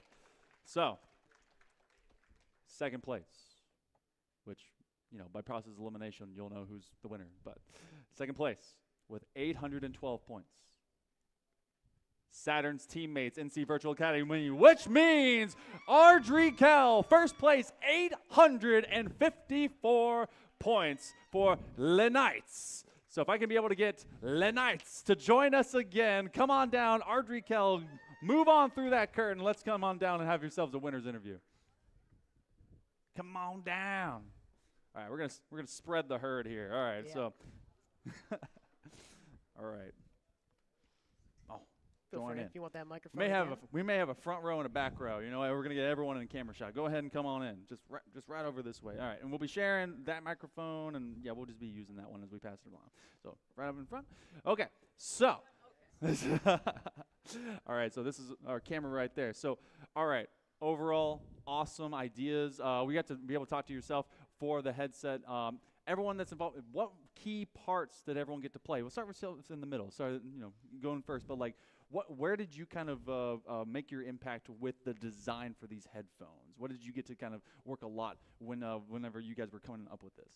So Evan really took a leading role with this, and I think towards like specific design choices, it'd be really hard to recount it right now. But I think overall, just like a lot of shared gaming experience would lead us to be like, we definitely need better designed headsets.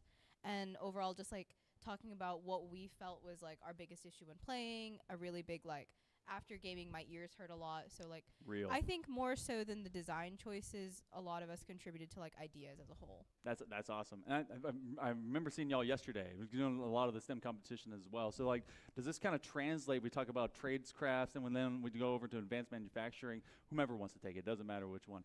But for this in particular, I mean, are you guys gonna kind of go through the steps? Maybe actually be able to find this one. In the near future, you think this is a project you mass produce? So I get to have some headphones soon, man. Maybe. I guess it's like similar to yesterday when we did skilled trades. Yeah. It's a lot about like just seeing the details and solving the problems. Like in this case, he wouldn't have like done the design if there wasn't a problem. Right. And that's kind of similar to what we were doing yesterday. We were like solving the problems, like the little details in between. That's awesome. Hey, you know what? Ardrekel continues to roll deep. Y'all continue to have a huge fan base, and everyone has been cheering for all of you. And you know what? It's time to give you your flowers. In fact, I'm going to be giving you not just that. You each get a ring. So each of you want to be able to put your own on, and we'll be able to let you show these off. So you'll be getting your own custom rings. These are our kind of placeholders for right now. But as well, how about the Advanced Manufacturing VESL State Championship trophy? So going on over, make sure, put your fists forward. Everyone gets to be able to show off your rings as well. A round of applause for the Ardrekel Knights winning our STEM competition. All right. Thank you guys so much. And of course, be able to take your trophy, and we'll have you go in this direction. And we've got even more just around the bend. Thank you so much, guys. All right. So, you really are going to do I'm a getting used kickflip. to it. I'm going to hit the kickflip, I promise. Okay. So, we've got our first one out of the way. That is, I think, about 4 more STEM competitions coming just around the corner. Super cool. Very close judging, to be honest. Yeah, I mean, like this, part of me was like, I wonder if the score was going to be like a big margin. Really not. I mean, it was just kind of like very, very close-knit and all in the same, kind of category. Yeah. So I think they're all great products. They are. Again, like we said earlier, I would love to be the esports athlete who gets that care package of all those products. Really well done by those guys. Hey, if there's anyone that you need to do some product testing, I know a person right here. So, hey, we might be able to do that in the very near future for our next subjects forthcoming. We've got more STEM, we've got more esports, Valorant, and Super Smash, as well as everything around the corner here for the VESL State Championships. Do not go too far. We will be right back.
Welcome back, everyone. It's VESL State Championship time here in 2026 land. I'm Hale Monkey Man in the booth alongside Cloudsy. And Cloudsy, we've seen BO1s. We've seen BO1s. It's time for another BO1. As we get into our winners final for this side of Valorant, we are progressing right along, but the number 1 seed continues to be the number 1 seed as they're facing off against the number 3 in NCVA. Yeah, super excited. I mean, we saw such a dominant start from Providence, and maybe we'll see more of the same, but it's another tick up the totem pole, Yes. right? That 3 seed instead of that 4 seed. Maybe that's the difference maker. Maybe that's what it takes to get a couple more rounds, have a little bit more of a competitive match, but we'll have to see going into Breeze. Breeze. How do you feel about Breeze? I know, do you have They opinion? changed the map, and I love it. Oh, yeah. They changed the map, and I love it. Okay, so it's actually playable this now. It's pretty great. Okay, because it did feel like we were kind of locked in a few separate directions pre-changes. Like, mid was basically untenable, and you had to commit a lot of extra util to actually be able to pass it. Now, it does have a locked funnel point, but you kind of navigate it differently. And then same thing for Cave. Cave does feel like there's a lot more aggression that can come out from the attacker's side, to be honest. Yeah, I mean, there's a lot of potential. You get that walk down elbow. You get split mid pretty easily. Yeah, now. that's actually nice now. There's the A main choke is definitely more of a 50-50 now. Yeah. But the sites are, how do I say, holding B is tough. Right. Holding B is a tricky task. It's doable, but it's a tricky task. A is more the same, but you do have those like little areas, especially towards default on A site. You got site smoke wins you a lot of that, and just playing that little back site corner is pretty easy. See a lot of that, but in Agent Select, a couple unconventional picks, some more so than others. Okay. And we'll get more into that once the game kicks off, but I'm seeing some. Okay, let me break this one down. Okay, all right. Here I'm we go. seeing the Harbor, solo Harbor. It's definitely doable, not the most conventional thing I've seen. Double Duelist makes sense, Phoenix Jet, both normal. Solo KO is kind of insane to me. Okay. What would you normally support off of the KO? It's Sova. Okay. Like, just playing the Sova. The Okay. double flashes, especially the Phoenix, doesn't really make a whole lot of sense to me. It seems like we're kind of stacking a lot. Having that Sova, having that recon, especially for retakes and those site floods where, you'd have a Viper wall or something cutting off those main areas, it's going to be tough. Like, that's something you're not going to have, not a ping you're going to get through those smokes. Well, and the double smokes of Clove and Viper is it's not the second dome smoke I would have chosen, but we've seen Providence be a very brawly team and a very gun-heavy, gun out, I'm going to shoot them kind of team. So maybe that makes the most sense. Also, we have a change-up of at least overall role from our previous Lotus matchup. Mailbox went over to the Phoenix. So maybe some of that extra gun game that we were getting out of them on the lurk makes sense and going into more of a duelist mindset. Yeah, maybe it was just like, maybe just having a little fun. Yeah. Maybe they're just kind of like, they're switching things up, moving things around. Nice early attack wall coming in from Providence as they take towards B, flashes himself. Maybe Mailbox should have stuck to the brim. Ikaru finds 2 of his own, Marvel's Tokyo answers right back. We got a bit of a name change, so we'll clarify that after the round concludes. But Ikaru finding his 3rd. The Deagle is hot. 2v2 post-plant situation. As all quiets down. One enemy Inching remaining. closer and closer. Spy Island number 1 finds Freaky. Tap of the spike, but they aren't aware that that's a full stick. Ikaru with 4. Not 5, but that's a round win going the way of NC Virtual Academy. Is there anything, because I haven't heard of anything myself, but you've played at a much higher level for a lot of this game. So if you get an ace but lose round, is there anything, it's like a kind of a reverse, like, all right, this is like a 5-bagger, but cool, like it's a consolation prize? It's an ace, but like you're playing for stats. Yeah. Right? Like okay. we're calling you stat spass instead of Auspass, and that's where it ends up. I mean, they're definitely the Ikaru, the freshman, by the way, the only freshman out of Providence, able to at least find 4 as a consolation prize. And to be honest, onto your Viper, who still continues to be viable onto this map, kind of big if you really want to be able to have this attack find value as well. So I don't dislike that they actually found what half their ultimate in round number 1. Yeah, give or take. I mean, that's a good dent, especially for an ultimate. That's I believe 9 orbs, but pretty solid. Good first pick from the side of NC Virtual Academy, but bomb is kind of in no man's land as it starts to go down. Ooh. A little bit of pressure coming out from Spy Island. Marvel's Spike taking planted. again. One Finds enemy remaining. 3 on the round with that Spectre, and not enough space to get up on that box for Mailbox. As he's going to be taken down. That's round number 2. Bonus converted flawlessly by NC Virtual Academy. So you guys are just aware as well. So we've had to be able to lock in some of our accounts across all the playing for Valorant today. So for Marvel's Tokyo, that is not Marvel's Tokyo. Marvel's Tokyo did log in earlier, but Marvel's Tokyo is Nautix, if I'm not mistaken. Off of shout out over to Coach Gingerbeard out there. And Precise is Saturn. So if you're wondering exactly who is what and when is where, well, those are what they're going to be. Spy Island is Spy Island, and there's 2 of them. So, and they're both duelists. So they weren't at all trolling when they decided to do that. We were going to say one's Spy and one's one's Island. Island, except we forgot about that. Agent select, and so we didn't see it loading in. So they're both Spy Island. Yeah. So if I talk about Spy Island, if we talk about Spy Island a lot, that's why. There's at least a 40% chance that we're going to be talking about Spy Island. Well, trying to be able to weave their way around this island, which maybe is very thematic. Oh, they're going to get scanned out from the recon dart, and there's a lot of spray from out of Freaky. This attack hoping to be profitable for the Panthers of Providence. First couple went the wrong way, and actually they dance a silhouette around Freaky. So eventually that's going to be Nautix hitting the floor. Same thing with Saturn. Oh, you bring a shotgun to a precision gunfight. Eventually those BBs fall. Spy Island does find 2. Keeps this maybe in winnable function. Yeah, getting 2 with the Spectre there is kind of big, especially taking 2 of those guns away from Providence. They were looking like they were steamrolling over NC Virtual, over NC Virtual Academy going into this bye round. But Spy Island finally falls to Very Good Boy, but it could have been a lot cleaner. Certainly. Could have been a lot cleaner.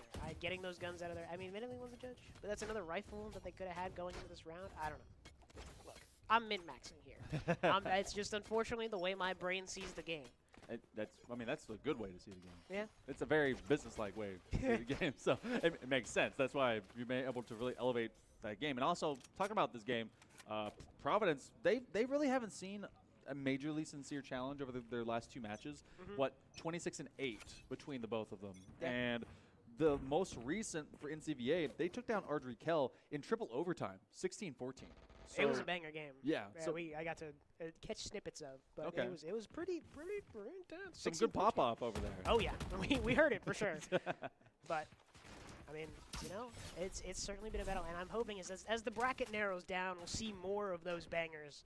Right, we're not gonna just get these steamroll best of ones that Providence has been putting out. And look, I'm not preying on their downfall, but seeing them down early kind of gives me a little bit of hope that we're gonna get a closer game, a nice and good banger, juicy game of Valorant. Just a good old steak. But even if we aren't praying for downfall, we are hoping for some drama, some theater. We're thespians, and we want to witness it. This plant finally coming through as they go for the old typical pyramid plant. Spike planted. And there's also a lot of protection that is away from the flooding that can usually happen for the defense if they try to be able to get back on the side. I love this overhead view as you see where everyone is trying to be able to collapse in from. They have that double stack, and you have that strong spray from out of NC Virtual. Iku is able to find a couple, and oh my goodness, suddenly 3 ring out. H-Dog and Barry defending their house. It's a 2 versus 1, and they already used that ultimate. That's just, it turns the tides instantly. Spy Island left with not a lot in the tank. Having to do everything here. Barry, nice little 1-tap it seemed like for Aura. Yeah. For style points there. 2-2 scoreline, really well recovered from the side of Providence. Speaking of Aura, there was someone out there, I think there was it was Kearns? No, I forgot who it was. There's someone that literally sees through just like some kind of curtain of hair. Yeah. Just Aura checking. Anyone remember the scuba haircut from Champs? Philip O'Berry. It was Philip O'Berry. Anyone remember like Scuba from Champs where he couldn't see and everyone was like Scuba POV and they have the Valorant screen and it's like his bangs in front of him. He's just saying he sees with Aura. Is that when you change your resolution to be on the low side of the screen? Oh my goodness! Oh, quick flash! We're able to get off of this spray. Spy Island has to be able to back their way up, and honestly, that healing difference as well. I mean, I know it's been around for now a hot minute, where literally you get a hot while walking onto your fire. Have you seen that be? I mean, that seems like so much more productive. You don't have to stay into your own hot hands. It's quality of life. Yeah. I think it's just like I don't want to play Phoenix and have to sit in all of my stuff all the time, especially when we just came out of a movement meta. Yes. I think that's the best way to put it with Neon, Waylay, Yoru, all of that now getting abolished. But, you know, it just gives Phoenix a bit more room to work and a bit more agency, I'd say, as an agent. So sorry for the play on words, that's good. but that's why you're here. they pay me the big bucks. But, I mean, good little trade towards mid. You know, we had a 1-for-1, a couple flashes being taken out of the picture. Maybe people could see their monitors now. Still plenty of smokes to obscure their vision, but both teams kind of working their way around. A couple shots here and there. Ikaru. Wow. Little lurking elbow finds the frag onto Notrix. Notix, excuse me. We're getting there. There's a couple of seniors in either of the squads, so you have a little bit of talent that will be lost to both these teams, but freshmen really showing up as well. I mean, we've seen it from Ikaru, from Providence, and they're hoping to promote from the front now. They still have to be able to get the spike to sight, and they do find one with H-Dog. Oh, Ikaru continues to pay dividends. Vipers are often snakes that bite you, and they're doing so here on Breeze. So it's a 4 versus 1. Unfortunately for this version of Spy Island, too familiar have they been to this side of sight. Yeah, a little on the dart. Half-wall position is a bit tricky, very spammable, but has a good bit of time to work with still, but has to find the remaining players. Spotted out H-Dog, finds one onto Freaky. Still working their way. Rapid spike, spots H-Dog. Pops a Blade Storm as well. Updraft, oh lost no! to the sauce. Whiffage finds the frag, but Barry's gonna clean it up. That was scary. That was scary. Got it. Saw crazy mix-up ankles demolished. H-Dog stuck in the spin cycle. Dude, I got nothing. I got nothing. That was 3,000 DPI from left to right. Like, where did they go? And their teammate in, I believe that was in Barry, just like, they're behind you. What? That updraft ruined them. That's a crazy third round to put on the board for Providence. I mean, well done. Could have spelled disaster. If the right click connect. Oh, right over the head, too. They pressed up just enough when that happened. Yeah. Aldrone spots out Spy Island early, aim main. Not a lot in terms of the gun department. Bit of a lackluster economy for the side of MC Virtual Academy. You see the run it back come out. Does spot 2 players back sight. The mailbox can be taken out. Back to his safe position. Hot Dog finds one of his own. See Saturn going for 2 big ones. Mailbox going to clean up 2 of his own, though. 3v1 for Notix. Does have that reckoning. Spike planted. Spots 1, but the Stinger not the tool for the job. Mailbox with 3 will clean up Providence's 4th. I'm kind of feeling myself. Yeah, y'all better keep let's up. touch up into overall comment, because we talk about that reckoning 1 into the 3. There's no reason. All the percentages are kind of against you. NC Virtual Academy, I've seen a lot of teams, as we go into this timeout now, Gingerbeard is going to let all of the beacons kind of talk about it, but I've seen some teams kind of go non-sentinel hold for this map. You get a lot of fluidity off of kind of controller. I've actually seen basically like team wall as you get tuck screen off of Viper and a little bit of harbor plate in combination for them, really covering long sight lines to a degree. But you go to a bit of Cypher play, they've been pushed like through their cyber cages, which is pretty typical, especially from those more buried trip wires that go towards B main. But it feels like Providence, like they tripped. Yeah. Into the pistol rounds, but since then, kind of been a walk away, and these 4 now they're right back into proper stance that they had in their first couple of matches. Yeah, I mean it was a little trip, a little stumble, but they recover. They're still making good ground, and you see this timeout coming in from Coach Gingerbeard, hopefully slowing down some of that momentum, trying to get the team back on that course they had in the first couple rounds, winning that pistol and the bonus, but. You know, you're seeing that these rounds are coming down to elims. They're not coming down to the bomb going off. So it's truly becoming bomb goes down and it's instantly a gun game, right? Like people aren't, how do I say? People aren't dying before the spike is planted, which is a good thing, but the defenders are needing to keep the early advantage in order to secure the defense. Nice little contact in A main, bit of chip damage here and there. Hot Hand's gonna work its magic. Make sure that players of, I assume that's the other Spy Island. I get very confused with the 2 Spy Islands. Gonna recover there, but all can be quiet for now. Nice little flash drive in mid, trying to make some pressure. That's a virtual carry. Providence gonna get sniffed out.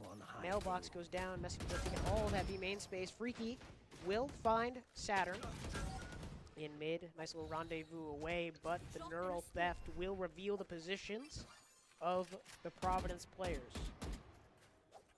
Providence initially had kind of gone a quartet into that other side of cave. So when that was initially read, they were very hyper-scaled towards that side. And Spy Island, they've responded in kind to be able to get to that position.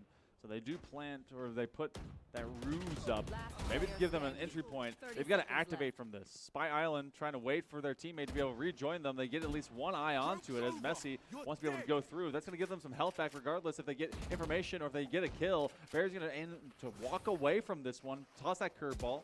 Now they have to jump over it, hoping that eventually it would tick down. That was a good pickup as they did it from their run it back. So Providence finally seeing an ounce, a spark of life from out of the beacons. Yeah, you can see Barry there trying to like hope and pray that you could feel the pinch coming in and just like, please let the run it back run out. Please, it's the only way I win this. And yeah, unfortunately, little fadeaway J-ball coming from the side of NC Virtual Academy, getting that frag with the run it back. But still kind of even game. I mean, like, it's certainly more competitive than the other games we've seen Providence in. Right, no 13-3, no extra dominant half.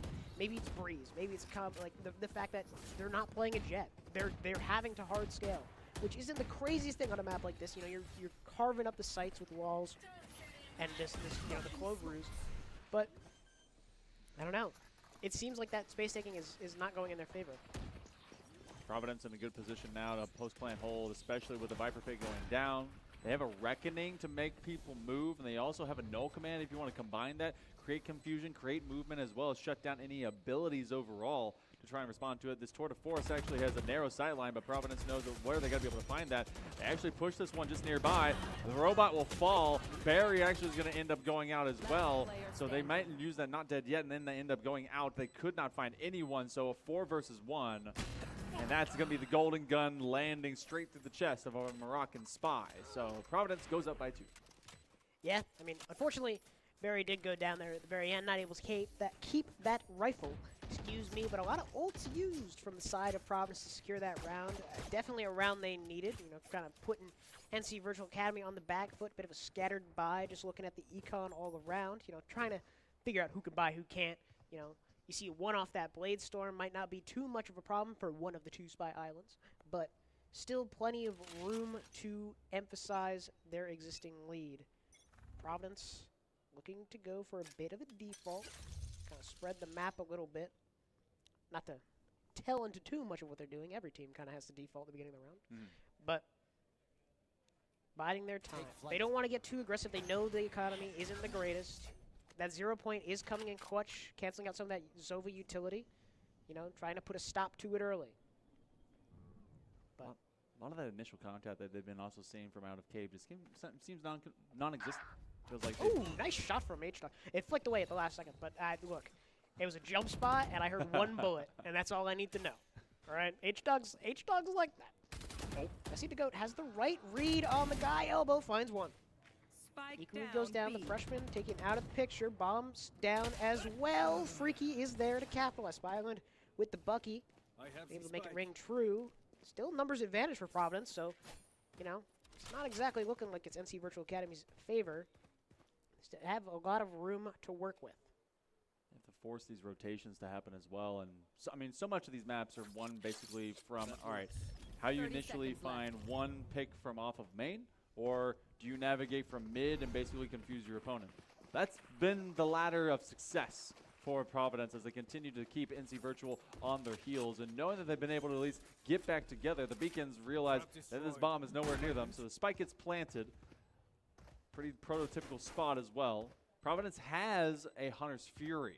So not only do you have to divide and conquer through some of these immediate teammates, you have to see where they are off of this ultimate. They know at least one clove is nearby. They've got the scan. Both know that they are basically arriving through a double door to immediate contact. And the Panthers now been able to double up this lead. Yeah, great way to try to take that contact with the 0 point, sniff out. Oh, there's Glove here. Trying to find something, but it's just not looking like it's in their favor. Still numbers disadvantage, still a lot of util in the hands of Providence, but they didn't have to burn that Hunter's Fury. They still have that for post-plant situations, and they're doing a great job from being the attackers holding on to mid. It's allowing them to pressure both sides of the map and then finish their rotate back towards the other side, right? Maybe they want to prod up towards B elbow, right? Find frags there. They have that mid space they can fall back into and just end A. So there's still a lot of potential with the gaps that are being created from these first picks that NC Virtual Academy is giving. NC Virtual still, again, economically on the back foot, and you kind of understand that once you also hear that Blade Storm get popped up, but it seems to be kind of a secondary attempt as they make sure to have some of that extra dueling available to them. Spy Island does get rid of Barry, so our Phoenix finding some big value as both Spy Islands now are down checking a bit of mid-base contact. They know that that was very successful for them just a little bit ago from the side of Providence, and then trying to be able to come back through. It's going to be escape time. Mailbox gets rid of at least one as Saturn will hit the bricks. And now for H-Dog, oh man, there they go. So Nox going to join the ground, and those blades are a little bit too dull. Yeah, got some good damage off, but not getting the frag is a bit tough with the Blade Storm. I mean, that's an ultimate. You got to kind of pop off and frag with hit your headshots to make sure you can convert.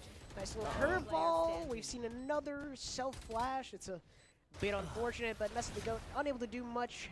Ikaru closes it out, bringing Providence to 7. Still have the Hunter's Fury. Maybe they'll use it this half. Who knows? They haven't. They don't need it. They don't need to. It's like a sure thing. Like ace in the pocket. All right. Don't even need to touch it. We could use it for final round. They in fact have 2 rounds to figure out how they want to activate with it. They could use it, never use it at all. They could win both rounds and just shoot into the sky. It's like fireworks. Also, Ikaru's at 13-8. Everyone else very close to it, but like that's what you kind of want out of your Viper player. They don't need to be that main dog, but like when your freshman's popping off, it's your Viper. They're like, yeah, man. I'm down for my Zoomer to be like that lurk agent, that kind of like, it's not a duelist. Which makes me happy, because having a Zoomer duelist is like, whatever. It's a Zoomer duelist player. But seeing that he's on the Viper and he's like giving his team a good bit of impact outside of just pure fragging potential is pivotal. That brings him a lot of value as a player. Saw a bit of noise towards mid, couple pop shots going here and there, finding the pick and elbow. NC Virtual Academy to run it back, gonna come out, gonna be taken out instantly by that outlaw. Spy Island #1. Is going to be looking around for some noise. Who did we deem Spy Island #1? Is it the Phoenix? I think I'm just going to keep calling whoever I see on my screen Spy Island #1. This way there's no clear favorites, and I can remain biased always. Oh, okay. You know what? That's fair. Finally, trying to be able to spread some of that extra blinding power, but not blinding themselves. It's just 1 versus 4. Mailbox alone versus the world. See if they find their doppelganger. If they get the battle bot, they're trying to be able to get some extra damage back as they get that one down with Saturn. But they are separated from Spike. This is going to be a tough task. Third self-flash. I think we need to give them like 30 minutes of range time and be like, okay, here's how long your Phoenix Flash goes. Learn how far it goes around the corner. Good use of the wall. Good use of the wall to try to dig out that player towards mid-door. Didn't find anything. 4 seconds on the clock. It's looking like it's going to be wraps for Providence as NC Virtual Academy brings it to 4. Also, we do have an announcement just real quick. If you have lost your wallets, it is here at the caster desk. It is gold. It's cool. Ardry Kell. I believe that's one of our winners that was just here a moment ago for our advanced manufacturing. I currently have hold of your wallet. I'm so sorry that I have it. I would like to have it returned to you. So Ardry Kell, if either send a representative or please send the student that is able to have this returned to them. So it's going to be right here at the caster desk. It'll be like right here on the corner. Right there. Right there. It's very pretty. It's gold. So.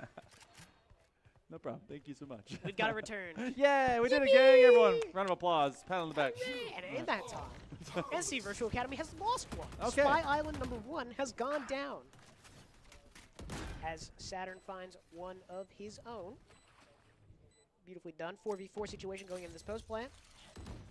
Rendezvous action, trying to find some contact back towards yellow. Ooh, little pop shot, didn't get the kill. The Reckoning gonna come through, blind everything up. Hot hands as well, does some damage.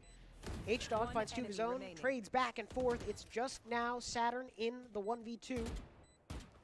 Seems to be aware, but not fully. Finds the first. There's nothing here for Barry to do except use his gun in that post-plant situation. 8-4 half coming in for Providence. It's a good start. Good start for the attack. For that moment, I know that it was buried a little deep and that you have to basically think, all right, are they kind of playing cheeky, really close quarter around that pyramid? But it wasn't planted really for the cave. Nope. So, like, would you commit maybe to trying to go for half? You kind of have to. Okay. I think it's a key thing you see with a lot of players is if they're brought down to that low HP, like you saw Saturn was brought down to, what, 30? Yeah. From that initial engagement against Freaky. It's one of those things like you want to tap and go get your kill. Yeah. So you can come back to the spike. And there's not a whole lot of discipline. This goes all the way up to VC2 level. You don't see a whole lot of commits off that low HP first tap of the spike, right? They're looking for their Twitter clip. is the best way I can put it. They're looking for their hype aura moments they can put on Twitter later. But I don't know. Maybe they don't have a Twitter account. Maybe am I old for having Twitter? I am. Well, I mean, I'm saying, are we old for having Twitter? Let me look at it this way. Are we old? In combination. In combination. Well, I guess it depends. If you only have Twitter, you're definitely old. If you have Twitter plus other things, variable. The kids these days with their TikToks and whatever, they don't. With the Tic Tacs and the IGs. I don't get it. I don't understand. Well, as much as I don't want to have socials are fun, but I see silly things on there. They are silly as long as your as long as your algorithm is silly. Sometimes your algorithm is trying to be too silly. Depends on what you see. But for what we have seen, NC Virtual Academy is struggling to identify where in the world this defense is. It keeps kind of maneuvering around them. And they're actually taking a path that we haven't seen too many times last time around. I think that was a collat from out of Freaky, or they landed two, or they're just really fast. Freaky's just getting in there with the headhunter. Found 3. It's just Nodix alone. Cove goes down. I've seen a lot of silly Cove plays. Unless your name is NRG Som, in which case we don't talk about it. Never again will the Cove incident recur. Not able to find one. Look, I understand he probably picked up the ghost from someone else, but I'm sitting there like, oh, he's a ghost in his hand and he has light shield. Oh, man. Nuts. Dang it. But good pistol out of Providence. They played very far back. They saw that initial aggression towards B main.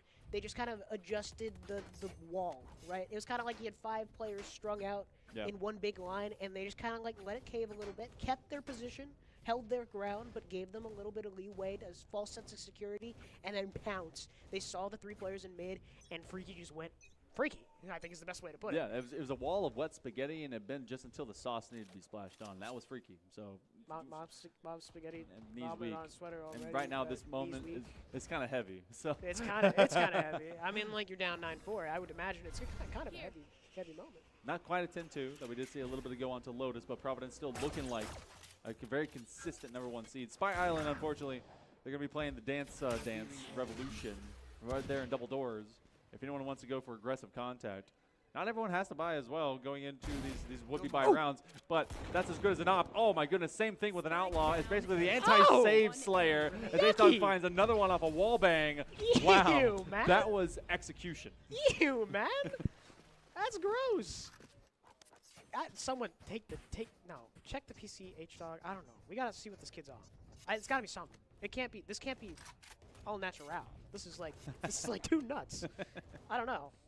Look, there's fables of the GCD, and I've seen stuff that crazy, but that's kind of nuts, man. Like the synergy between Freaky and H-Dog there, just kind of going back and forth, taking that engagement was so well done. And forgive me, something I don't expect from high school. Having that level of team play is something you don't really see. It was kind of a Bad Boys 2 moment. Yeah. Just kind of back and forth. Back and forth. The 10-4, good buddy, and Providence, they already lose out at least one defender, so there's a lot of flex now that has to be made. As NC Virtual will try to be the tip of the spear, be very well and sharp, and H-Dog trying to be in support of Ikaru as they throw that blind. So That's going to be a flash drive that comes in. Spy Island gets it on a wall bang, and H-Dog will at least get that trade out. Still acting down now by 2 players. As a rare moment, especially into the second half, NC Virtual is able to get a plan. Yeah, they kind of gave that ladder space early, electing to play more towards backside. You saw the recon dart come through that harbor wall. Just not able to convert much just because they had already snuck into elbow at that point. Or not elbow, excuse me, ladder at that point towards backside. But now it's just H-Dog and Barry looking to make something happen. You see the ruse come down. Tries to stick it to half. He does successfully, but Nodix has something to say about it. 1v3 for Barry. Spots out the player, gets 1. Not able to get the second. Saturn shuts him down. That'll be 5 for NC Virtual Academy. And a couple rounds ago, we finally hit double digits from opponents from Providence that we're able to acquire. I think that was like, I think right now they've gotten up to 26, 36, and 13. I think we gotta like applaud once we hit 13 rounds from like the collective opponents of Providence. That's what they Like, just said, yeah. We'll get. But I'm saying like, what is it? We're at a 10 and now 36 scoreline collectively for Providence. Yes. If I did my math right. No, so it was 3, 3, 5, 5. 8. Oh, we're there now. We hit 13. Okay, never mind. We Yeah. get the all-star team together. We beat Providence. Is what I'm hearing. Okay, perfect. And this is why I'm a business major. I don't know how to do math. It's okay. Everyone else will do the math. We Yes. actually met the finance person earlier. Oh, this is true. Yeah, so I they need got to. you. I'll get my connections. I'll figure it out. Shapes and colors are only my strong suit. But a little bit of noise. You see the hard folk come out. Hot hands trying to do something.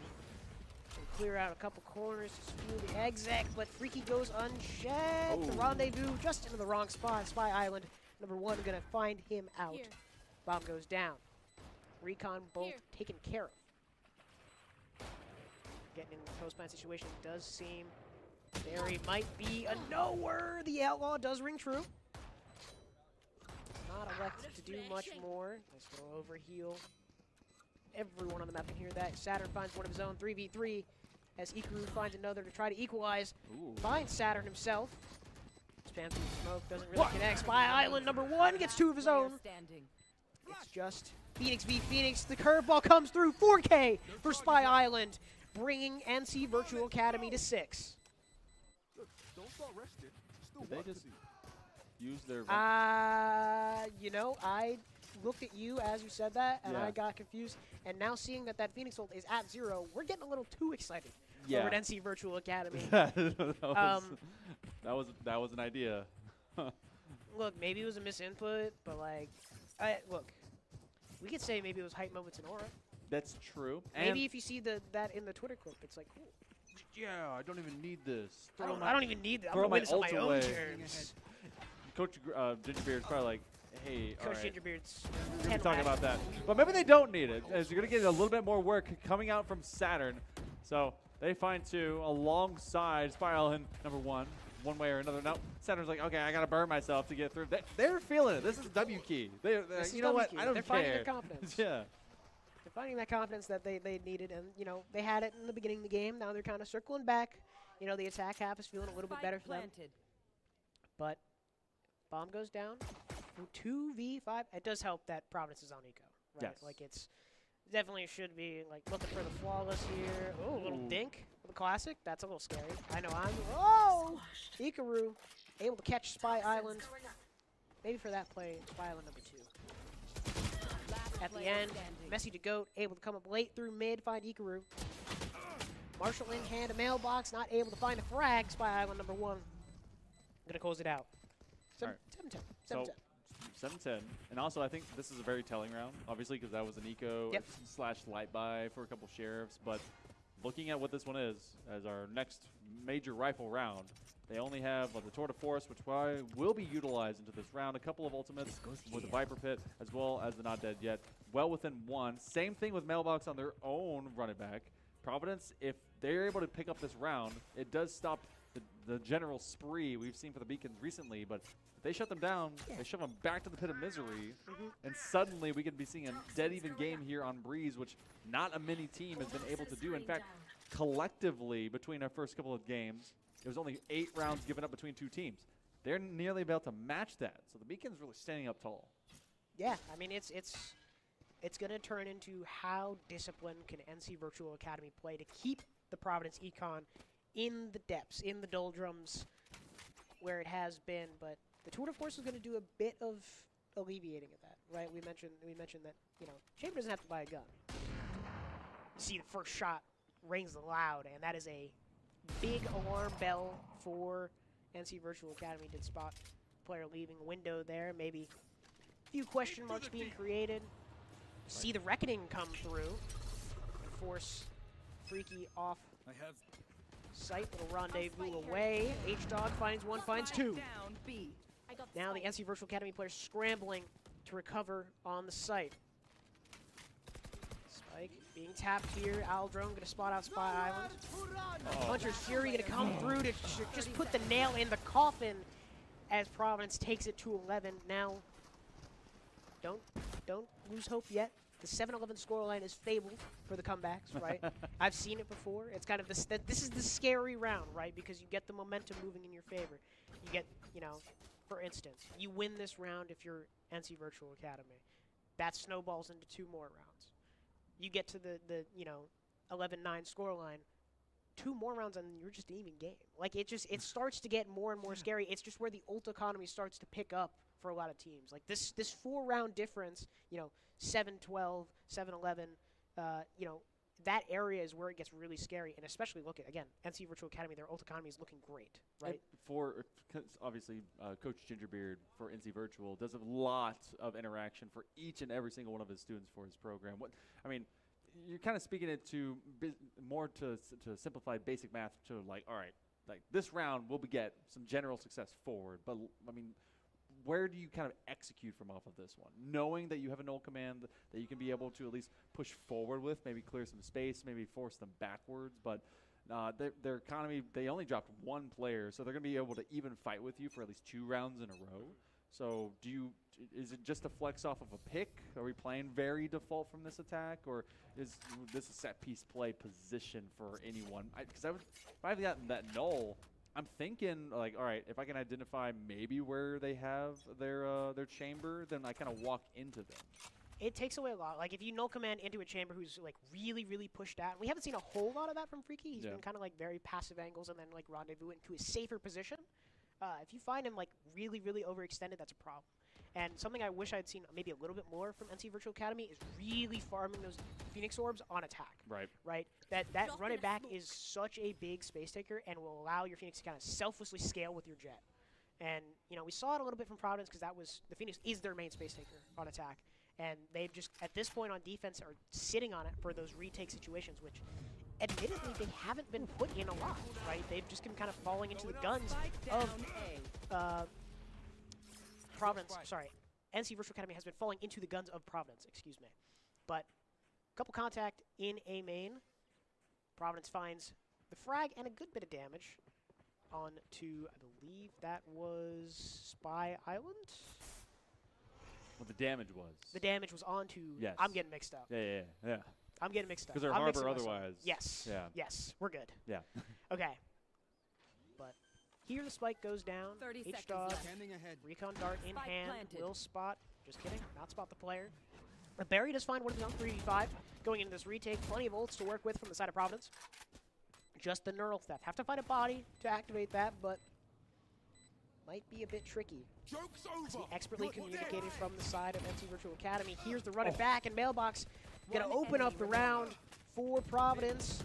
Shots going wide, and nothing to find a frag as Providence tears the remaining 3 players to pieces. That'll be match point for the side of Providence. Remember, winner of this is just a best of 1. Going over, though, into the grand finals. Grand finals of this Valorant tournament will be a best of 3. So you finally get to evolve over the course of your pick and bans, which will finally give some change up maybe to how these teams go through. And we've spoken a little bit before about how some of these maps can be like, all right, this was not our pocket pick. This was not exactly where we are most comfortable. But we've seen kind of the swath at this point because, what was it? We have we had Pearl, Lotus, Breeze, wide open kind of viewing maps. Yeah, it's kind of hard to see what isn't Providence's map. Yeah. You know what I'm saying? Yeah. Like we haven't figured out what maybe this team's insta-ban is, what their, you know, their anti is. I'd have to go back and look at the vetoes. I don't think Joke's over. to be fair, I should have been paying more attention. But we see the run it back come out, try to find Barry in that mid-doors position. finds 2. Oh my goodness. On top of the run Oh! back. Oh my goodness. 8 HP. Gonna get the not dead yet. Online. Looking to make something happen. Curveball comes through. Nice. Turns it. Oh my goodness. Barry with 3.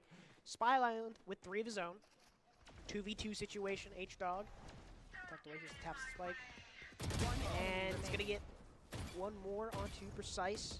I don't know if they're fully aware of the bomb down mid. Viper's Pit is up. That's going to be a huge deterrent. Spy Island finds the contact. Position made known. To venture into the pit, and that is unfortunately it for NC Virtual Academy. Providence with their 3rd win of the day, 13-7.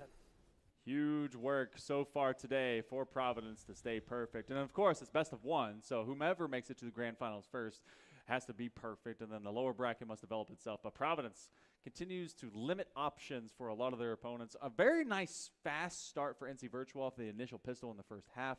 From there forward, they really controlled entryways, especially when we get to the defensive half. It was more like they were playing a little bit of like, all right, we're going to do some mild catch-up. There's no reason for us to get too quick about it. And their attack was, they basically poked the bear at every single turn. We talk about the changes of Breeze. Didn't attack elbow too many times. Just that like twice, thrice, maybe? We didn't see a whole lot of elbow walkdowns. We didn't see, like, we saw, pistol round. They worked up elbow, try to find something. Freaky was there to, Yeah, all the time. hey, take care of business, if I have to say anything. Yeah. But, I think the biggest differentiating factor was that Providence on their attack just can maintain that mid-control. Yes. It wasn't a matter of, okay, we'll poke around, see what's there, and we'll leave it for later and go to a site. They kept a guy there, at least, right? So that there was always something to fall back to in terms of leaving to that other site. So maybe something to look at in the VOD review for the side of NC Virtual Academy. I'm not 100% sure what we have next, but whether it's STEM, whether it's esports, we'll be here. Don't go anywhere, and we'll be right back.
Welcome back, everyone. More VESL State Championships here as we get into more of our STEM action. I'm Hail Monkey Man in the booth alongside Cloudsy. And so on the side of STEM, we see ourselves going from, I think it was advanced manufacturing over to artificial intelligence. A lot of these things, very broad spectrum of very modern day things that we're trying to address in computer-based sphere of STEM. We had a lot of skilled trades yesterday and today. We're going to much more of the electronic ends of that. So tell me about AI. Tell me about like what these guys have been doing with AI for this particular competition. Yeah, so students kind of took AI-powered tools and solve some real-world problems with them, and so judges and an audience were allowed to kind of tour an AI arcade of sorts and use scenario cards to kind of look at the stuff that students had built.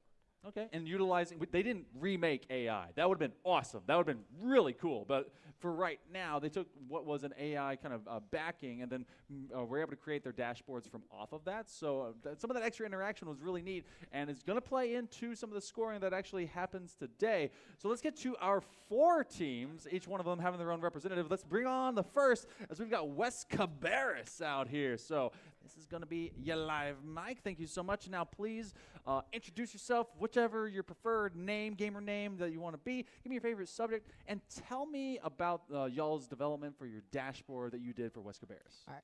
So my name is Cole, and I'm representing Wes Cabarrus. And so for our AI dashboard, we focused on the prompts that we did for things like making a funny AI, where we can transform any like text. We can change a document into something that's more readable, something that doesn't make you get bored out of your mind. And for our reaction, we actually made, off of the AI backing that we were given, we made a basically AI that can like kind of detect what reactions that you make. So if you smile, it'll know. And if you can give it a thumbs up and even a thumbs to the side, you get a thumbs to the side, it'll also know that. It actually detects basically any kind of reaction that you give it. We also had the interview AI, which if you ask it like an interview question, it'll kind of be like almost an AI that can help you interview. We had what was the other one? We had another AI that was kind of there to like make you almost gaslight you to make you believe that your AI was or like what you said was wrong. Oh no. I love that. That's great. That is terrifying. What have you done? A little scary, but like that's yeah, that's fine. That's pretty funny. You know what? That's awesome. A lot of social interactions that make me scared for the future, but also the future is new and different, and maybe that'll be really cool as well. So for you guys, we will have the judges and interactions and impressions for your general projects. They said it's very polished, visually engaging AI dashboard, and it demonstrated the understanding of the prompt, the prompt-based AI tools and the user accessibility. The project was successful in getting those multiple practical AI use cases into a very cohesive and approachable interface, introducing creative multi-model components throughout the entire teachable machine integration. So it sounds like that you guys really accomplished all those social tasks, and it feels like it was a very complex idea. Was it actually pretty simple along the way to develop? For us, when we made our dashboard, we kind of coded it to kind of just be very visually appealing. Okay. And so that kind of was honestly the hardest part. Developing like the AI, the kind of prompts that we were supposed to give it, that was a little easier. Okay. But I honestly want to say, yeah, the hardest part was definitely making that visual appeal. That's awesome. Hey, you know what? Being able to get the users and a bit of that marketing and people to want to use your platform, that's definitely one of the toughest part. But hey, we wish you luck. Thank you so much for joining us. Thank you. And hopefully we get to be able to see you come back up here. All right, thank you. Thank you so much. All right. Cool. All right. So we're going to be having, oh my goodness, you keep coming back to us. I swear. This is the amount of times that we get to see you, but you're going to be reintroducing yourself regardless. We've got the good old NC Virtual Academy coming at you live and loud. Come on down, man. All right. All right. Back again. Yeah, Welcome back back. again. Welcome back. Oh my Thank you, goodness. thank you. All right. So you keep competing. We keep bringing you back up. So eventually, law of averages, maybe something will happen. So again, introduce yourself again. Tell me about this project. What did you guys tackle? We got to apparently hear about social things. That sounds very scary. That sounds really impressive, though. But what did you guys do? What did you got? So I'm Marvel's Tokyo, the goat. My favorite subject, game dev. Let's go. I love my coach's game dev class. Beautiful. And also VESL. What they're doing is beautiful. But we have a prompt-cade, an AI arcade. It has some of the similar things that Mr. Cole had, like PR manager, interview simulator. So get ready for those interviews. But we strive to make something that can help everybody, not just students, not just elders, but everybody, anything you need. So one of the unique prompts that we have is a devil's advocate for people who are writing an essay. They might not know everything about what they're talking about. So you put in your essay, you put in your thesis, and before you put in your essay, you put in your thesis, and you go through it. You debate. You see what are the counter arguments, what's happening, and you come out with a better overall argument in your essay, which is absolutely beautiful. There's also other tools that help you so much in life. We really strive to make sure that AI can do better in the world and make a difference. And I love our dashboard. It's visually appealing too. My teammates and me really worked on that. So we have some challenge cards too, and they kind of teach you what you might want to learn with it. So I do want to ask, is it more for maybe argumentative writing, or is it kind of like I'm debating someone, and here's what the topic is, and so we want to go a little back and forth. Here's my points. What do we kind of want to talk about here? I think a little bit of a debate. It's a little debate. What are you going to say against me when I say this? What's happening with that? Gotcha. And trying to strengthen arguments. So, yeah. Okay, yeah, and being able to not just come from a position of bias, but actually what that interaction is going to be like. So that's really cool. I love that. Okay, so same thing kind of with the judges' impressions for you guys. They said it was an exceptionally polished and thoughtfully engineered AI dashboard that stands out as one of the best out there for production-level submissions in the competition. The dashboard demonstrates clearly intentionality behind every interaction, and while the project relies primarily on very sophisticated prompt engineering rather than just the deeper back end of AI architecture, the execution quality and usability and the systems level thinking elevated well beyond a typical prompt collection. So that was awesome. That's amazing. So that's really cool. So you guys definitely are able to hit this task out of the park. Thank you, for sure. Awesome. I appreciate it so much. Appreciate the opportunity once again. You know what I'm saying? Great. Honestly. You know someone was using your name, by the way? Yeah, I might know him. I don't know. He might be my teammate or something, maybe. But I'll let him borrow the name for now. Okay, that's cool. Yeah, all right. Well, you know what? Well, we wish you the best of luck. Thank you. I feel like we're going to see you in another competition. Just maybe. Maybe a few more. Okay. But yeah, thank you very much. Hey, no problem, man. Hey, we'll see you in just a little bit. All right, cool. So, what we got? What we got going on? Oh, good old Philip O'Berry. All right, Philip O'Berry, come on down. Come on in. You come back to us. All right, I appreciate you. All right, we get a lot of returners in our competition because they're doing a lot of study coming into this. So, obviously, we're talking about AI dashboards, a lot of the interaction, kind of the focus on some of that. So reintroduce yourself and tell me about what you guys tackled for this overall, this kind of the prompt execution with your AI. How was this for you? Yeah, of course. My name is Josh, and for our AI prompt, we mainly used it to target pretty much all demographics. There's like no specific one because we know there's a lot of people who are learning AI, whether you're a student or an old person, So we wanted to combine different elements, not just for like just students, but there's also some prompts on there for like project managers, like do you need help building ideas and stuff like that. Okay. And just putting it all in one dashboard, so it's for everyone, and it's just easy to access. You could just copy in, put it in ChatGPT, and replace what you need. And yeah, just made it super easy and simple for everyone. It feels like, we've seen a little bit of that kind of that universal idea. Because right now, AI obviously faces that, hey, it's new, it's crazy, it's technology, and people need to kind of be able to accept it to a few of those extra tasks. And you talk about project managers. Like my program manager utilizes some of the time to also use policy documents. So that's a really good use case for that. So do you see yourself, was this kind of a simplified task? Do you feel like this is something that you could be able to replicate maybe if you worked with it again? I feel like I could replicate something like that.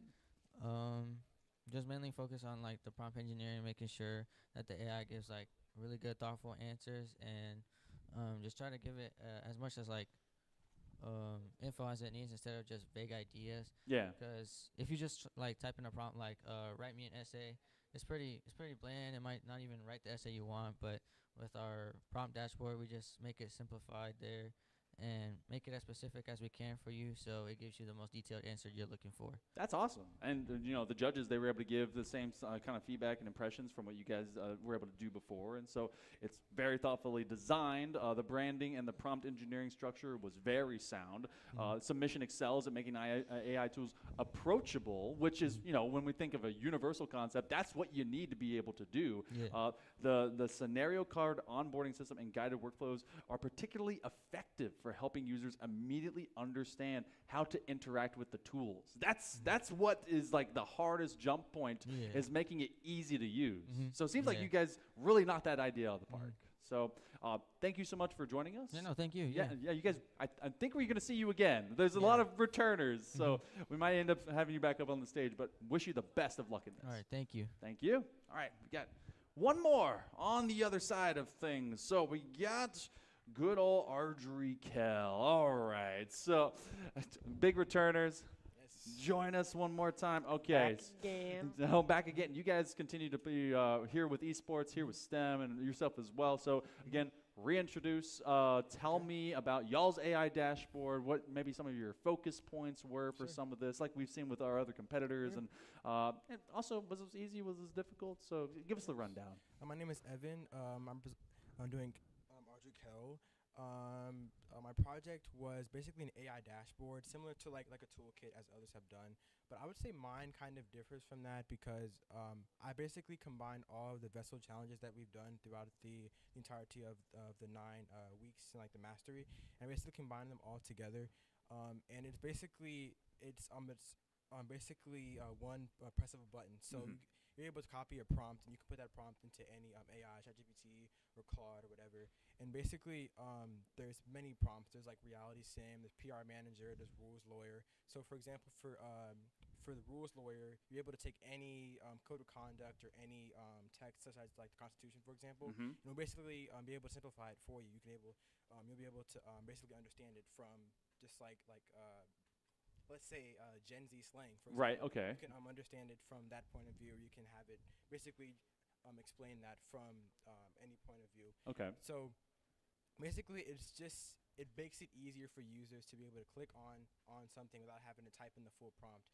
And also for the design part, it's inspired by the 80s, which I know that may sound kind of weird, but I wanted to put two different parallels and like bring them together in a sense. So like the design is it's black accents with a neon.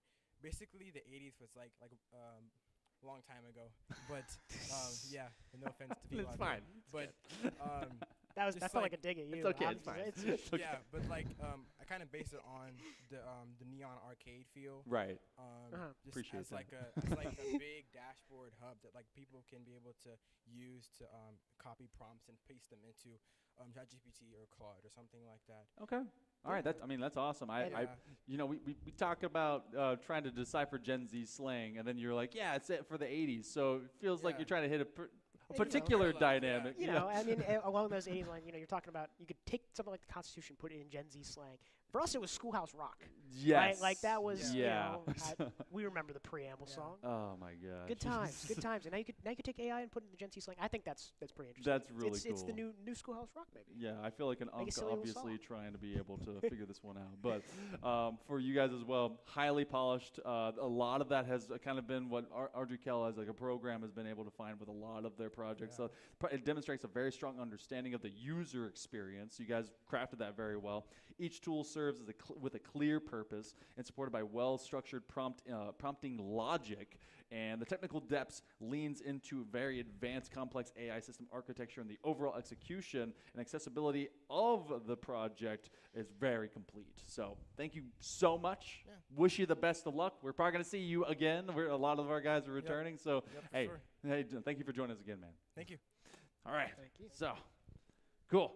All right. So we went through all that and more, and I got called old. That's fine. That's how it goes. So it's how it happens do. to the best of us. Everyone gets old. I hope all of you get old. I hope every one of you get old. So Here we go. I'm going to turn this one down there so that you don't hear me double. All right. We're going to go again in reverse order. Fourth place with a score of 760 points. Again, it's on a 1,000 point scale. It's West Cabarrus. So, West Cabarrus. Third place, in case some of you are wondering, the order by which people come up, that does not depict what their placements in this is. So, haha. Third place with a score of 805 points, Philip O'Barry.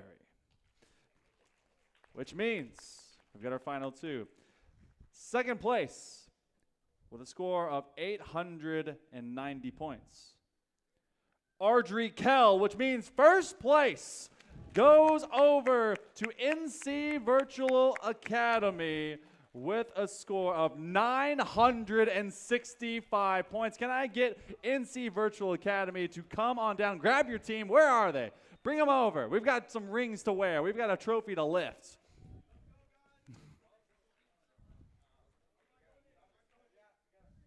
We're getting the squad assembled.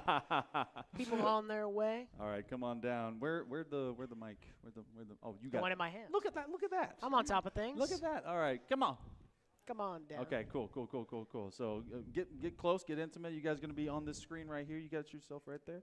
All right, so congratulations. You're back. Oh my I'm gosh. back. short walk. All right. Little short walk. Oh my gosh. Looking at actually how dominant this kind of win, we got what? I said 900. It was what? 965 points for this AI win, and up just behind you was Ardrey Kell. But that was like a 70-point win or so. So obviously, y'all's experience with this dashboard, we can do it across the board with all these guys as well. What was kind of your input? What was like the major focus each one of you was able to do with this particular project? I was really focused on trying to figure out the problem, which everybody contributed evenly, but I was really locked in on the problem. I wanted to make something that all of us could use someday. I wanted to make sure everybody was locked in on something. Mr. Ethan here, he was locked in on the tech part, you know what I'm saying? Okay. He was the techie, you know what I'm saying, trying to figure out how to make the prompts. He locked in with it. Like the very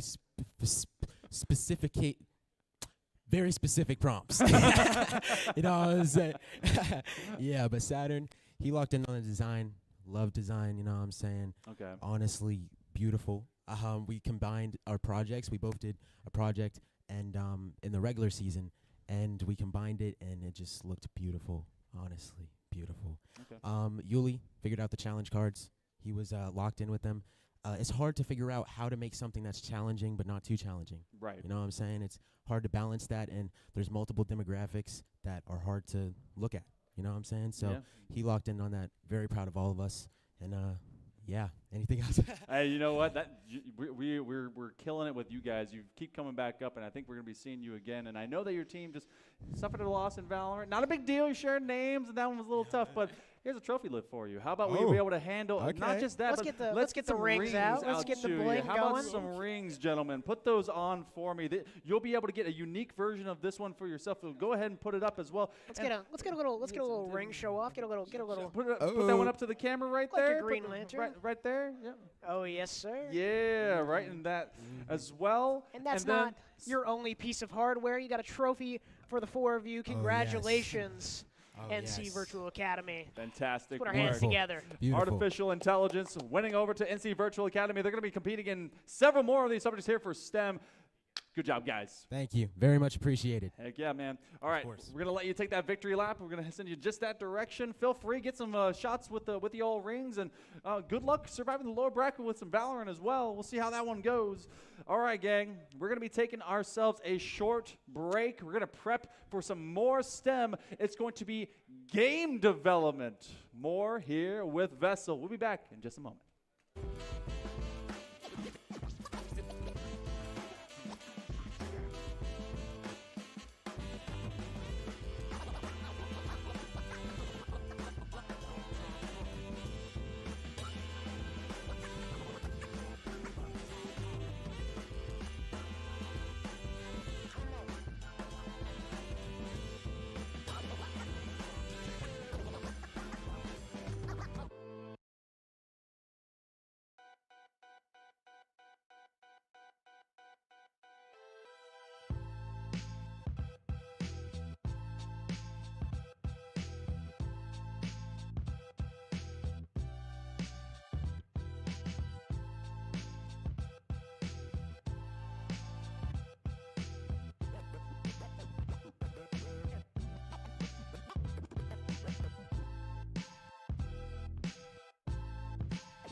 Welcome back, everyone. It's VESL State Championship time, and it's going to be a lot more STEM coming at you. Again, I'm Hail Monkey Man alongside Cloudsy as we're getting into our game development side of STEM. A lot of you are very excited about this one, and I can't imagine why. Esports and games and all the good stuff. But let's break it down. So what exactly were they covering? What was the challenge they were trying to meet? So the students had to make their own original game idea from the ground up. And that was kind of like a combination of gameplay ideas, trailers, marketing materials. But at States, they showcased these projects through, gameplay trailers. And they had the option to make a playable demo for judges and attendees. It was not required. It was kind of a little extra cherry on top. Right. Just having the trailer, having that idea was the main focus of this task. And we've actually done something similar to this in I think it was 3.5, 4 years ago with early, believe it or not, CMS times. That's when we were starting some of the extra game dev, and we went through the entirety of the development life cycle for some of that. So I may actually ask some of these guys maybe how much of that they had to meet. I'm just trying to turn, hold on. Yeah, green light. We're good. All right. So you guys will be able to see those trailers. We're going to give you some evidence of what these awesome developers were able to do. Let's bring over some familiar faces and maybe some new ones. Come on down. Come on down. All right. It's NC virtual time. Wait, hold on. Is it? Wait. I'm getting a Marvel's Tokyo. I think so. Okay, cool. I mean, awesome stuff. All right, cool. All right. So welcome back. Thank you. All right. So we're going to keep some of these intros a little bit different this time because we do have not just the printouts, but we also have the evidence of these trailers. So tell me, name of the game, what you guys are focused on, what kind of game is it, what should we expect from players as they get to maybe see this? I feel the name of the game is Unknown Ways. It's a psychological horror. Okay, it's something a little different. That's what I can say. Definitely, there might be some things you won't expect in multiple ways. Oh, okay.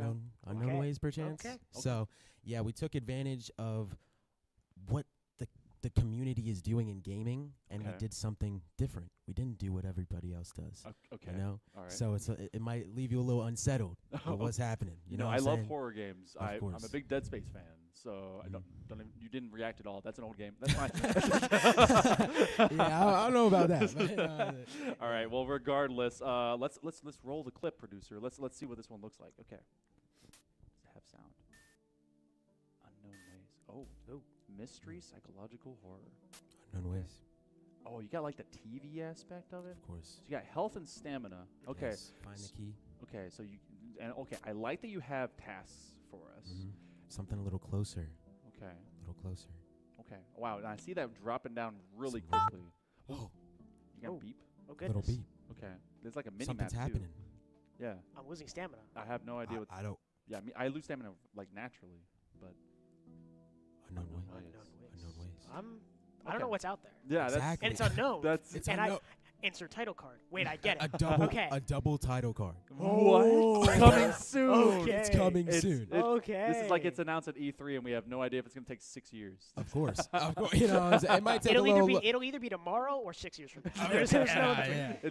It's actually still going to come out before GTA 6. Of course. Yes. Of course. I like that. You know what I'm saying? We never know when that's coming Okay, out. so now I need to know what inspiration did you draw from? Because psychological horror, I'm feeling Resident Evil vibes, like Resident Evil 7 maybe. Like what were you pulling from? So it's a little different. We wanted to do something a little different than that. A little different from what they're doing in horror these days. Okay. There's a lot of jump scares in every media, so I think something, especially with a demo that we made, a little demo, is that creating an unsettling feeling.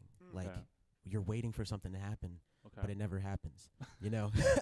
I like that. No, but I like that. It's kind of like the you hear something similar in music, right? And the beauty of music is the space between the notes, right? Of course. It's kind of like that. You never get to the and it's just there's something, and it's unknown.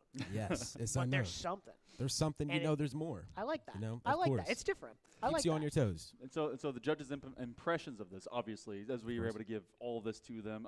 So they said the project showed a lot of potential, had a very strong and creative direction overall. The opening edits and audio choices were especially well done and helped create an engaging atmosphere that immediately grabbed attention. I'm not going to lie, that's the same thing, especially because they talk about the overall game.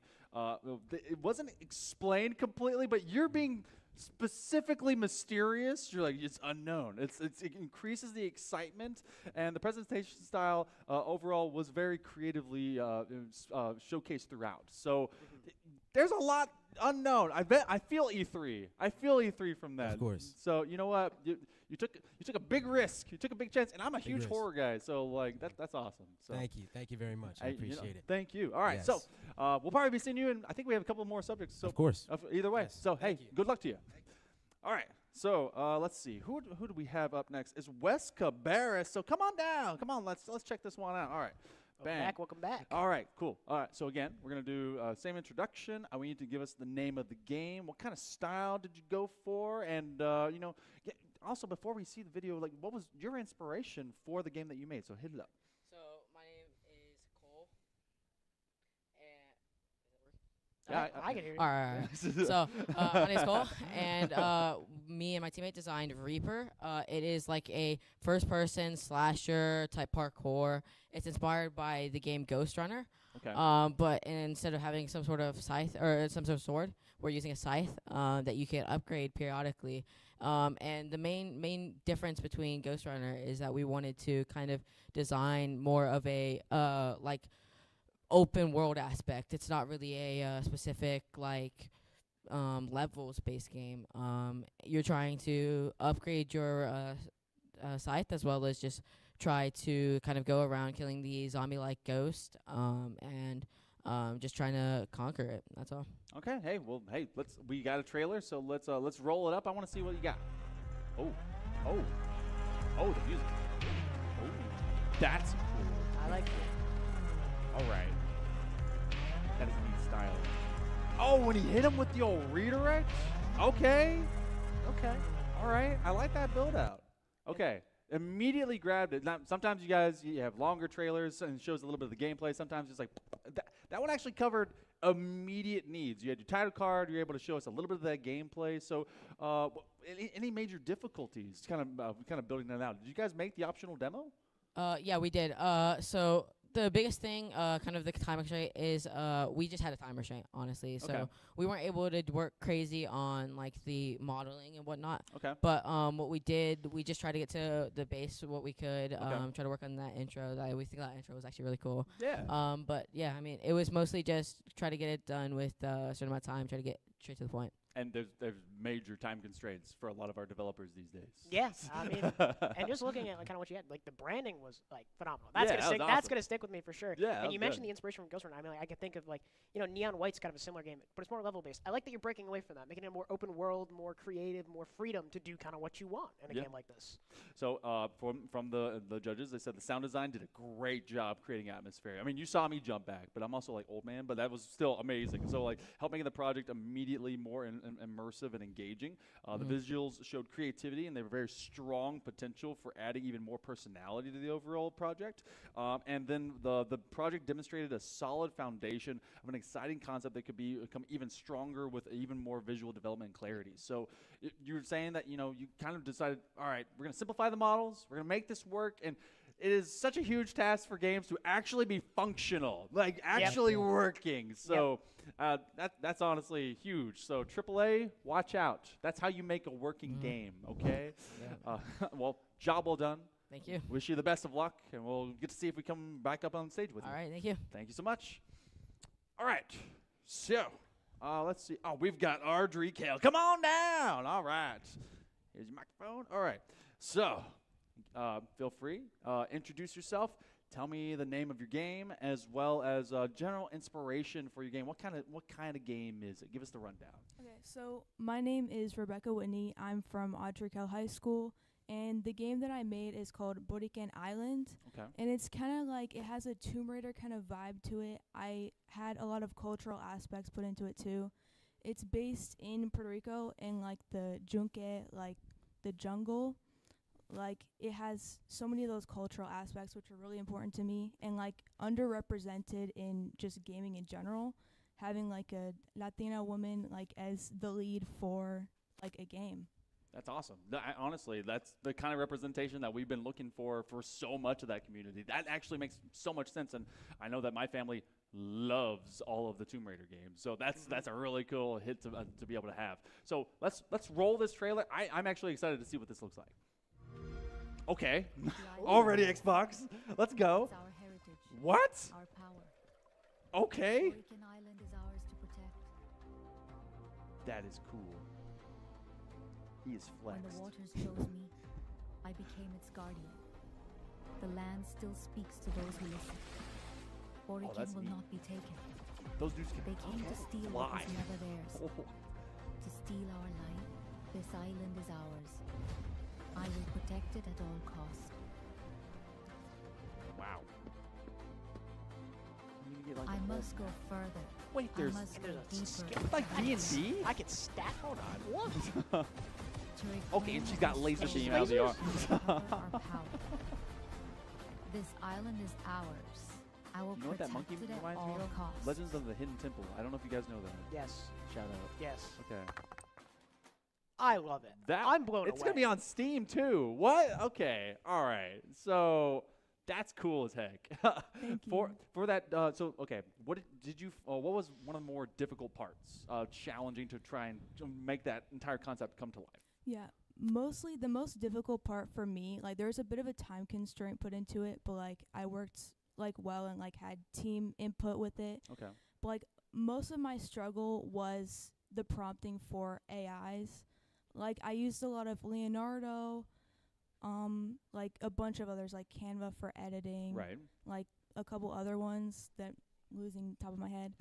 But the prompting was really specific because I'd ask it to like just change the color of her shirt, and it'd change like 3 different things. So like that was a little bit difficult, but I tried to round it out in the end. That is when we talk about prompting, and you guys obviously did the AI stuff a little bit before, and it extracts from a lot of things that currently exist. Understandably, it's like, all right, I want this specific thing, and it's like, I'm gonna touch what I want. So things can be a little rough, but for like a demo trailer and come up with that was really cool. So I would love to be able to see something like that too. And flying space marines, that especially with like D&D level stats. Well, I like it. I mean, it touches on the cultural heritage that you really want to draw and emphasize, and it's kind of like that, the modern futuristic kind of like, I don't know, clash between the two, right? Between tradition and kind of that future modern technological whatchamacallit. Yeah, right? very true. And I always love a good game. I can spec into stuff. I like making my silly little builds. So, I mean, that always gets the nerd in me going. So you got the min-maxers approval, and honestly, I think it's hype. So thank you so much for joining us. We wish you the best of luck, and honestly, that was really cool. Yeah, thank you so much. No problem at all. All right, so we're going to send you off, and we got one more. Come on down. All right, look, this is our Aura Farmer today. Oh, the Aura Farmer. Yeah. Did you like my scuba comment? Did you hear me earlier? Okay, we know who Scuba is? NRG Scuba? Valorant player? Oh, my reference doesn't hit. It's fine. Never mind. It's okay. We can sit down and talk about this later. I'll explain. All right. So you're going to introduce yourself, give them either your name or gaming tag, whichever one that you want to go by. This is from Philip O'Barry. Give us a name of your game as well, and kind of give us what type of game it is, and what was your inspiration for it? My name's Derek. My game name was Sleepwalking. It's basically a horror game inspired off of Five Nights at Freddy's, one of my favorite horror games. Nice. It's basically you just walk around a house, like you're sleepwalking, having like a nightmare, I guess, like a trance state, and you just have to hide from like a monster that comes in your house and hide until it leaves. Wow, that's okay. And I played FNAF or Five Nights at Freddy's, whichever way you want to say it, and that can be scary. So this actually sounds hype. Let's roll this trailer. Okay, already. Yep. Feeling it. Nope. Is your home even safe anymore? I don't think so. This summer, when it's not safe. Oh! Okay. Pretty fast. Navigate a house that's never safe. That point click. Oh boy. Hide from a monster that's already inside. Sleepwalk. Oh. Gotta run.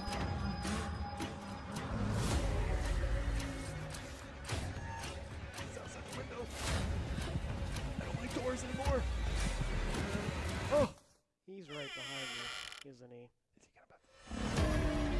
Okay.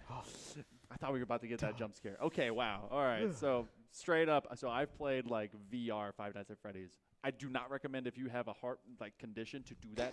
And this kind of thing speaks to all of the exact theming that you were talking about with Five Nights, and like even more so, you're not stuck in one spot trying to make sure they don't get to you, having to navigate the absolute dark. So what was a challenge with this, both for making the trailer and developing the idea for the game?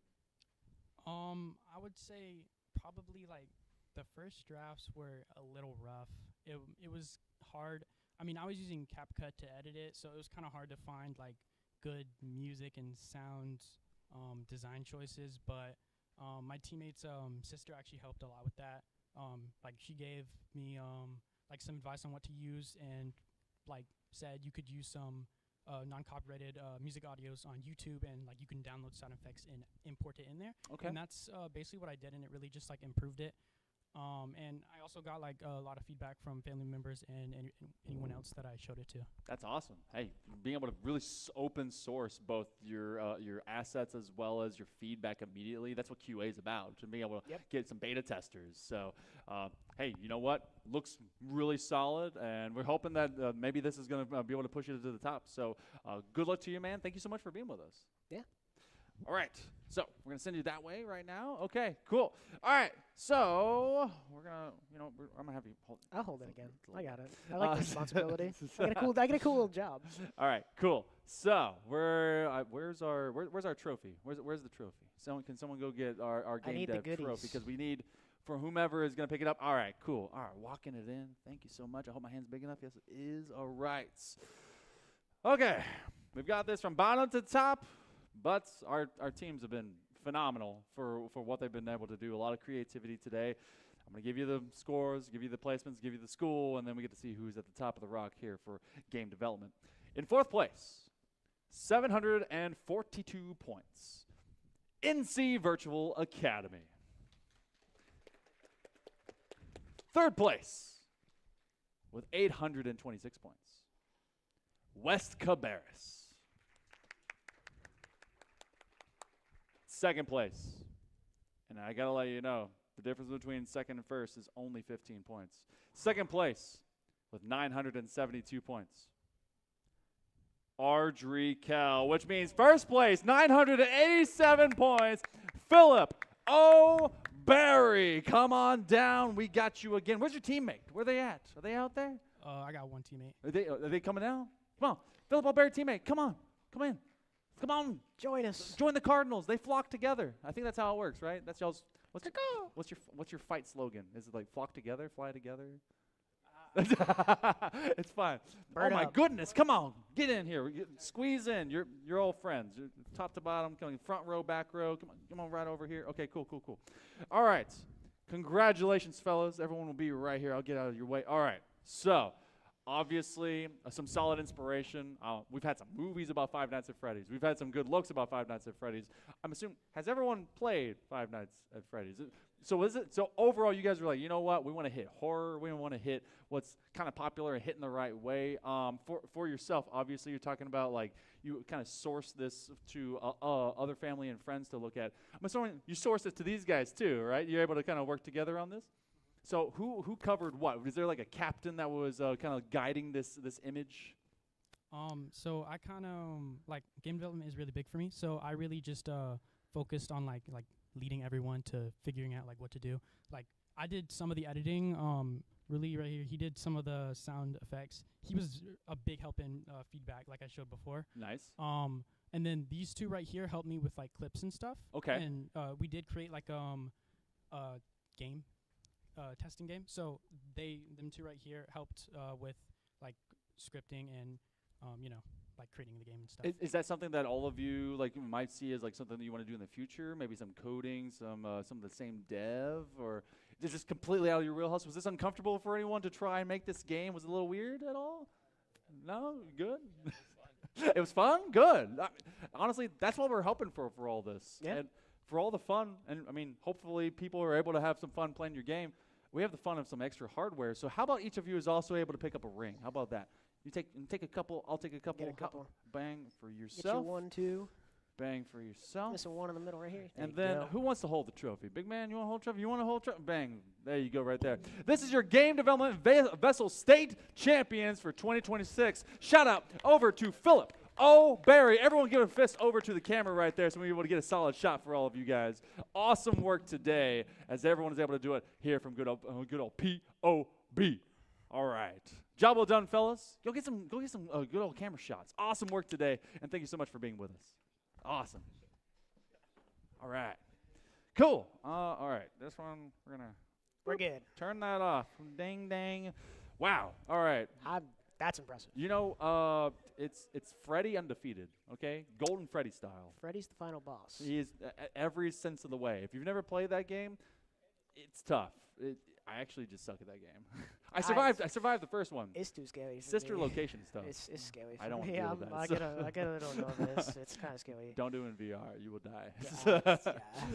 So either way, Sleepwalking, I love the style of what they went for. Everyone has been doing a fantastic job across all their projects. And I believe that we have, cybersecurity after this one? So we're going to take another break. We're going to get about 6 or 7 teams out there, and that's not me doing the meme. You guys are going to be waiting for us more of the VESL State Championships right after this.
Welcome back, everyone. We're getting right back into some STEM here with VESL 2026 State Championship form. I'm Hail Monkey Man in the booth alongside Cloudsy. And as we get into this one, let's see, I've got to read this trophy. It says, we're doing robotics, and I am an absolute fan of robots. I love Gundams. I actually wanted to create robotic limbs for people whenever I was getting older. I was thinking, you know, making prosthetics and be able to put those gears into it. I went to computer science instead, but we have a lot of awesome competitors that they did this challenge. What was the rundown for robotics robotics for today? So students programmed little virtual robotic cars to Yes. kind of navigate smart city environments, avoiding hazards, collecting coins, and, completing these deliveries with those coins. Okay. So their final code was uploaded to actual robot cars, and they navigated an in-person, like, real cityscape environment. Yeah. And so that's what they were judged on. It's kind of like the Waymo mobiles, I think. Aren't those used as a Yes, it's like a Waymo. Yeah, they're like Except taxis. they called their course the Grand Theft Autonomous. Grand Theft Autonomous still came out before GTA 6, so Really, a lot at this point. fantastic It's work. everything. It's everything. All right, so we're gonna be bringing them over as well. So let's go ahead. Of our 6 teams, we have 3, actually 4 that are repped in the building. 3 that are gonna be with us for these interviews, and they're gonna be short, sweet, and to the point because this was a very pragmatic, I guess, exercise trying to be able to make this coding work. So our first up on the docket, I believe I have Saturn's teammates with NC Virtual Academy. So come on down. All right. What's up, everybody? What's going on? All right. So give us a quick intro of yourself. Give us your name. Give me your favorite subject, and just give me your short explanation of your experience with this challenge. Yeah, so what's up? I'm Saturn from NC Virtual Academy. At least robotics-wise, I don't have a lot of experience, but I've dabbled in the past, previous competitions here. They had the robotic arm back in the past. Nice. Loved that challenge. It was great. Mhm. And, my favorite subject, honestly, it used to be math, but I'm more of an English guy now. Ooh. Surprisingly. Okay. surprisingly. Okay, like the language or the literature side, a little bit of both? I've enjoyed writing essays. That's Okay. actually, you're the first person I've ever heard him say that. That's amazing. Okay, do you want to do something with English in the future? Not at all. You like it. It's a hobby, not a job. It's It's okay. Okay, so hey, we were keeping these kind of brief. How do you feel about your overall performance in general with robotics? I think I did pretty decent on the score-wise, but I'm not sure the code was exactly, how they wanted it. Okay, I mean, you know what? There's a lot that comes down to kind of code breakdown. Some people are vibe coding these days, Yeah. and it doesn't exactly stand the test of time. Maybe you can see you come back up here, but you're telling me that you're a little bit tired? Yeah. Totally A understand little that bit too. of streaming earlier in Valorant, but That's we're still rolling. Lower bracket run? Hopefully. We'll be seeing if that's happening, man. Yes, sir. Hey, thanks so much for joining us. Of course. Awesome. Thanks We'll for see if we having come back up here. All right. Come on down. All right, yeah, speed run this one. Let's go. All right, we got Wes Cabarrus. All right, I want you to give us another little intro. Tell us about your experience with this one.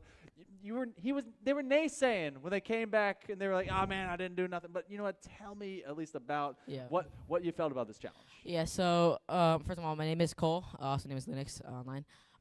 My favorite subject is math, but realistically, this challenge I would have had a lot of fun with if I put in my all. But I did not understand truly what I was kind of given. Okay. So it was more of like a half-hearted push. But if I tried, I think I would have done really well. But overall, I mean, I still had fun just trying to code up this little car. Okay, and for what we see a lot with that these days, kind of going unmanned vehicles and even the delivery things. Obviously, this is a little small exercise, a small sample size. Is that something that you talk about how you actually you love robotics? Yeah. Would you want to, if you give it another chance, maybe on a hobbyist term, would you do this again?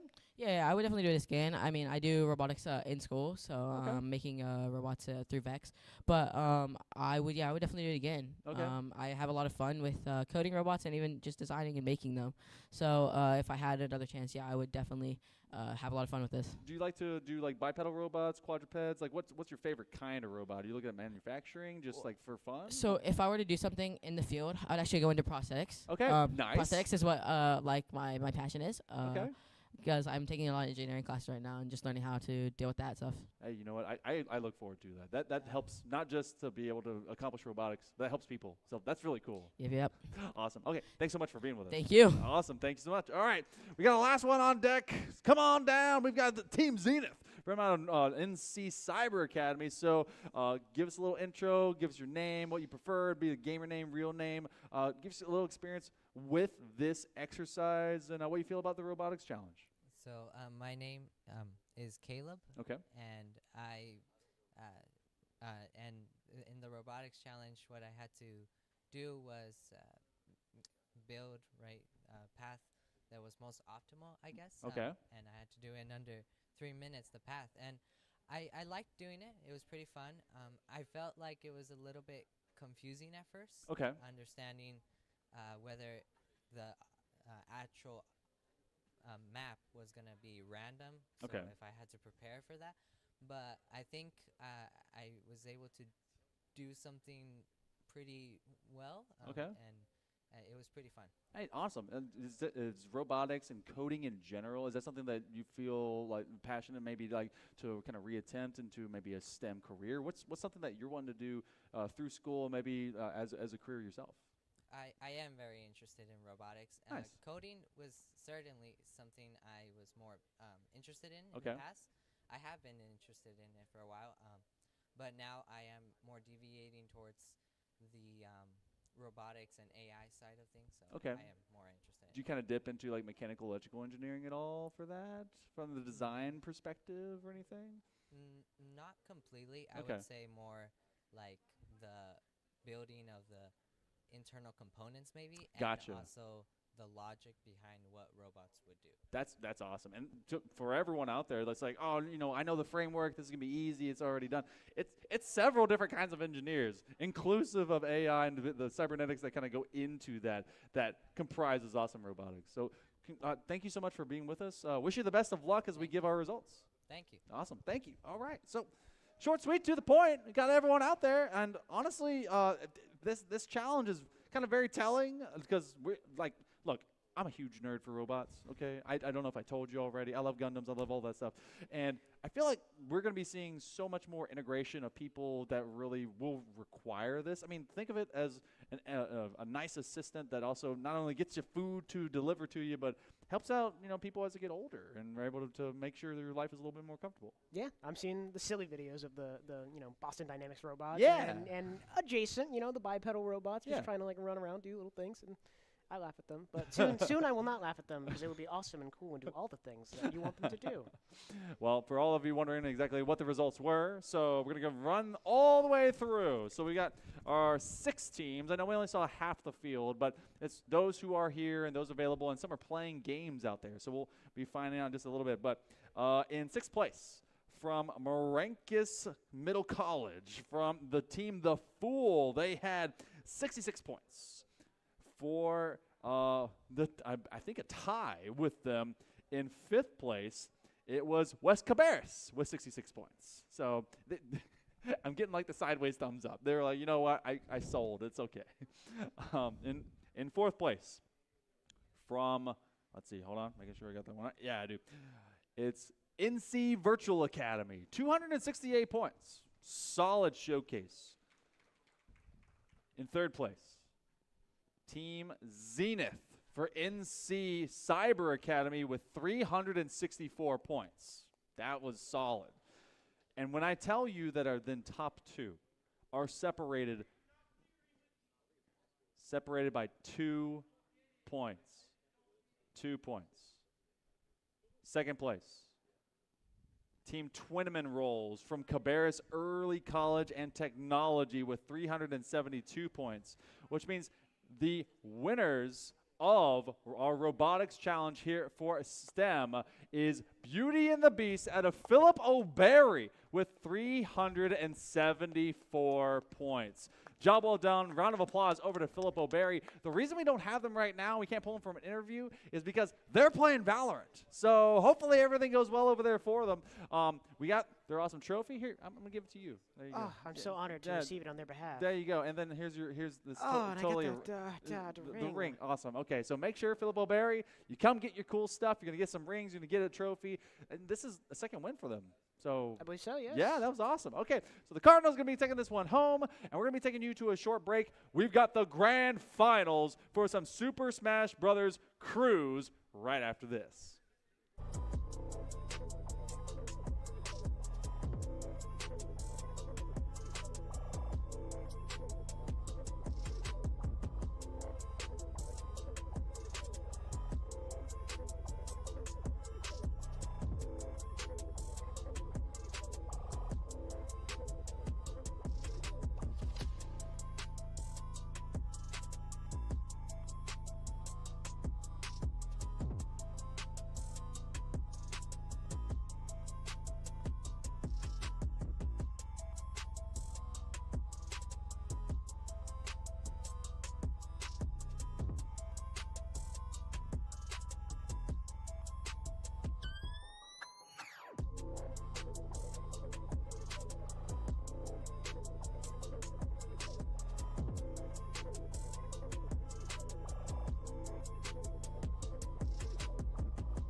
Thank you very much for coming on back down here to Charlotte, North Carolina, as we get into VESL State Championships 2026.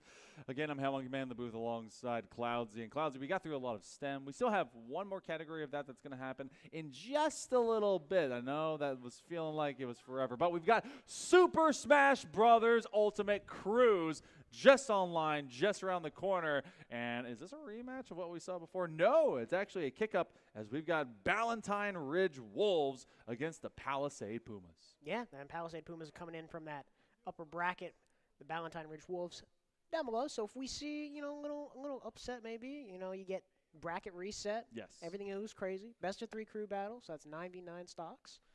I'm excited. Yeah, and in case you've never done Cruise, it's not your typical best of. We do have a best of sets. So the way that this works, you have all 3 players eventually must play. Someone is going to be losing 9 stocks. And if you win your fight, regardless of how much you win it by, you carry whatever stock is left into that next fight. That's what you'll fight the next opponent with. So honestly, so you have your first 3v3. If you survive with 1, you go to fight number 2. They're going to have all 3 stocks. You self-death twice, and then you come back in with that 1. If you can be able to get at least 1 stock, you're finding bonus for your teammate, and that really starts ramping up. There's a lot of numbers. I'm counting. It will make sense. I'm a business major. Numbers are hard. Yes, it do be what it is. But it be what it be. But what is not difficult is going to be the fighting in front of us. We've got Lucas. We've got Corin. It's going to be that disangular dragon stick, as they're able to utilize that sword, versus the kid, well, that has a big brain and some massive hair. And I love PK Fire. And it's great. And you hear it every single time you see Lucas or Ness or whatever. But great spacing. Gonna be able to zone a lot with that PK Fire. Just kind of create the space and, find his spots to, make something happen.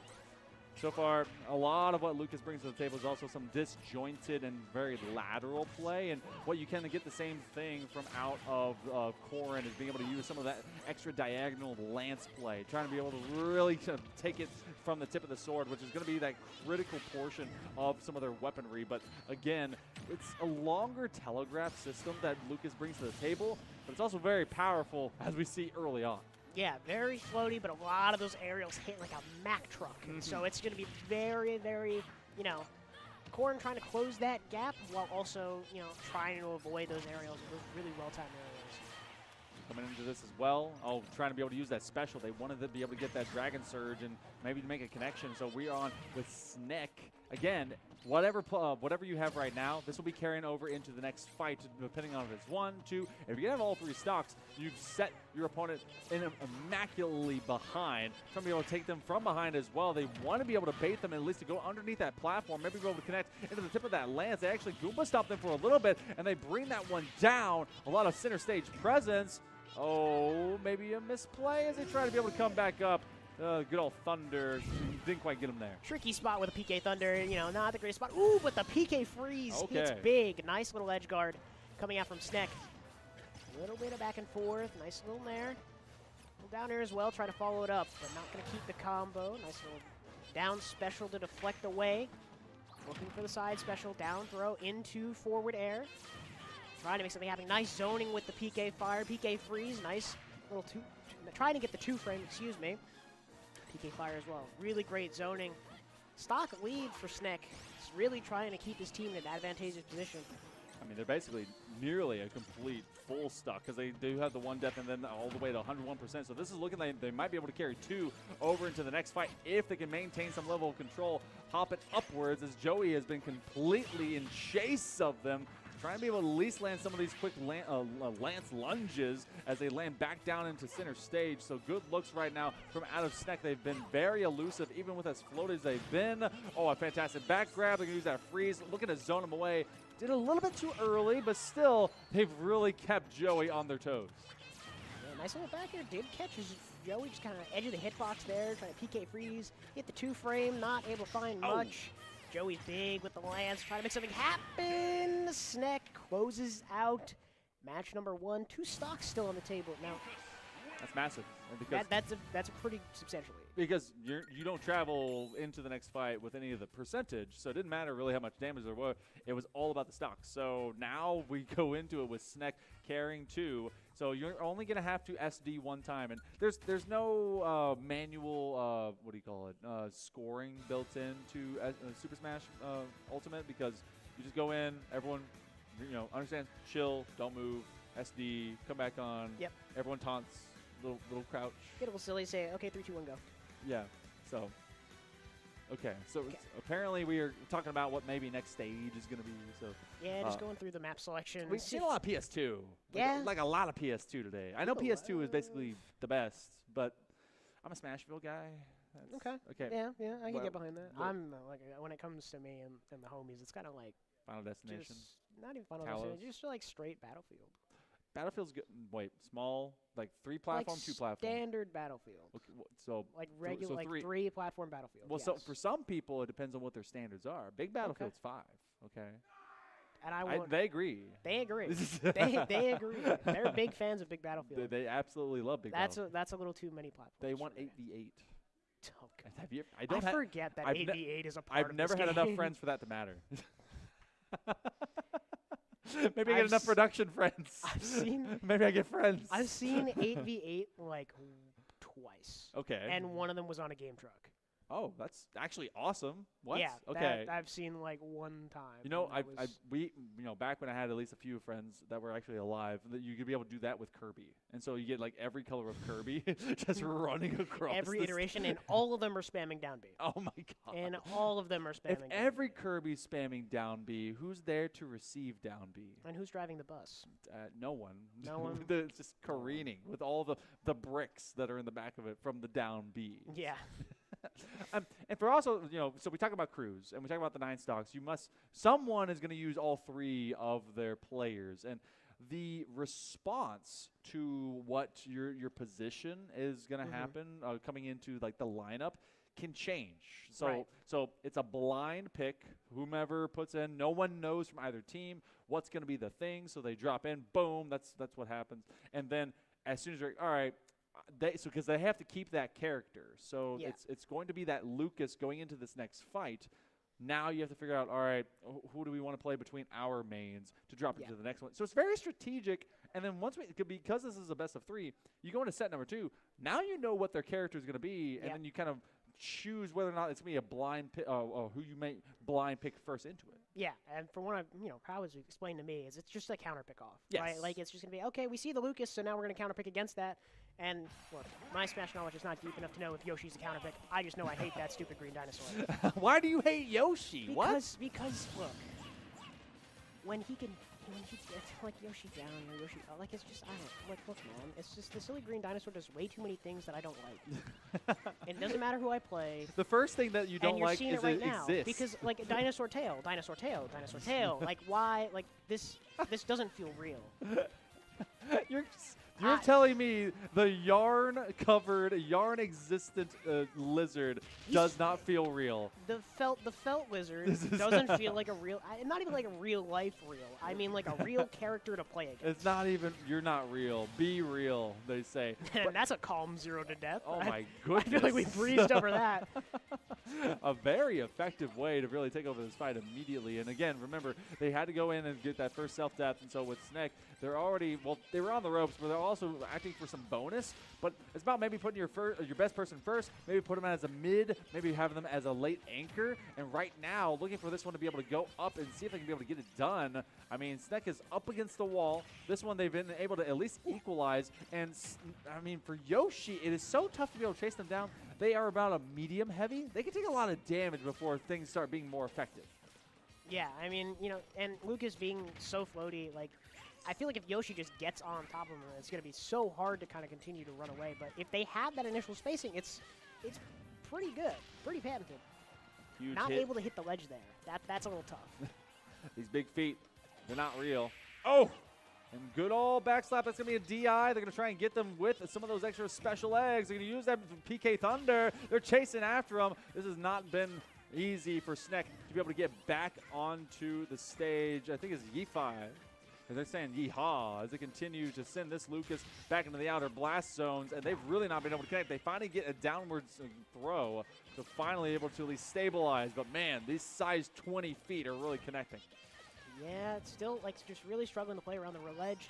You know, I think took a good bit of chip damage in those first couple attempts, and there's the up smash. Wow. Seals the deal. Still 3 stocks for Yi-Fi, I think is what we went with. We're going to go with Yi-Fi? We're going to go with Yi-Fi. Okay. And if it's Yeffy, I apologize. I mean, I already said yeehaw, so. I like that one. So we're going to go with Yi-Fi. Thank you. Okay.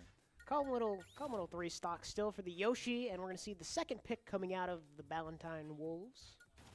Ballantine Ridge Wolves, excuse me. You don't forget the Ridge. I forgot the Ridge, and Yeah. I'll never forget. The ever Wolves don't again. forget the Ridge. The Wolves remember the Ridge. Like the Alamo. Thank you, producer. We're back on Can you the imagine deliberation. fist fighting a wolf? That's what came to mind immediately. Well, you can in Super Smash Bros. Ultimate. Yes, you can. That In you fact, can. Wolf is one of my favorite characters. I do like Wolf. I know one true combo on Wolf, and it involves you dying in the process. So it's great. But his up special is weird. It is very. But it's strange. also awesome whenever you land like a perfect like in hitbox line on it. It's Yes. the same. It's the same way that I do with Lucario with their quick speed. Yeah.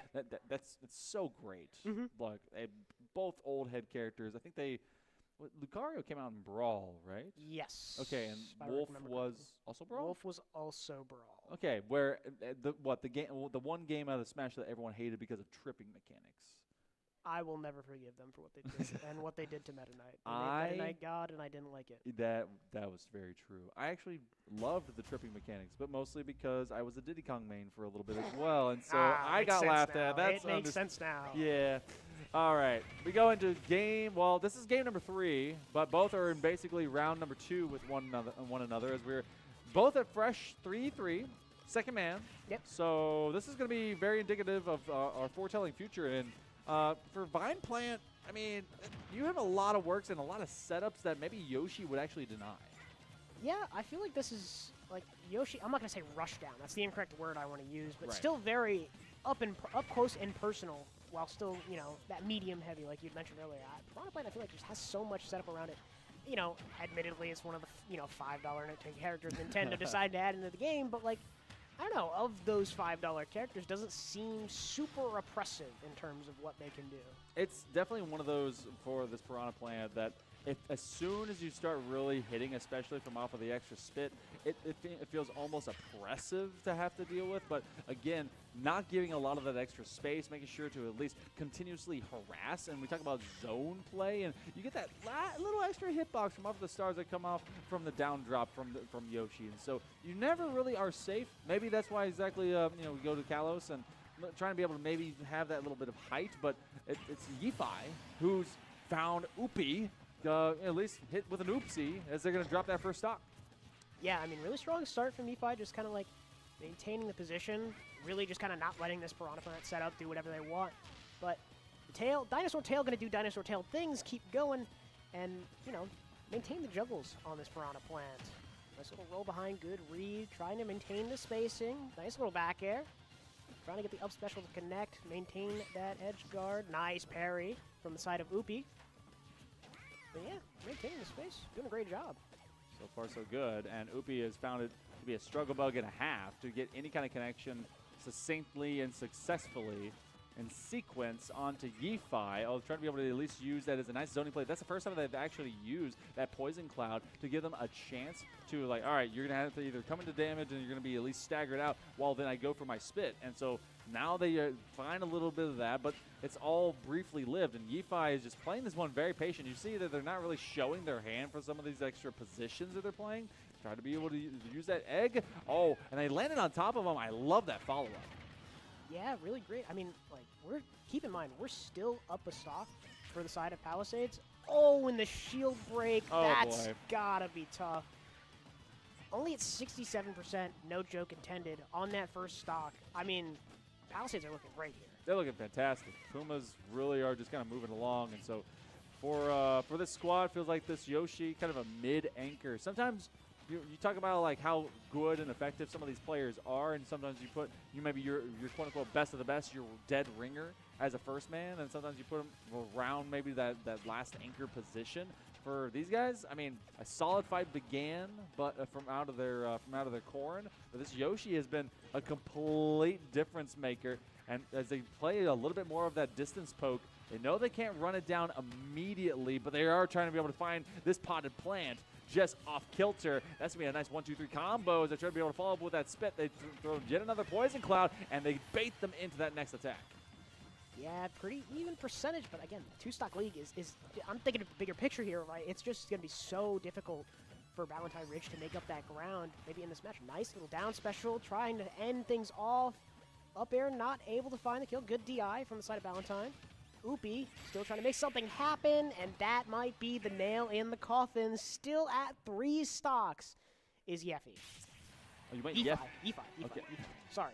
All right, you guys tell us, is it Yeffy, Yi-Fi, or is it Yi-Fi? Yeffy? It could be all of them. Yeffy, Yeffy. I feel like we have the we weren't told ahead of time, so we have the freedom to get creative. Okay, wait. Well, hold on. I'm going to talk to my producer real quick. Hold on. Okay. Is it, which one is it? We're figuring it out. Producer doesn't know. I want your opinion. Oh, never mind. Yeah, you tell us your opinion. Everyone, this is up to pizza time right now. It's Yeffy. Yeffy. Okay, We're going we're with Yeffy. changing the identity. Did not agree with me. Okay, that's fine. Yeffy it is. So they're going to have to change their birth certificate, I guess. Yep. All right, so this Yoshi is playing very cleanly. I told you I hate the green dinosaur, and this is just what the green dinosaur does. As one of the best just regular jumps in the game, very long, especially because that's exactly what they're going to use for that recovery. None of that really kind of came to fruition because short hop factory from off of that massive tail, and of course just quick fares have made this maybe an unfair situation for this squad from out of Valentine. So Palisade Pumas, remember, they're coming in through the upper side of the bracket. Obviously, this is going to go down to the last character, last player. And so this first set looked to maybe be locked up. They're in a 6-3 advantage before we go to this next map. Yeah, I mean, look, we'll see if it's more of the same. Might be a better counterpick to Yoshi, though in my brain, I don't know what that is. It's Donkey Kong? Perchance. Okay. Perchance, per maybe. I'm just seeing the silly green dinosaur hit down tilt, up air, up air.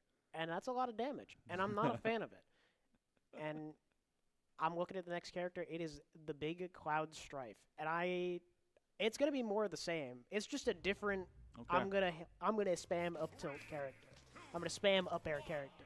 So we'll see how this responds in terms of like. I really think it's gonna be a matter of how often can you get limit charged, right? Like, and we saw it without the amount of space that Yeffy wasn't giving. Oopie. I don't know what what's gonna do in order to charge this limit. Well, see if any of that more comfortable floor spacing is actually taken away. A full 4 combo as they're nearly all the way to their limit break, and boom, there it is. So big grab. This actually may be a difference maker, and they're able to make a solid connection. 93% immediately. We're inside of about 35 seconds off of this third round now kickoff from out of Valentine, and they're forcing them to have to come out of their egg. All that protection really doesn't mean too much, especially when they have to chase them down. Yeah, I think it's really good that, like rushing down the Yoshi, trying to get the green dinosaur off stage. Not enough. Great DI from the side of 4-What. Able to grab the ledge, trying to play around it. Re-engage. Ooh, great read out of shield there. Run up, just up smash. It's just kind of like beast mode, I can't lie. Great, let me charge. Kind of whiffs on the neutral B. Getting zoned off here from Yoshi. Trying to work his way back in from ledge. Oh. I don't know. It's just a big percent difference right now despite the stocks. I don't know.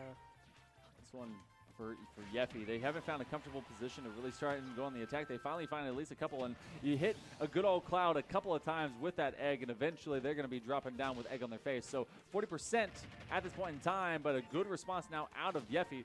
They know that this first set will be huge to be able to walk away with, not even reveal the third player that is in their lineup. That would keep them guessing on the side of Valentine Ridge. But again, it's kind of more of the same. Already up to that limit break, and Yeffy is having to run away.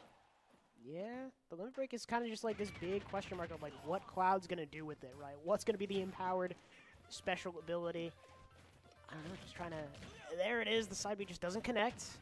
Great shield out of Yeffy, but doesn't quite have the percent to live much more.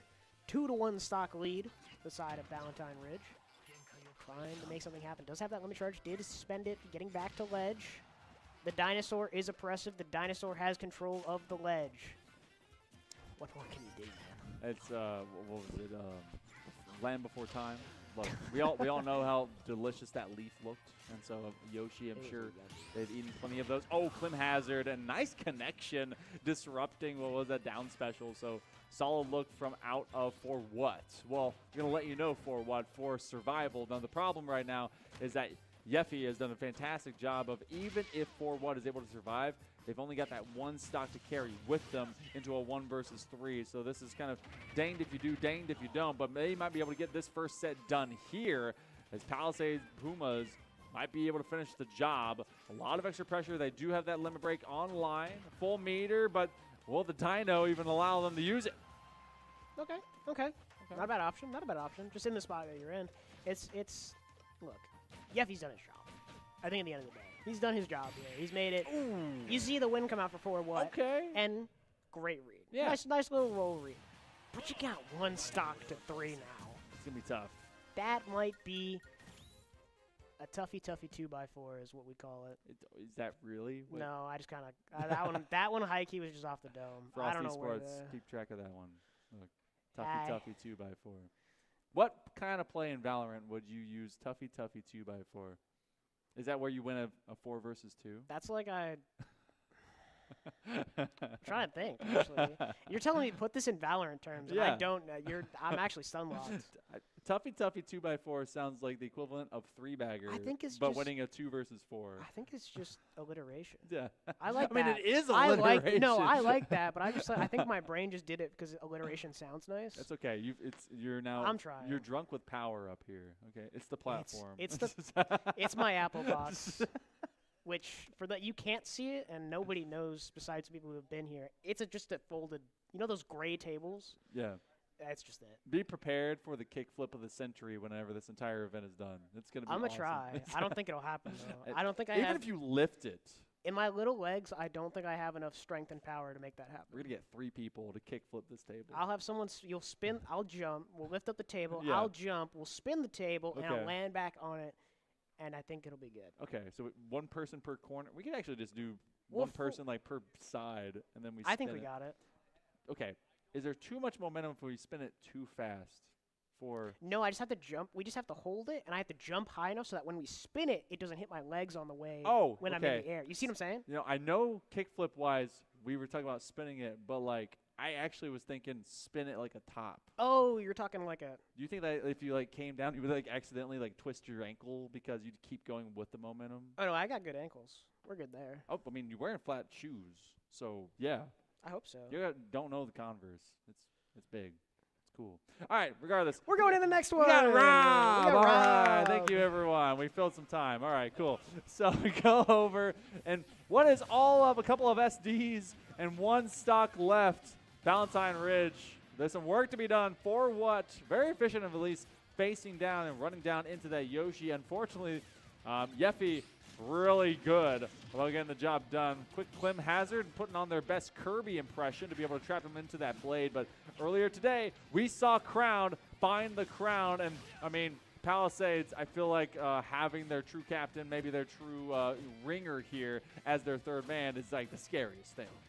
Yeah, I mean it's just this is who we saw earlier in the solos tournament. Yep. Just kind of really clean up. Started with the Rob, swapped over to the Sheik, and really just cleaned house, right? So I think this Rob might just be, you know, that silly little first pick, right? When it's time to pull out the big guns, we pull out the Sheik. But I think in this situation, Rob just might be the answer here. I mean, the percent difference is there, but Crown is so comfortable with 2 extra stocks to work with. I don't think there's anything to worry about with Palisades. I mean, that's also, oh man, all right, with that yeah, down GG. smash, there goes. And there we go. Crown is like, all right, easy day, easy work, easy life, Whoa, easy living. All right, so Palisades, they will go up 1-0. And with the way that they already have, the solos champion, they might be coming back to us here very quickly because they've now got that one set. It's a best of 3, so you got to find 2. The biggest fight that we found, and now that we kind of know the order of what we're getting between these players, was in fact the Cloud coming out. Now that was their third player, so that was kind of that ringer situation. So that Lucas looked very strong. Do you restructure the starting few for this one? Because they kind of for the side of Palisades, they put the core in first, seeing if that disjunction, like 45-degree angle lance was going to land. But then the Lucas got burned out, even with 2 stocks. Right. Yeah, didn't land anything against that Yoshi. Run me through this again. Yeah. So it's a new. You can change you can change your blind submission off of the first one. Okay. A completely brand new set. None of what did in this one is going to affect the next one except the series. So they don't have to start with the ones they started with. This is game 2 in the series. They can now do whatever fresh. They want. Awesome. And you can change order, change response. Some players put their best one forward. I mean, depending on what best is, something, you know, like say you put Crown to the very start, right? Right. So then you're like, all right, boom, here's Crown. But obviously they're playing very fundamentally safe. They know how good Crown is, so they kept them third. They have the leniency if they really want to because it has to be a force bracket reset out of Valentine Ridge. To you know what, Crown, go out there and try 9 stock. Like, get the job done. Just make it happen. But they also could play their Yoshi first if they want to switch it out between their core and like however you want to do it. I've seen teams literally keep the same third man and then just go 1-2 swaps the whole time. I kind of like that. Yeah. You just have the third man kind of in the back, just like, yeah, I don't got to do anything. Yeah. My teammates got it. Yeah. I think we got this one locked down. Anyway, we're going to ignore that voice. I heard some giggles. You know, fine. I know what I did. Don't worry. But getting right into this next one, game 2 of the series, it's the same thing we saw earlier that Lucas Corin. All right, so they believe in Sneck. Sneck probably told them, yo, I lost only 1 stock. I just did not expect the kind of movement and the kind of duel that I had against that Yoshi before. So Sneck is aiming to do that again. And unless it – so also, is it person Sneck or is it person's neck? Oh, you know, that's a great question. Like, I would assume I kind of want to Sneck. go with Sneck. Like 'cause Sneck it's person, right? Yeah. Yeah. I kind of want to – I like that. It's Zuckerberg. Yeah. Okay. First stock goes over to good old owner of Meta as this one is able to find their way forward. Oh, nice Dragon's Rise as you're able to at least ascend up into it, trying to be able to make that second waterfall non-punished from off of both of those specials as there's a very long and telegraphed play. So Joey, again, starting a little bit from behind and these short hop PK fires and already baseball batting yourself away. A lot of zoning. Oh, bit of a ledge guard. And Sneck is just not letting him onto the stage. Sneck wants that ledge. It's his. Okay, we've gotten back to center stage at this point, which is low-key the place you want to be. Right? Always want to have center stage, but nice. Goodbye, Lucas.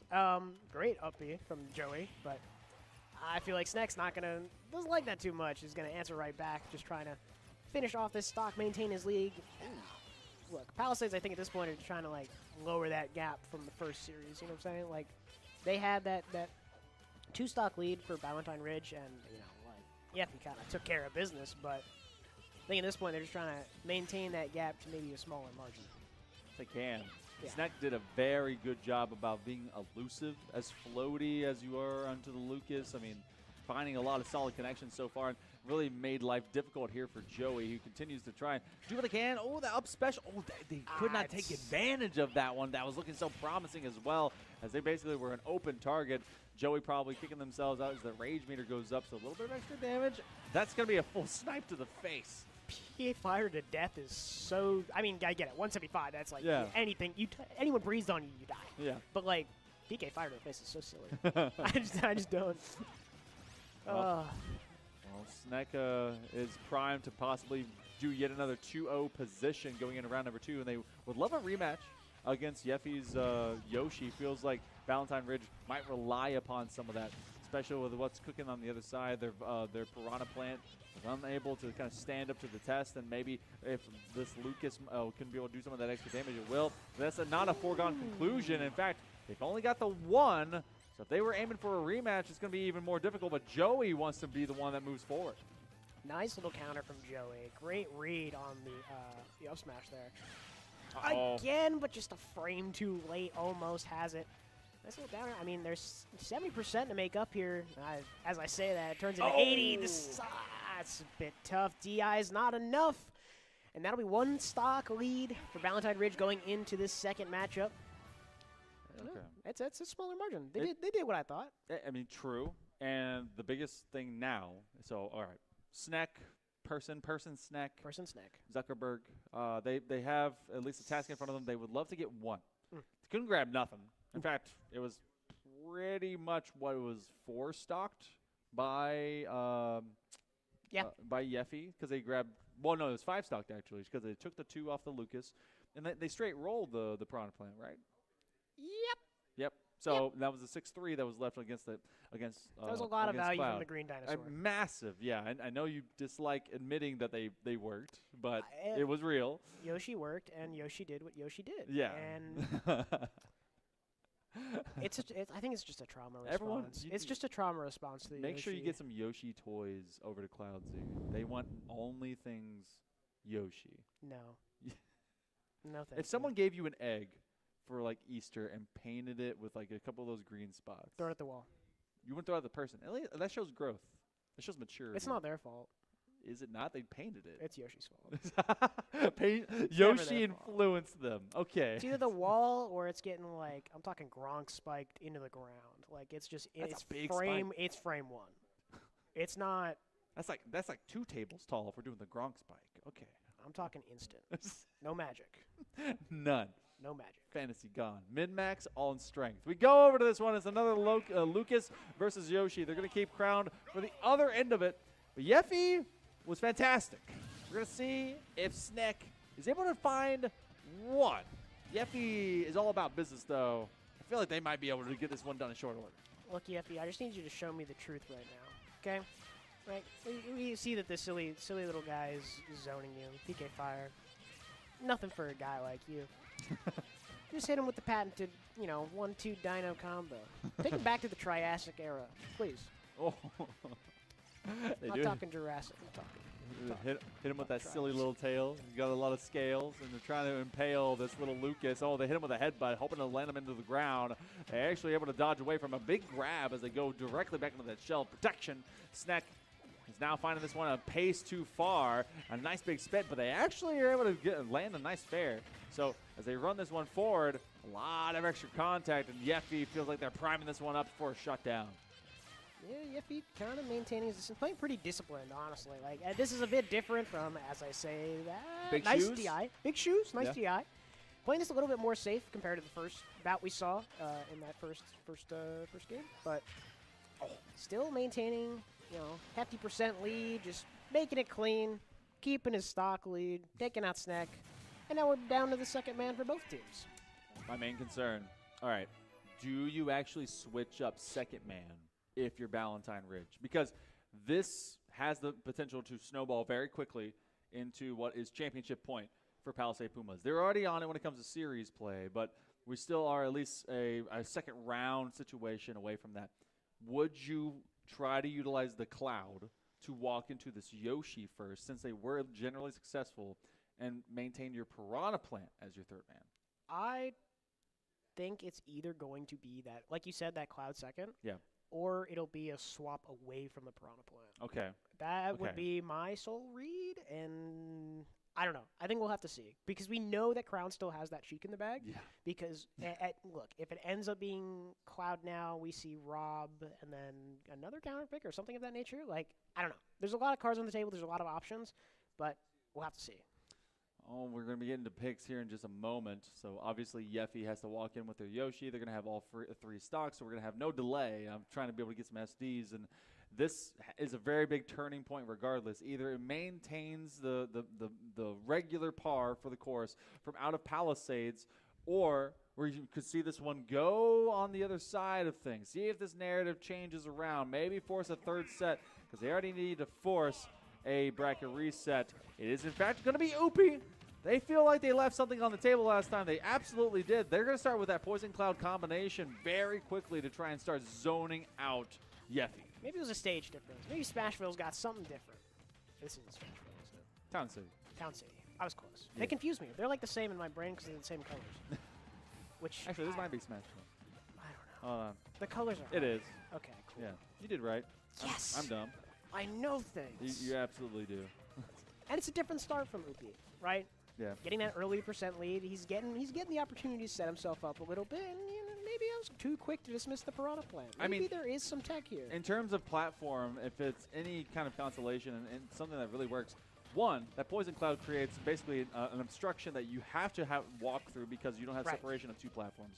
Two, because it's in a mid-ground, that creates a lot of outside scope spit arcing that really plays in favor of Ubi for this Piranha Plant. So it feels like this is a really good stage choice if they want to run into it. A lot of you are like, dude, stage don't matter. It's all about tech. I'm like, that's cool, but I'm saying words. So Upi, a few extra touches. They're trying to be able to at least helicopter their way back onto the platform. They're trying to be able to short hop away. The stars do not align or collide. They actually pop the egg from off of a quick spit, trying to do the same thing, taking away the floor, but Yeffy is going to switch spaces with Upi. In fact, they do so with a stop. Nice little edge guard there from Yeffy, but that's still 120% that they are sitting on. So, I mean, Upi's just got to find the quick kill confirm and bring his way back into this. Nice little zone, nice little, still working around that spit, everything going on, but Yeffy's not letting him get too close. I think he's just trying to find his opening to where he can start making the dinosaur tail do dinosaur tail things. He's just charging right through that spit. I mean, it's just chip damage. So, like, it can build up over time. They obviously have 129%. That's up to about 5, and it starts getting even more vulnerable each and every single time. Solid grab this time, but Upi is allowing a lot of bonus damage to occur. Yeffy wants to keep this one clean. They want to stay perfect against against Upi through the set. I mean, you can see Upi fishing for the up smash. You saw big damage, nice little DI, but you can see that, like, that's the nice. ball is a bit tough, but yeah, Upi was really fishing for those, like, kill confirm up smash, just like, something.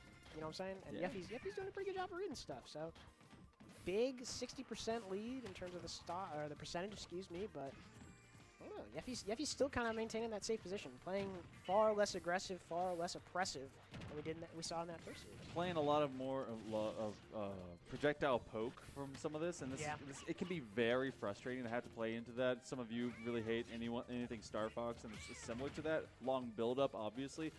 We've not seen them go and hide into the pot and make that big extension from off of the neck. You can have big poke from that, and maybe they're trying to at least keep that as the last play in the old book, or maybe it's just too long to really kind of get into that read, but Yeffy hasn't seen it, so it's at least something hidden away. 153%, extra a little bit of rage, frustration coming out, and this is going to take you off that neutral, so it's going to be Upi. They took one stock, improvement from before, but they got to catch up now. Yeah, I mean, there's still room for Upi to kind of do the damage here on Yeffy. I mean, we might, it might be done. The tail's still doing the tail things, and you know how I feel about that. And look, patented Yoshi up air, Yoshi up air, Yoshi up air. Wow. Sorry, I'm not a hater. It's just not a hater. You just dislike this a lot. It's not Yeffy. It's just the character. I'm sure they're a lovely, sweet individual. They just happen to play Yoshi. Let's go back here again. They're switching everything up from that first game, right? Like it's just a different Yeffy look. Very zony, trying to look for the reads. Just, again, very safe, maintaining that percentage, not letting Upi find the openings. Ooh, nice little dodge. Nice little rollback. Getting something. The Goodwill pummel. 1, 2, 3. Trying to make something happen. The egg's coming through. Just a lot more again from that. Nice little down special. Creates the opening. Oh. 300%. Yep. It's the funny tail. It's the funny dinosaur tail. Kind of gave it away to him. They're making a lot of better reads. Upi has a chance to at least work for a second stock, which would be huge. Not be able to get him off a grab. Oh, they're trying to force them to not be able to get back to that platform. A little bit of a spot dodge away as well. It's been the same kind of concept. They want to bait them over into a poison cloud, but Yeffy has that one on lock. They're not going to drop into any of that zone space, and they're just going to wait for that next one. Finally, just going for a very long smash sideways. Now this is all burning down to, can they at least take one single stock before maybe the inevitable comes about? Yeah, nice little. Again, Yeffy's just like he's playing so good around shield. Spacing's a bit off, but he's really working his shield here and trying to make something happen. Looking for a grab. Down special as well. A little quick combo. Oh, nearly connected at the ledge. Nice little grab. Does find the down tilt. Doesn't get the up air, but still looking for more. Recovering the stage, and it's just Nair to seal the deal. Well, both went to about, 166%-ish, somewhere in that range. And that's pretty good. Yeah, honestly, massively improved. Unfortunately for Upi, it's kind of all for naught for getting all that extra damage. They do not get it down 2 stocks. They only took the 1. So Yeffy, a little bit of sweat time. I know they're probably playing that one a little bit closer to the vest, and they were playing this one a lot more kind of campy pokey, see where they can get a little bit of that chase. They knew not to fight the troll under the bridge. Don't go under the mid-platform too many times. And when they did, they made a very quick lurch through that poison cloud. But ultimately, playing this one very calm. But it comes down to their final man. And Yeffy knows what the task has to be. Make Crown's life easy. They have been very successful today already being our solos champion.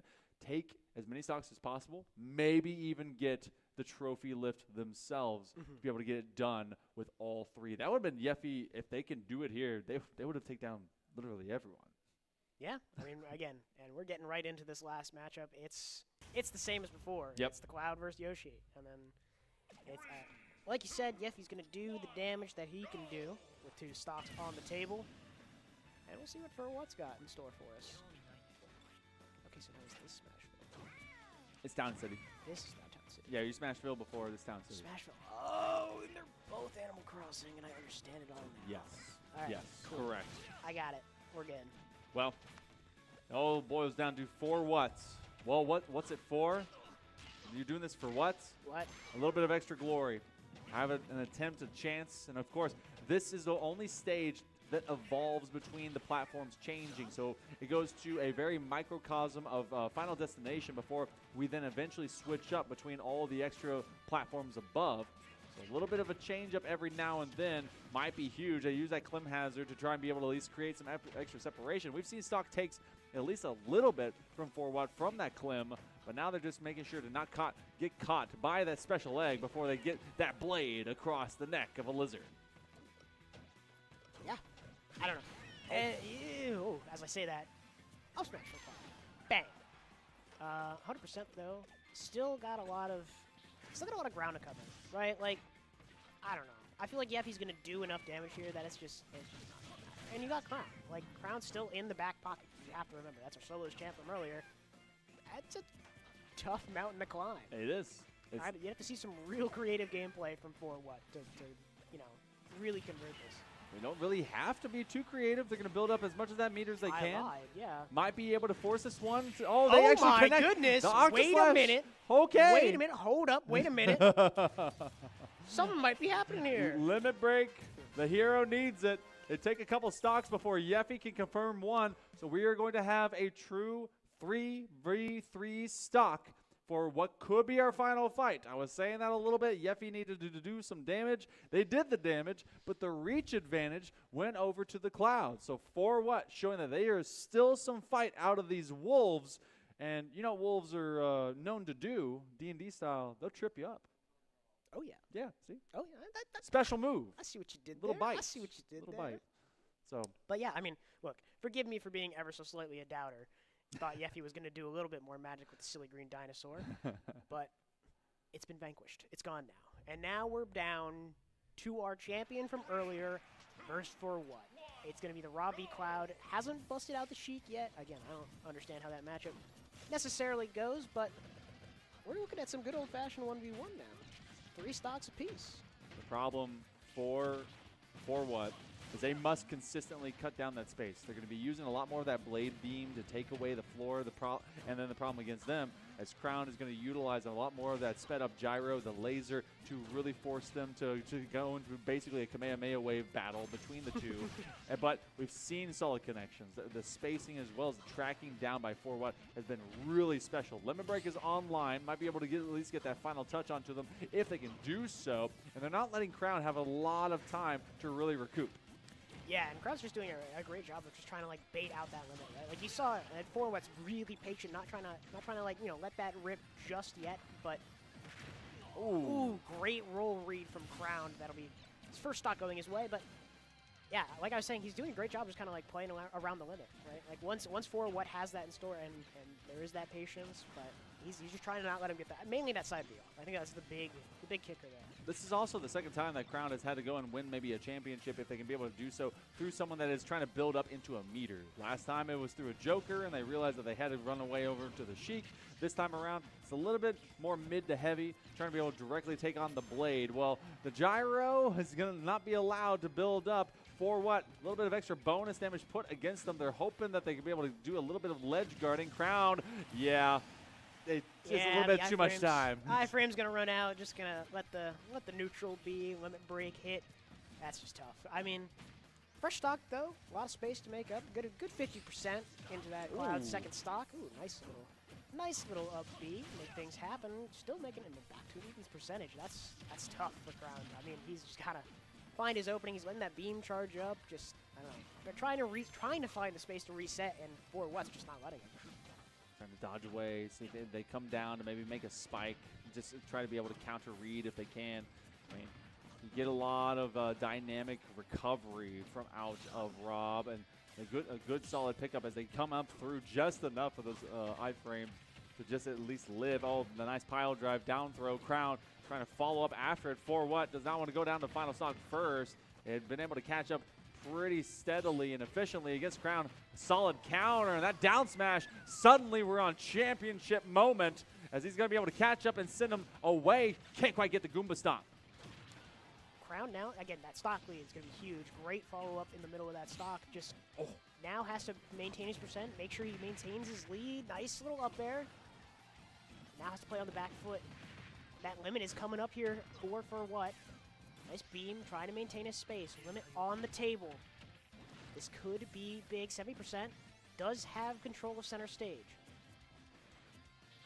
Looking here, there's the limit. This could be it. Not quite.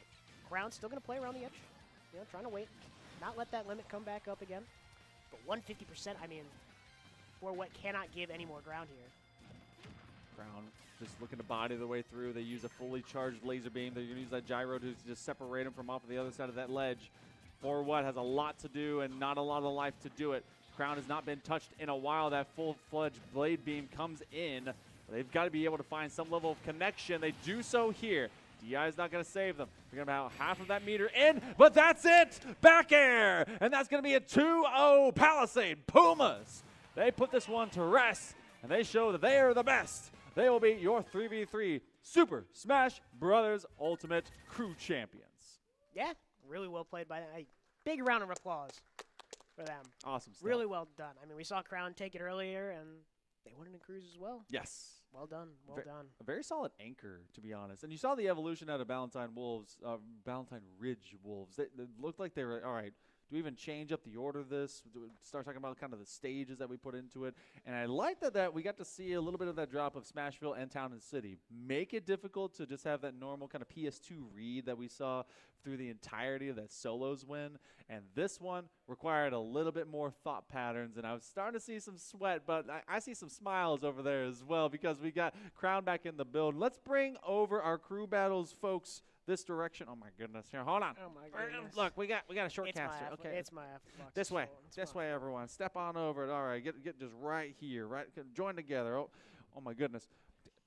You know what? You're actually in the right spot. You're good. We actually see the entirety of you.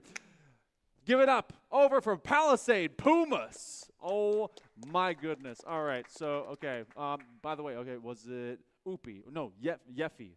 Yeffy. Cool. Was it Yeffy? Yeah. Oh, okay. So we got it right the second time. That was our producer. Thank them so much. They did a great job being able to pick that up.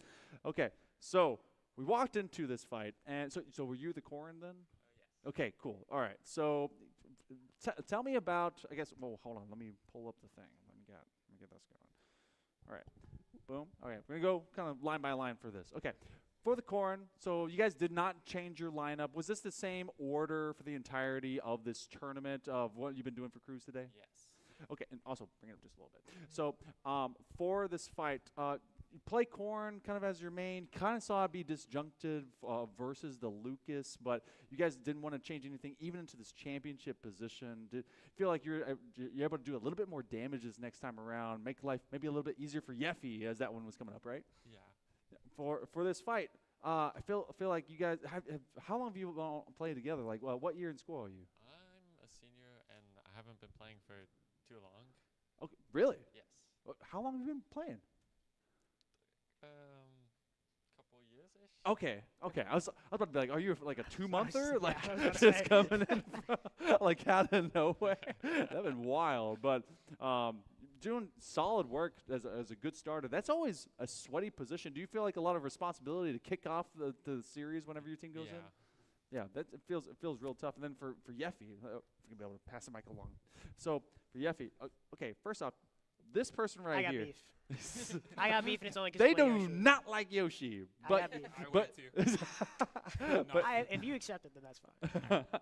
but you came in, you rocked and fought every single person that was on that lineup. You were kind of that mid stack to make life easier for Crown, and Crown was like, all right, life's already gonna be easy anyway. I'm Crown, but like, tell me about their responsibility. Did you feel like you're that best connection piece between both your teammates? Yeah, I just want to be really consistent the entire time because they're playing a lot of really tricky characters with Piranha Plant, with the Patui, and this Lucas in general just being really weird.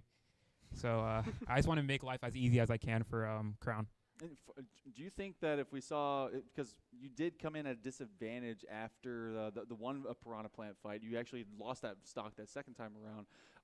You haven't been able to take down the Cloud. Do you think that you could be able to take that in a 1v1 if we watch that later? Maybe. I don't know. I feel like it'd be close, but he's a really good closer. He's really good at closing out games. That's very true. And then for our closer, for Crown, all right, so you went back to the Rob. So you were like, all right, that's kind of, jack of all trades and apparently a master of literally all.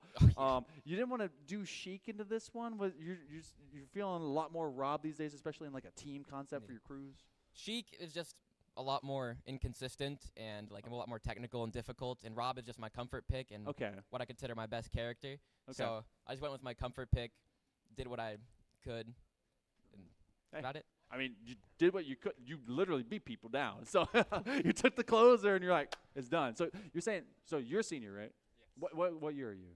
I'm a senior, but I graduated early. Okay, and then senior.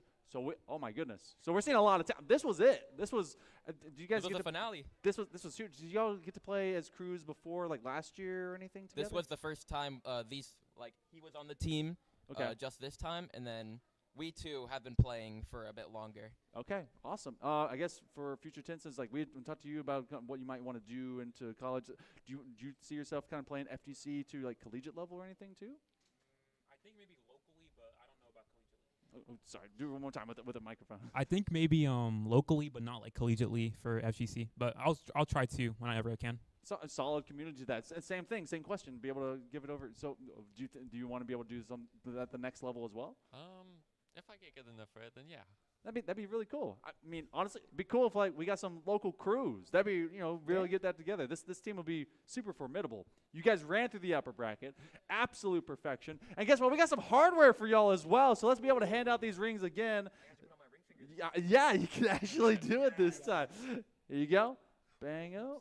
Oh, there you go. All right. And of course, let's do it one more time. Give them over some hardware as well. There you go. Second trophy over to the Palisade Pumas. Crown gets their second, and these guys are your Super Smash Brothers Ultimate Cruise Champions. Give them a round of applause. Heck yeah. All right. So Go get some photos, gang. You got your rings. Keep them with you, and congratulations again. All right. All righty. Okay. So, no bracket resets there. Everything stayed steady. They didn't have to change the formula at all. That's amazing. That's just the winning formula, I guess. It's just, it's like the Coke recipe, right? Do you know the Coke recipe? No, no one does. That's the whole point. I mean, they do. They know the recipe, and we know their recipe, but there's no reason to change it. That's my point. Don't tell anyone the recipe. Don't tell anyone the recipe. No, don't do it. We'll find you. Yeah, you're right here. We'll find you. We found you. We'll find you. Okay. So sometimes if it ain't broke, you don't fix it. Exactly. Or if it ain't baroque, you don't listen to it because it's music. For all of us, us here, we still have at least 2 titles more that we're going to be giving out. We've got some cybersecurity here for STEM, and then we've also got a Valorant championship. On the other side of this break, more of the VESL 2026 state championships. We'll be back in just a moment.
Welcome back, everyone. Day 2 has been a gift to all of you out there in VESL land here at the 2026 State Championships. Again, I'm Hail Monkey Man alongside Cloudsy. And Cloudsy, we've seen some Smash, we've seen some STEM, we've seen some Valorant.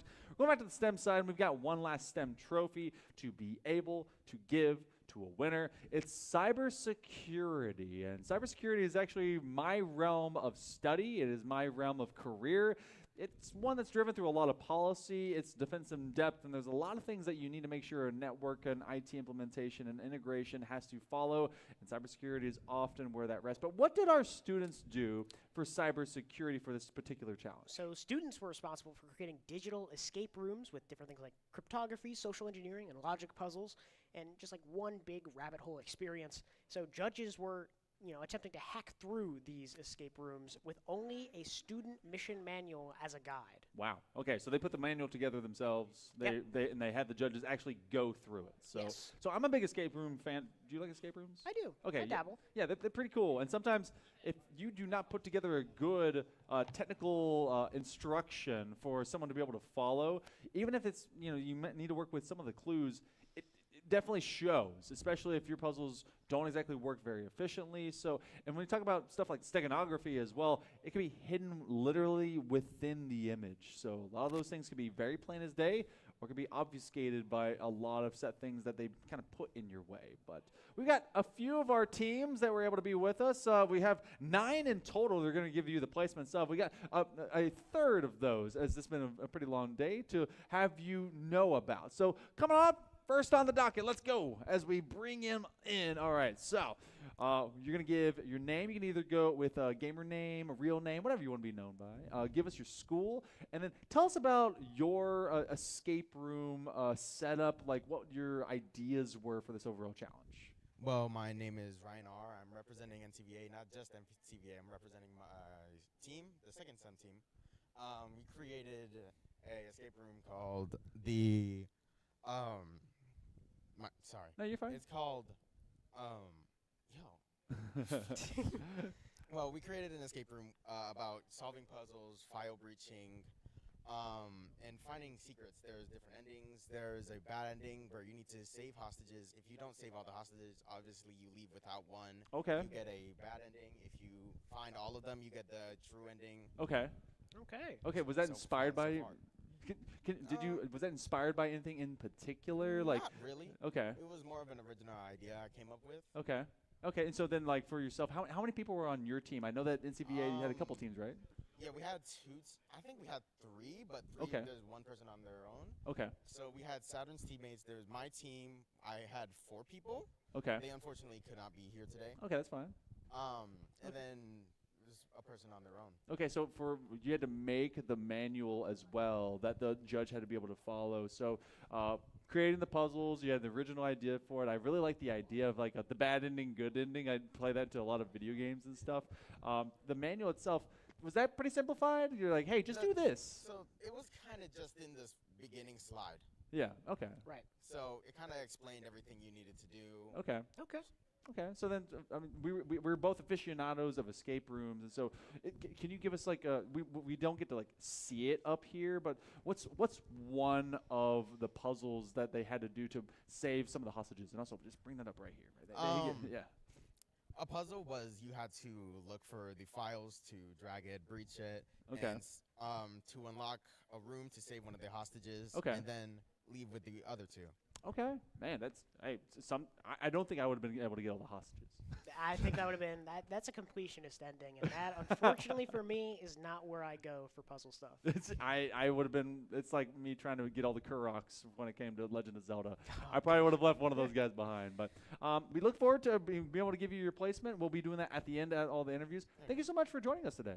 It was a pleasure. Hey, thank you. Thank you so much. All right. Thank you. All right, we'll take a microphone and we'll set up the next one. Okay, cool. All right. I believe we got. Is it Starmount? Starmount, come on in. Settle yourself right here. All right, here. Get real up and close and personal with that microphone. Yeah. All right.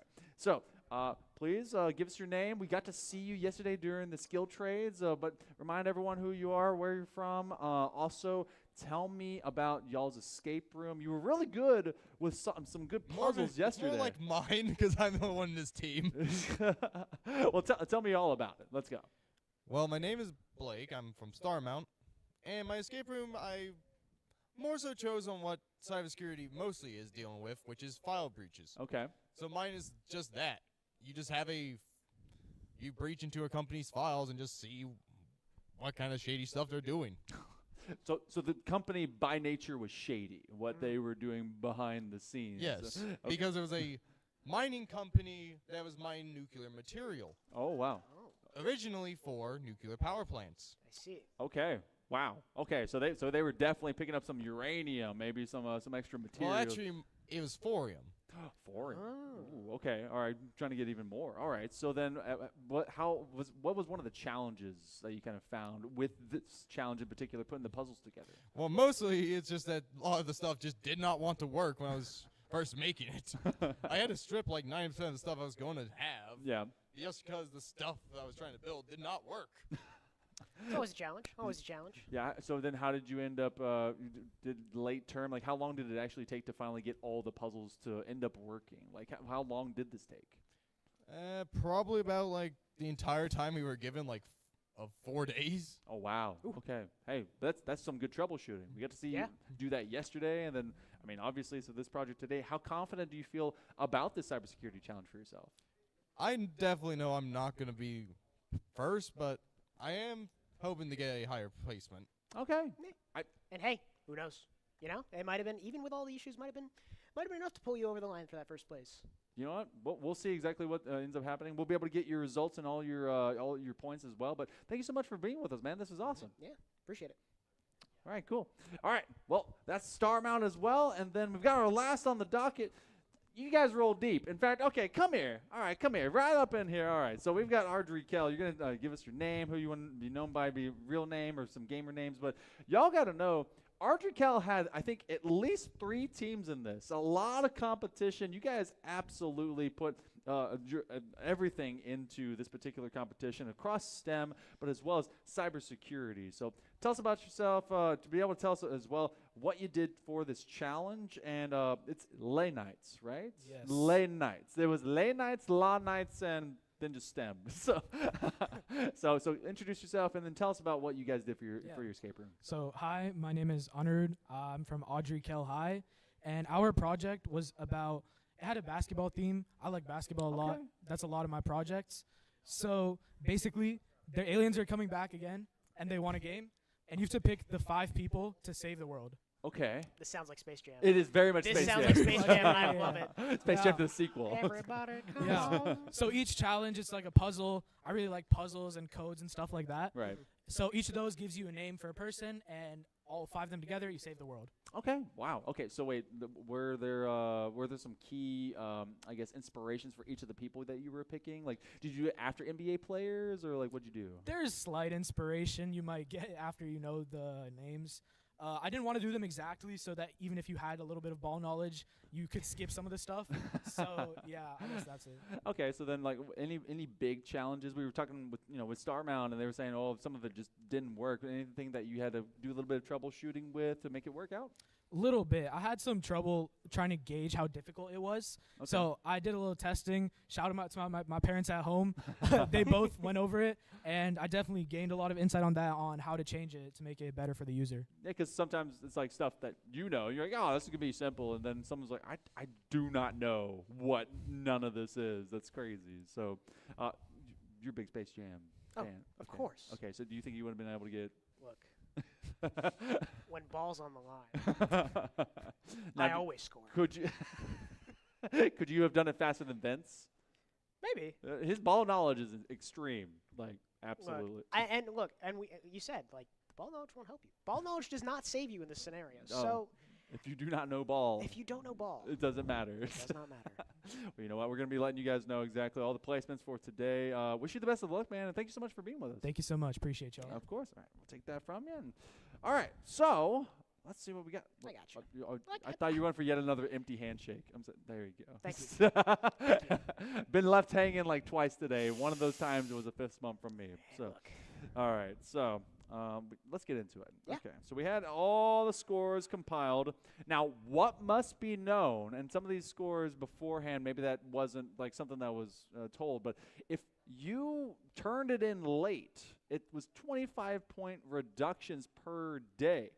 3 of these teams, actually 4 of these teams, turned in their stuff late. So contracts are about making sure that you do the work on time, and also you got to make sure you turn it in right when it's necessary. So a couple of these squads, 2-day delays, and some of them even 3. But regardless, we're going to go from end to end and tell you about it.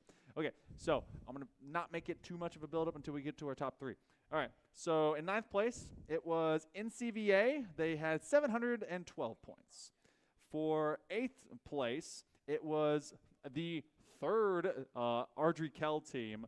They actually had a 50-point reduction from a couple of days, but 716 points.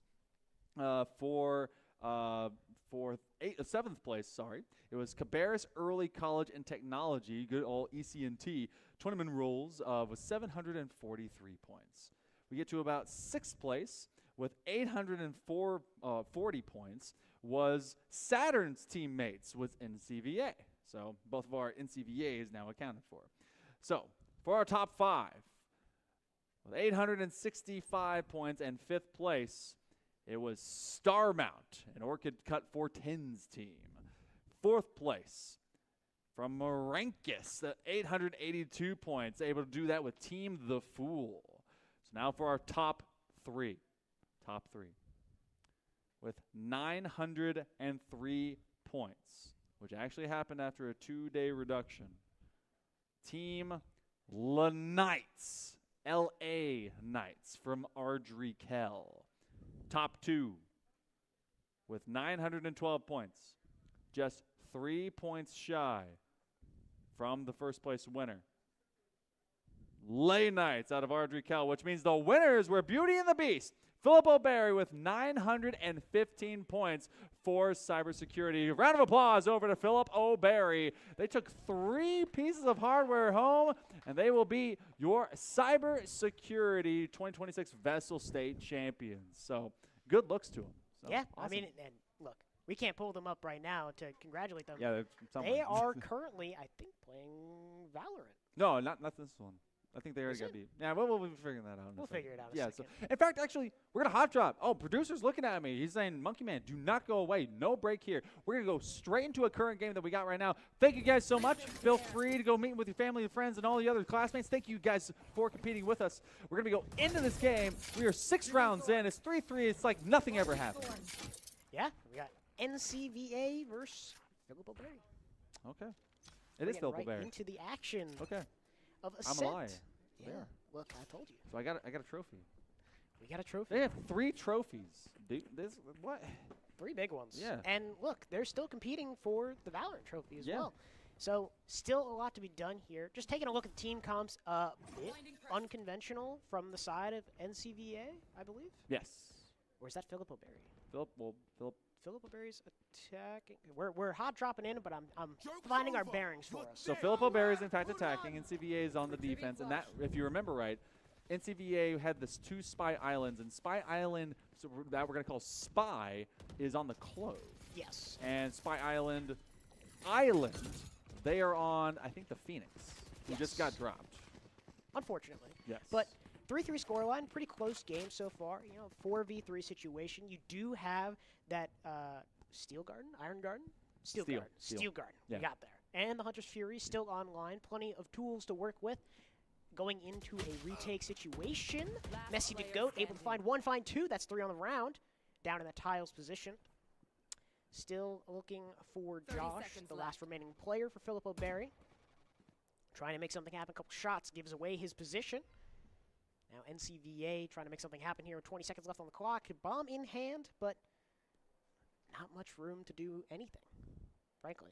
I think Josh was with us up on stage, weren't they? Cool guy, yeah. Josh, cool guy. 10 seconds left. Big fan. 9 seconds left to go, and, I mean, pretty much you're going to chill.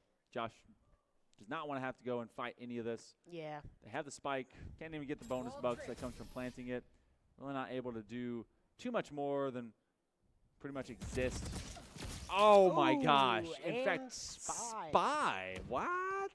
That was a sure thing. Yeah, then, I mean, like, hunts him down a spot. I thought, you'd see at least the frag come out for Josh, get that pick, keep the rifle, all that good stuff, but Spy was on a mission. He trekked down into attacker spawn and found that one. Still, good couple ults. Got the run it back, got the Hunter's Fury, Steel Garden like I mentioned, and for the side of Philippa Berry, that from the shadows, Convergent Paths, still plenty of stuff to work with. Now, as we've seen for the last 5 years, I think, at least at this point, Ascent really hasn't changed too much, except for putting up a big old barrier so you can't just hot spawn or spam through that wall of B. We can thank Brock. Thank you so much, Brock. Reverse Reaper and company, Godly, does get rid of Messi the Goat. So, trying to take care of business here again, if they can. But Philippa Berry, it looks like they have general site control, and they've also controlled a lot of major entry points as NCVA has really narrowed how they're going to do this.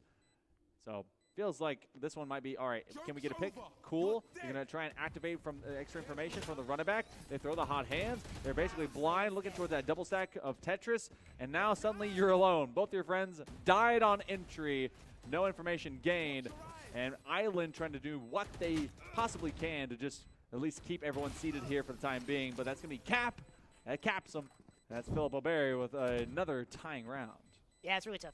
3v5 situation going into that retake. You have to run it back, trying to make some space, but just putting the blender coming out of CT. And not much to do there. 4-4 scoreline, pretty close. I mean, Ascent is one of those maps that it's a little defense-sided, and I think Barry's going up, like you mentioned, like that reinforced wall in B main, so you can't get that unspam. Takes away some of that, initial control towards the B side of the map, but you still have still can put that one way, kind of maintain that A main space, control the orb, especially with Phoenix on both sides.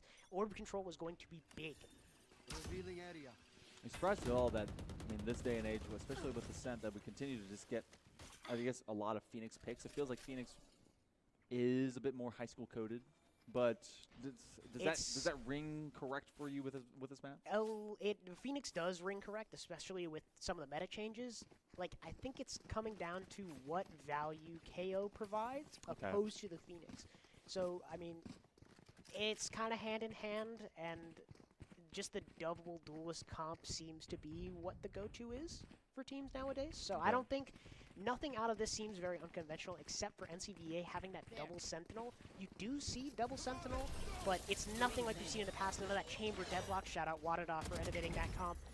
But this seems a bit unconventional. I would see this on like a split. But as I say that, Godly gets in the site, finds Marvel's Tokyo, who is playing now. It is not Nodex. It is now Marvel's Tokyo in the chair. As Philippa Berry takes the site, makes it their own, 5v4 going in the retake, gets that Steel Garden offline. That's going to be a big retake potential for the side of NCVA if it gets put online. Ooh. Island with that hot shot off the operator. I did not realize that you also fall slowly if you were hit by the saturate. So not only is the entirety of what you're trying to do just slowed down, but it's done so in air. And oh my goodness, that is just unfortunate situations. They go through a firewall, they drop into the hot hands. Messi to go is able to at least find 1v2, looking for targets, doesn't know where they're hiding. They're able to find at least one and gets rid of their doppelganger. The timer means that they must fully commit into this. That's going to be a curveball, and they eventually will drop out. Reverse Reaper Godly. They may actually give their lives for this one on the blast. They know they could not run away from it, but Philippa Berry walks out with a dub. Yeah, still plenty of money in the bank to continue their trek forward. 14-7 from Godly. Great showing from him off rip. Look, it's a tricky path to go through. You still have those ults. You got to get them through. The big thing that I've seen a lot of today is we're holding ults, kind of like for that perfect moment, when in reality we could play a little bit more reactive. We can go try to get those orbs, off your kills, off your deaths, whatever it may be. It's just kind of like cycling it as if it's another ability is the big thing that I think a lot of players could learn from today. But now one off of that Steel Garden for the side of Philippa Berry is, it's another bit in the arsenal to net them some of these rounds.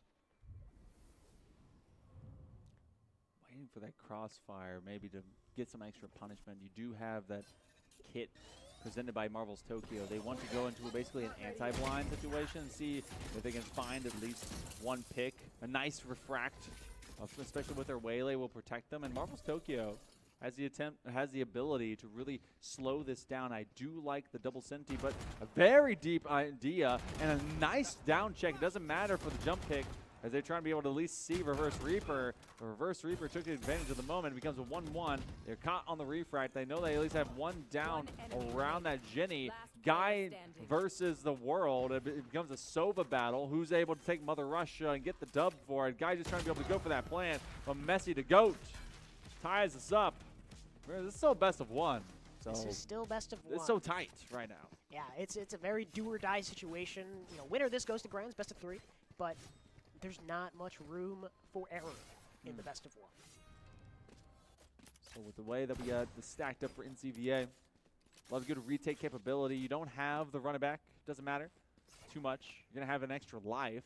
You're going to have Steel Garden, which was threatened a couple times when Marvel's Tokyo was kind of chilling back Jenny. And they may actually reassociate where they want to plant themselves. And, you know, we haven't seen these teams run away from where that Cinti setup is. With that Recon Dart going away, I mean, it kind of gives away what they got to do anyway. Uh-oh. They do land a tag, and actually jumping out from a defensive position. Very aggressive from that Hunter's Fury as well. Yeah, flurry of kills going both ways in both mains, right? And now you're sitting at a 2v2 situation. But, look, that Spike is in no man's land.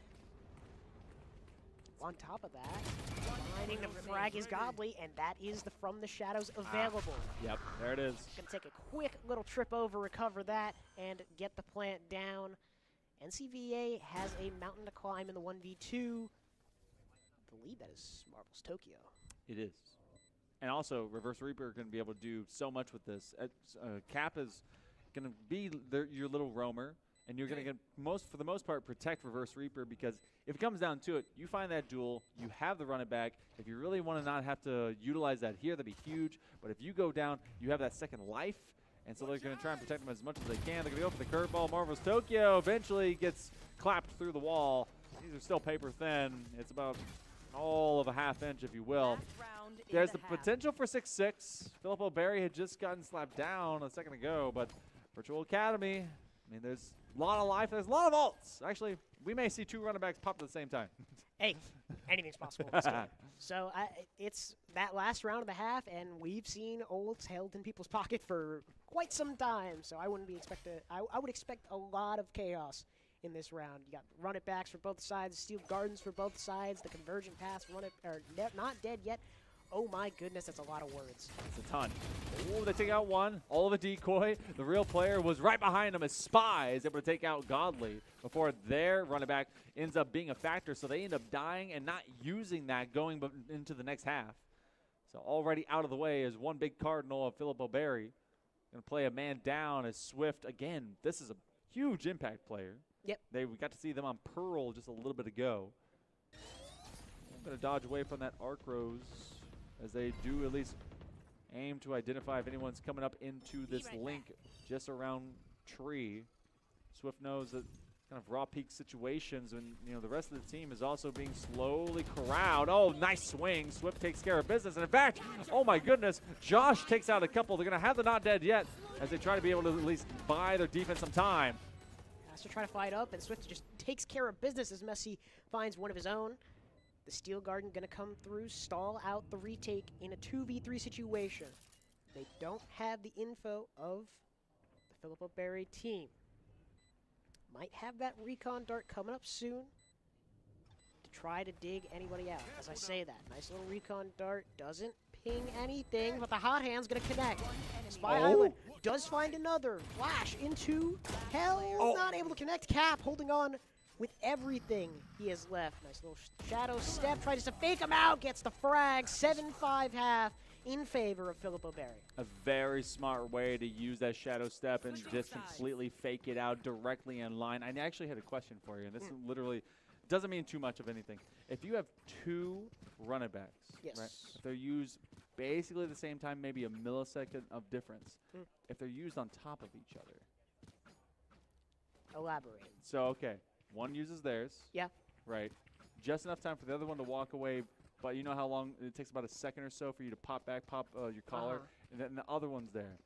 say you stand on top of it, does it displace the player if they come back over? No, I want to say the hitboxes kind of like force you out. Okay, sort they of. would kind of. It shouldn't make you inaccurate in that situation, but it's kind of one of those things like people are gonna stand behind the Phoenix Ult and knife them or something. Okay. People are gonna go for the knife, or people are gonna go for. I didn't know if that would push you away or if it pushes the Phoenix away. And I mean this in the nicest way possible. I don't think it matters. Like I don't. I mean, think, obviously, I but don't like, think it. so in Halo, there's a utility called a I see. quantum translocator. I see. You can die to that. I see. I didn't know if you could die to that. No, you cannot. You cannot die to the Phoenix resurrecting if you were to stand on top of it. All right, just making sure. Hey, I got just you. want to Hey, know. no. That's valid. That's valid. The second you said Halo, I'm like, I get it. I know what we're talking about. But nice little wall through tree does cut off that garden area. It might be jumpable. Nice little bit of the wall, but Swift is there. Deal with it. I fully thought that we were going to see a frag going the way of NCVA, but Cap tries to clear out the tree. Island and Godly going back and forth. Marvelstopia finding another. It's a 3v3 retake. Cap does spot the Heaven player. Paranoid comes out trying to push him off the line. NCVA retreats back. As the retake comes in, nice little dark cover towards main, making sure it's known. Saturate, great from Swift. Finds the frag. Josh finds another, but Island trying to make something happen. Classic in hand can't do it. As Josh finds the ending frag, Diffuse comes through, plenty of time. That'll be the pistol for Philip. Might be able to multiply this one into a 9-5 as it is part of their job to get rid of NCVA, but the Beacons might be able to bounce back as well. They're going to play this one very fundamental and pretty much very conservative. Start getting to Sweatfest time because obviously you have an entire second half to play. Philip O'Berry and company want a chance to get right back into the faces of Providence. NCVA had their try at them.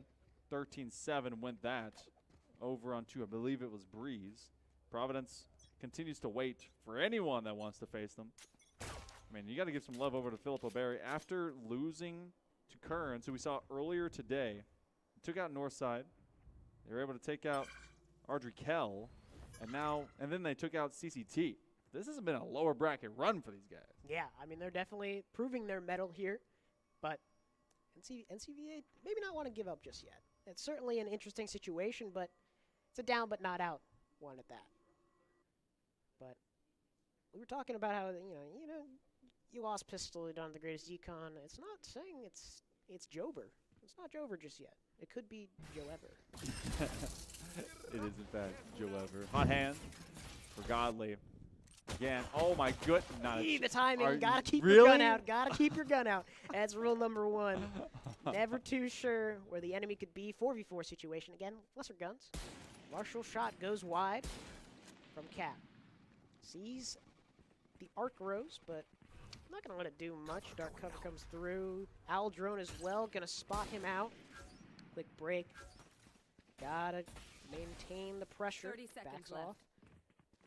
As the rest of NCVA floods out of that main position. Classics in hand. Will take contact. Messi the GOAT trying to make something happen, but the Marshall rings true of Cap.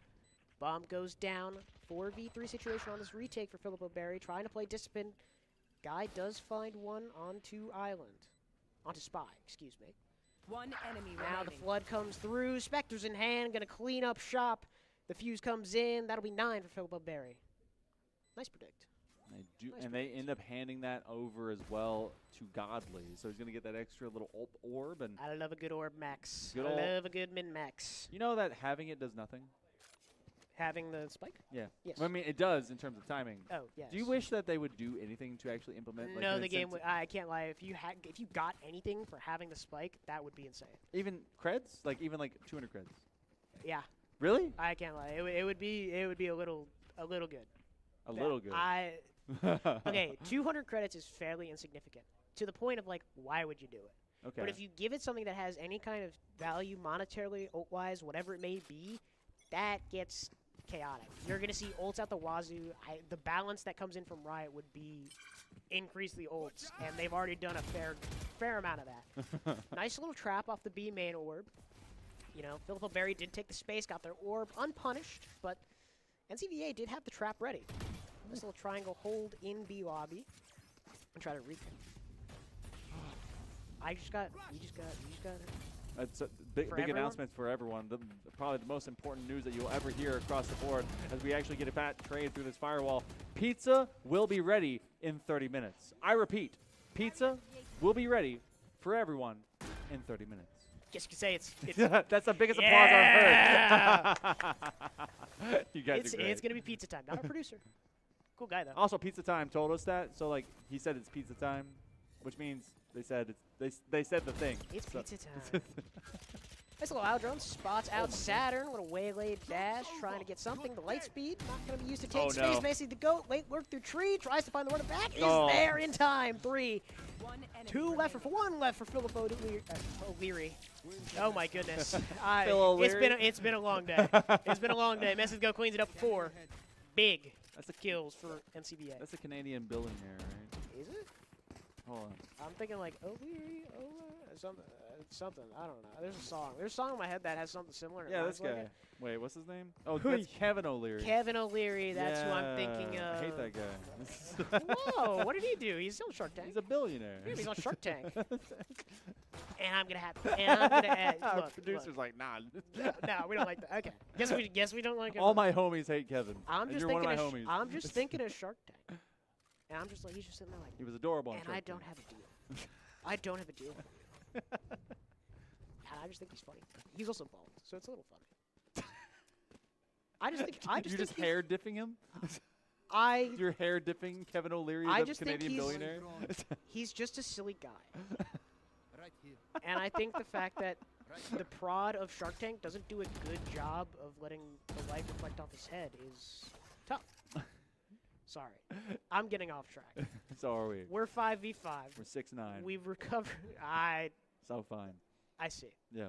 We got an Orb mid. That's good. Orb Maxim. We like that. But it's a very contacty round. Not wanting to give much. Gun round for both teams. I'm not spoiling anything. Both teams know this. They can hold tab. I'm being so careful. Ever since the first game we did, I'm like, I can't give anything away. You've done a great job. Oh my goodness. So much of that movement occurs as well. They know that some contact eventually was going to go through that link as well. Pretty much gives up the ghost. Ooh. And good protect. Marvel's Tokyo basically sold out to find that sight line open from outside of tree. They're going to tag him with the owl drone. Marvel's Tokyo, I mean, they can be like, hey, you know where I am. Doesn't matter. I'm still going to be able to put this one down. Cap comes up from behind. They get rid of Spy, the senior. So everyone converges into this 3 versus 3. Steel Garden comes out. Marvel's Tokyo's not going to hold on to that one like he did the half previous. The paranoia being burned tree was a bit tricky. Now this site retakes become a bit more problematic for Filippo Berry. Not enough util maybe to create the space. Marvel's Tokyo working around the angles. As we have the remaining dark cover comes through on the retake. Looking the wrong way, but Messi to go. It's going to clean things up with 3. And Saturn will find the last 7-9. Still in Filippo Berry's favor, but that was a very clean round from NCBA. Solid fight. I mean, recognizing, hey, you're going to be looking up towards angle out on backside of Ginny, and so you got to rely on the coverage that was coming down from out of Messi. That was a great angle from Hell. Yeah, because like they were all the way. It's so tough to see any of that little head peek. But they were like, all right, I've been holding this one close. I have to rely on a very wide swing. I'm going to use that one much more diagonal. You're going to cover if they drop. Yeah. I mean, that's just great crossfire. Great setup, great crossfire, wonderful post plan. Now, less than stellar buy for Filippo Berry. I mean, they do still have that Steel Garden in their pocket if they need. You know, a couple ults, one off. So, you know, whichever way this round goes, the next round will be a lot for Filippo Berry to work with. Here the owl drone, so Swift is giving some of that information away. Spam spots 2 players on that B site. Could there be more? I don't know. Guess they'll have to find out. But they're going to like to farm their orb. Little recon dart to maybe grab some more info. I'm sorry if I'm baiting you into using more util. Don't listen to it. But stop listening to us. Run it back comes through as well as the Sage Wall. Going to get some space towards lane. One goes down, Messi to go. Finds the shot, makes it connect. Switch not pulled. Going to be tricky going into post plant. Planted. Still have lots of room to work with. 4v5 in the retake. Filippo Berry, gun disadvantage against the full rifles of NCVA. Plenty to work with. They do still have that Hunter's Fury. Could pull that in the post plan as well. Curveball comes through. Spots a player switch. Steel Garden comes out. Choosing committed this round. Marvel's Tokyo with a classic finds one. Secondaries in the hands of NCVA. Marvel's Tokyo will find another classic in hand. Martial shot does not ring true. Double dink with a classic. As Godly finds another. It's an expensive round for NCVA. As Godly's trying to make something happen. Spike will be going off, playing the exits. That will be another round for NCVA. Very expensive, but secures the conversion. They nearly walked out with an extra bonus rifle there too, even with that going down. So this particular moment also could be that turning point. I talk a lot about that for a lot of these climaxes and narratives, because when you look at what Filippo Berry has had, they got the pistol off of this, and they actually had 4 rounds in a row from the end. In fact, of the last, or from the flip of the half over, they had 4, and they were actually able to do so much damage late term in that first half. 3 in a row from out of Virtual Academy. This rifle round could turn into double digits very quickly for the Beacons. And they've really been keeping Filippo Berry on their heels. That Steel Garden does not allow them to have an advantage to walk to this, but they do have a convergent paths, depending on if they want to be able to slow down the attack or just force everyone off site. Especially with some of that poke, at least prompted towards A. They haven't fully committed to that moment, though. Yeah, trying to fish out some of this Vice util. They did hear the Thorns come through on that A site. So they know there's some form of a setup here, but they haven't pressed the gas just yet. Aldrone trying to scout some things out. Does get out the shear. So now, you know, another gap for Filippo Berry to worry about. See the dark cover come in, trying to make something happen. As the smokes come out, that seems to be the go signal for NCVA, but the whole backside is clean as they are put in a blender. Filippo Berry has the correct read. It's just Marvel's Tokyo, Phantom in hand, saturated up, and that will be dealt with. Swift finding that last kill. 10 for Filippo Berry. Stemming the bleeding, put a tourniquet on the whole limb, and Filippo Berry, they will find double digits first and force NC Virtual Academy to not continue their streak, and that's a solid timeout coming out of Gingerbeard. Okay, all right. I think it's a good timeout. Like you said, it's not about all bad, down. This may be the last time they can actually do so. This is true. Yeah. I'm unaware if there was a timeout in that first half, so we still might be sitting on a second for Gingerbeard. I'm not gonna speak. You still have room to go, and once OT starts, you do get another timeout for both sides. At least that's the rule set I'm familiar with. I think that's still true. So I'm gonna hold that one there. Great scorelines across the board. You see Godly almost had a 2.0 KD, looking very clean today. Very consistent player across all the games we've seen. But I don't know. I mean, we got some pretty decent goals. We're 1 off that Hunter's Fury for the side of Filippo Berry. Has that convergence path in the pocket. 2 off of that run it back for Godly. I mean, plenty of stuff in the chamber to close this one out. But I say that. NCVA still is coming up on a couple big ults themselves. That resurrection, that run it back, a lot of survivability. Or not the run it back, excuse me. The not dead yet. Yes. A lot of survivability from this comp. Very unconventional, but a lot. This is, if we had KO here, this would be Team Never Dead. Because we have what? You get the Fortnite reboot card, you get the guy who can res people, you got the guy who can res themselves. That's a lot. That's a lot and of the Phoenix, lives. and the Phoenix. Yeah, what is it right now? 8 lives, if all of that is active? And if you have the I would love to see KO, it'd be 9. That's technically an 8K. Yeah. I know it doesn't count KO dying for the first one. And if the Phoenix not dying for the first one, like it shows on scoreboard. Yeah. It doesn't say they netted you a kill. But slow little default coming out from the side of NCVA. You know, just poking prodding both these teams. Again, they know everything's on the line here. They know it's lower bracket. They don't have much room for mistakes. And they're not going to give anything they don't want. Nice little lurk towards tree, and Josh is ready for it. On the timing. Spy not able to do much there. Exec looks like it's coming in towards B. Swift is ready. Finds one, but not the second. Or excuse me, finds 2. Swift found 2. And now it is just, Shock Dart connects. It's just now Island. Uh-oh. Breaks the recon, hides from the scan. Plenty to work with through the smoke. Swiftfind is third. That will be 11 for Philip O'Berry. I was trying to kind of conceptualize what would have been said through that timeout, because when you look at what now they're going to have in terms of creds going into this next round, I think it's round number 20, they knew that Philip O'Berry would put them in a really awkward spot, and we don't know what that buy is going to be, because it's either going to be a gamble, it's going to be an idea. You save for later, think, all right, can we be able to rock and roll 4 rounds in a row? And there's a massive inline conversation happening between everyone. You have a couple of ultimates. They got the Not Dead Yet, and they got a Hunter's Fury that's burning in their pocket. Philip O'Berry, they have a huge chance to get themselves into the grand finals and go and take on Providence. That's going to be Ireland that give themselves away, as they had that long form of at least top mid. So they do at least put that burst shot over towards that other side of Market and Pizza. But still, NC Virtual Academy, they're hoping that Philip O'Berry takes that longer step. They're playing a lot more conservative. Yeah, they're playing extremely disciplined, not trying to give an inch here to NCVA. I mean, they just have to, at this point, NCVA has to just stem the bleeding. They have to stop this gap from increasing, because once it's match point, it's just a matter of, let's let the ults pile up. We have the room to, this game could be a 13-11, and Philip O'Berry just sits on ults to just get them across that finish line. But all is quiet across the map. Great setup from both sides.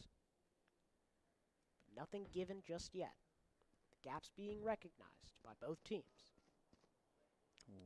Might have heard some footsteps around the map. Recon Dart comes through. Will spot out Spy. 30 seconds left. Nothing yet. Dark cover comes through to try to maintain this market position. Firewall as well. Couple curveballs being thrown through. Space being taken. Messy to go. Looking the wrong way, but the flick back finds Swift. NCVA floods onto the B site. Now uncontested. Bomb goes down. Hunter's Fury as well off the back of it. The trigger's there, finds the frag, and a tag onto the other. Not dead yet, being procced. Shock darts over the top. This Clove now has to go hunting, trying to find anything. To stay alive here, as Josh is going to find the kill in Market. Spots the player in main. Cap's there to capitalize. Spy finding one of his own with the Bulldog. Curveball comes through, turns the flash. Godly there, trades back by Marvel's Tokyo. 2v2 situation, Resurrection online. Has potential from both players. Guy brought down to a sliver HP on lane. Tap with a spike. Needs to be something, and Cap is ready for it. Almost for NCVA. Spike will be diffused, and that'll bring Philip O'Berry to match point. Now we start seeing what ended up being the investment of that previous round, put them into a tough position. So we do have that timeout coming through as well. So for NCVA, they're going to have one last conversation about it. So looking at this, okay, they have enough off of the kind of the extra bonus of losers creds. They are going to they do at least have that Steel Garden. They have the extra life. They got the Hunter's Fury. They can open up a lane. They can be a post-plan hold. At this point, I mean, they took their sweet time about being able to make this kind of work. So the good looks on them.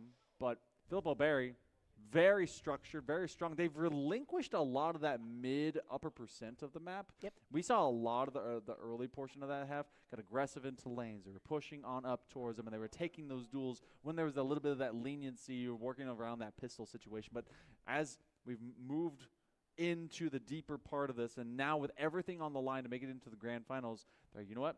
Steady step. Make them overcommit so we can solidify where we respond. It's a bit tricky now for NCVA. I mean, just to circle back to the comps, yeah, you have a double Sentinel.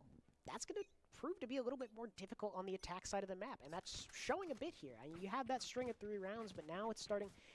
Philip O'Berry's finding their footing, letting that gap extend, letting their econ pile up, and now it's a tricky spot at match point.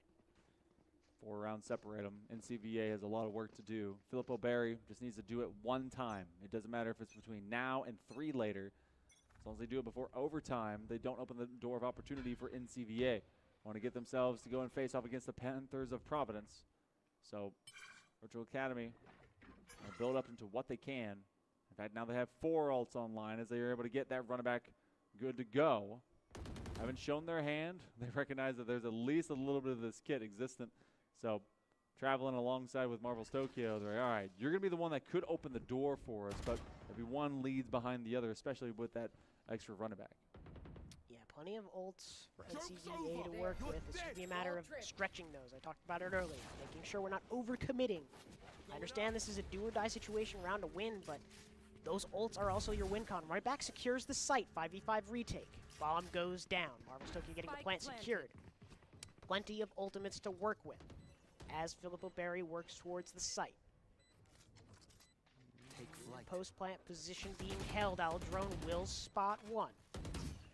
Shock dart's coming through, trying to secure the space. Does have that recon dart off cooldown. Coming through, convergent paths as well, making something happen. Josh finding one. Godly with the run it back. Not able to find anything. Taken out by Spy. The remaining players try to flood through from hell. Spy finds another. A third of big kills for the side of NCVA, and now it's just Josh, 3 of his own. Trying to make it happen, but can't. 4 for Spy, and that will be the 9th for NCVA. Massive to be able to get that one, and so they survive just long enough, and they don't drop those last 2 remaining guns, considering that their bank is not exactly good, but because they're able to get that win, they'll get some extra credits. Filippo Berry, pretty heavy investment. They use the convergent paths as well as that running back. Now, running back is only 6, but you put in a couple there, feeling like that was going to be the kill shot. But when they put the convergent paths down, it's kind of like what we saw in Rolling Thunder used earlier from that Lotus game. Nothing really actuated from it. Yeah, I mean, they had a lot off the back of it, maybe not as coordinated as they would have wanted, but Spy Island was able to get a fair amount of 4 kills there. Used the run it back to enter into the site and is already 2 off of that ultimate. But a couple pop shots towards that B main position as they look to recover some more orbs. Goes into the hands of Spy. Now 1 off of that run it back again. might see 2 rounds in a row of the Phoenix Ult. Might be a little crazy. But Filippo Berry not giving an inch. They're playing that disciplined defensive side. Gotta wait, lie and wait. Cannot give anything away. Biding their time. Playing very patient, both sides. They know what's on the line. At this VESL land. Couple shots spammed through the wall of mid. Here comes the ruse, but not ready for Guy with that Onin market traded out by Saturn. Marvel's Tokyo, one of his own. The Resurrect comes online. 5v2 situation. Curveball comes through, spots Godly. But nothing on the follow-up. Another ruse CT is going to slow any potential push through. The wall as well, going to give the attackers an indication. Working through. Not a lot of bullets left in the gun of Godly. Wants to pick up the Odin, spam towards Hell, trying to fish out any players who might be there. Here's the spam. Saturn giving away his position, but the post plant is secure. Not a lot. It has to be heroics, but it's not enough. As Spy Island is going to secure that 10th round for NCVA. It's looking like it's getting out of hand here. It's very much getting out of hand. If I was Filippo Berry, I start having a conversation, maybe into a timeout with this one. They're going to be chilling and doing it in real time for their efforts. I mean, they've got enough to have at least a few rifles, a few guns, but this is where things are starting to slip. Good old Coach Gingerbeard has apparently been able to rally the troops, and you can hear it here on land. These guys are getting a lot louder. Some of that, even if it's just feel good, emotional pump up. I mean, NC Virtual has got to be able to follow that kind of situation. They've got the run it back. They've got the Hunter's Fury. They could do that to open up some opportunities as well. Filippo Berry might actually be looking for something of that earlier portion of the playbook. They finally started looking, all right, what was working? What was not? And to a lot of the recent success of NC Virtual, they had given up a lot of that marketplace. They had gone all the way up into that pizza, and they're like, okay, like you know, like we're gonna bend out and become a C shape. But you do get at least one. I think that's Saturn. They will be traded as Reverse Reaper. Now takes a peek around the corner. Hear that run it back come online, thundering down Cat. And that sends some of the Filippo Berry players scrambling, trying not to let it get any value.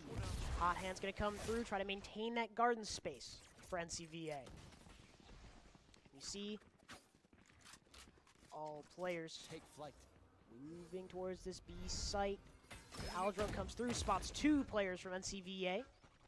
Dart comes through. Roost stalls CT. 4v4. Bomb not yet planted. 30 seconds as left. it goes down. Filippo Berry does have the tools to work with here. Now plenty of time on the clock for the Filippo Berry retake. They're ready for the flank through mid. Guy finds Spy. Curveball comes through out of CT. Begins the exec. Onto the site. Dart going to come through. Arc Rose going to dissuade. Now just it's Marvel's Tokyo in the back of the site. But it's traded out. It's just Guy. Finds one with the Hunter's Fury. But it's a bit too far away. Caught with the ultimate out as Cap secures. And that will be the game for Filippo Berry joining our opponents in Grand Finals. Providence now finally has themselves an opponent. Gingerbeard and company, they do give the GG's call, but you got to give some love over to NCVA. What a fight and what a near comeback that they were posting up with. We got there was a moment there when we were looking at it, because if they don't take that round, it sits at 12-11, and that bye was going to be very weak. The woulda, coulda, shoulda, though, is all of a past situation. You got to give a ton of kudos to that situation. In fact, we're gonna talk to them. They end up now officially third place to our tournament. So why not bring the old coach in? I want to put my shoes on. Not too shabby. Yeah, get the dogs are barking today. My dogs are barking. My dogs today. are barking, y'all. It's been a long day. All right, so I think that we might be able to get at least someone up in here. So, looking at what could have been, and NCVA, they had, I think, our best fight against Providence just a little bit ago. Never mind, my producer lied to me. So sorry if you guys want to talk more to Gingerbeard. He's out there, so go get some love over to the good old Virtual Academy folks. But with Filippo Berry, they didn't get to have a chance at playing them because they lost in round number 1 to Kearns. Yes. So and it's been an oh goodness, what's the word I'm looking for? It has been an uncontested run through winners for Providence. So this will be the first time these teams meet. It could be something unexpected. Best of 3 will have, Providence and map pick will have Filippo Berry's map pick. So it could go either way, but regardless of the map, we've seen Providence across several, and they haven't shown much weakness. They haven't. Granted, as the seeds increased in their opponents, it's, they've given a couple more rounds, but it's still absolute. They're still maintaining the victory. I mean, they beat the number 2 seed and the number 3 seed. And the number 4 seed? And the number... Maybe number 4 seed. I don't know. I could be lying to you. They lost to the number 4 seed. Okay. Providence? Because they had lost to Kearns. But Providence hasn't lost. But no, I was talking about Phil. Sorry. Yeah, you're good. My fault. So, I'm sorry. Regardless, we had a lower final completion. Filippo Berry, the Cardinals, they now have to be able to take it into a best of 3. There's no bracket reset, as far as I know. I can be corrected, but no bracket reset. No for bracket Valorant. resets in It's Valorant. a best of 3, flat out. But we also have a flat out break right after this one. You guys are going to find more as we have in store the finale for the VESL 2026 State Championships. Do not go too far. See.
Welcome back, everyone. It is the beginning of the end here for VESL 2026. The state championships have been giving us a lot as we have all of STEM and all these esports titles across a 2-day span. Several of you have been here for 12 hours, so have we. We've done now 24 hours across a couple of days. We've got a best of 3 in front of us. It is the end of the road, but still, 2 teams left to pick up some hardware. I'm Hail Monkey Man for the last time with Cloudsy. Cloudsy, we're going into our 3-map combination between the Providence Panthers, the #1 seed, and Philip O'Barry, the Cardinals, as their challenger. I'm so excited. We got the 1 seed going against the 5 seed. Either way, we got an exciting match ahead of us. Philip O'Barry has shown very promising this whole bracket. So just going over the best of 3, because we're no longer in best of 1s. We have Providence picking Ascent, and Philip O'Barry starting on that attack. You have Philip O'Barry picking Lotus, Providence starting attack. And then if we get there, the decider is split with Providence on that attack. I'm excited. We've seen some of these maps before out of Providence and Philip O'Barry, but, you know, anything can happen. Does it feel weird that Barry Goodboy is not on Philip O'Barry? It is a bit strange. Barry Goodboy, the branding aligns. Maybe there's got to be a little roster move. Yeah, a little try switch to make up, something change happen. schools. Look. Like, why are you leaving? You're so good at, Calc 2. I know NIL deals extend into high school, so, like, look. Wait, do they? I think so. Make something happen. Make something happen, Well, we're going to see exactly what the Panthers bring to the table. Their freshman in Ikaru has been very impactful. In fact, everyone I think has had a chance to pop off for the Panthers. H-Dog especially rests in my mind as someone that put things to bed. Mailbox much the same. But this is your lineup for map #1. Remember, it is a best of 3. They have to win 2 no matter who that they is for the side of Ascent. We just got a flavor of this one from out of the Cardinals. They're following pretty much the same formula that they did just a little bit ago. Yeah, I mean, same comp coming out of Philip O'Barry. Providence electing a bit of a more strange comp in my eyes. I'm seeing ISO Phoenix. I mean, I'm not going to say unconventional is out of their wheelhouse, but we'll see. A little bit of a tech pause coming in here, so we're going to take a bit of a breather. I know we're all ready for this best of 3, but let's talk about what we got a little bit more. We got pizza. We got pizza. Yeah, pizza was good. Yummy at my tummy. If you were stuck outside or maybe just didn't have any food or didn't know, pizza, it's out there, so go and get it. But, okay, so Killjoy, kind of that tried and true, right? They've lived, breathed, and eaten and died several times onto Ascent. So kind of feels like a fundamental safety pick. But I would say so. It's one of those agents that, like, there's other Sentinels that give you a bit more agency on the defensive side in terms of where you can be.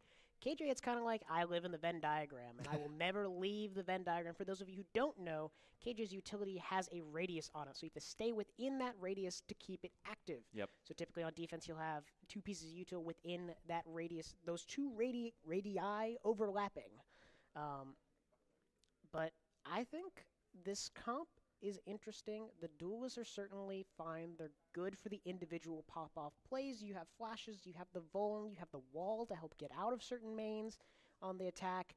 But the clove smokes prove maybe a bit troublesome, right? They don't exist for quite as long compared to the other controllers in the game. Okay. But that's just an extra life you get at, 8 orbs, I believe? Yes. That's just another chance to run it back, live a little bit more in the round. So giving Providence has the guns, they have the players, willing to shoot back. It could be in their favor. They're just kind of playing to their strengths a bit on top of that supporting cast of Sova KJ. And also, Philip O'Barry feels like they're playing into one of their better sides because off of the Waylay. I feel like the Waylay is going to give a ton of information. Speak to the ISO, because ISO here is a bit of a fishing position. A bit of what can I go off of the kill contract, but also taking advantage of some of these better walls as they want to go forward for some of the uppercuts and being able to use that contingency to get them moving through, because I feel like ISO overall isn't seen as often, but I mean Providence has the confidence of this best of. Remember, with no bracket reset, no advantage to them, but we've seen them start pistol behind and then Yep. immediately take over. Exactly, and you say no advantage. Technically, there was going to be an advantage in terms of map bans, but They said both these whatever. teams have just gentlemen's to play the 3 maps we talked about, a sentinel to split, and so we got the sides, we got things moving. But talking about that ISO, it's certainly unconventional with a Phoenix. I think it's a bit odd, but it's not out of the, like, again, Providence just kind of playing for their individual prowess. Yeah. It's not anything super crazy. But I'm excited to see how the combination of util, maybe that A main fight's interesting. You get the hot hands over that wall combined with the uppercut could just melt somebody, literally. That's very true. And in the same there we go. idea, do you I feel hear I myself. think we can actually hear them through we can hear. Hey, yo, mic's on, twin. We need to make sure that the party chat Mic is on, twin. is not coming through the broadcast. Oh. Yo, mic is on. Twin, mic is on. We hear Barry. Make sure that gets turned on. Hello. No, Hi. Barry, don't talk. Don't stop that. Don't do that. Hello. This is an A/B conversation. I'm gonna need you to see your way out of it. Boom. Get buried. Okay. Oh my Hey, gosh. stream. Precise. You nerd. What are you doing? What is happening? Okay. I think it's because we're actively fixing course. audio issues, Okay, and thank- so Precise took the moment to trash the stream. Yeah, give some love over to Precise, who's been wrangling cats for us for the entirety of this weekend. Yeah, shout out to Big claps. To be honest, all of the VESL staff, be it to the production that's back here, being able to be the admins out there, everyone getting organized. We had, and now with this one being the 6th esports title, they had, 5 separate STEM titles today. They had that entire gambit for the skill trades yesterday. Like, this has been such a successful and such a very efficient overall land. I know 12-hour days is 12-hour days, but for what we've been able to see, the growth across the entirety of VESL, and this is kind of your first drop in to this. This is my first VESL. I had heard of VESL before. Yes. But this is my first time experiencing the land, and honestly, I'm extremely impressed. Yeah, both with the run of show and the people here. I mean, it's a lot to accomplish. There's a lot. I mean, from the STEM stuff to the skilled trades and the stuff we had today, but esports titles as well. That's more my realm. That's where I'm familiar, and it's really cool to see a lot of the developing talent as some of them seniors going off to college, maybe looking to pursue esports in their college careers, and some of them, freshmen, sophomores, bright-eyed, bushy-tailed, looking to make a name for themselves before heading off to college. But for all of that as well, we have a lot of parents that have been so good to everything. The support structure for what we have from the VESL staff has to be extended through all of the family and the friends that have been present the entirety of this weekend. It has been so special to see you guys over the years, and for your seniors that are graduating, be it going to secondary school, trying out those skilled trades, doing all of that and more, especially if they continue to play, or maybe this is their last organized games in a scholastic structure. It'll be something that they're able to remember. So it looks like that we're finally done with the tech pause. So round number 1 is coming up at you as we got Philip O'Barry. They're going to try and get this one ran up. They're definitely running in as the underdog. The Providence Panthers setting up a solid defense to try and receive them. a nice little dart towards mid, trying to make their presence known. It's WK Gaming as Barry Goodboy's going to be taken out in market. Swift going to find the frag. Lightspeed is equipped. Dash over the site.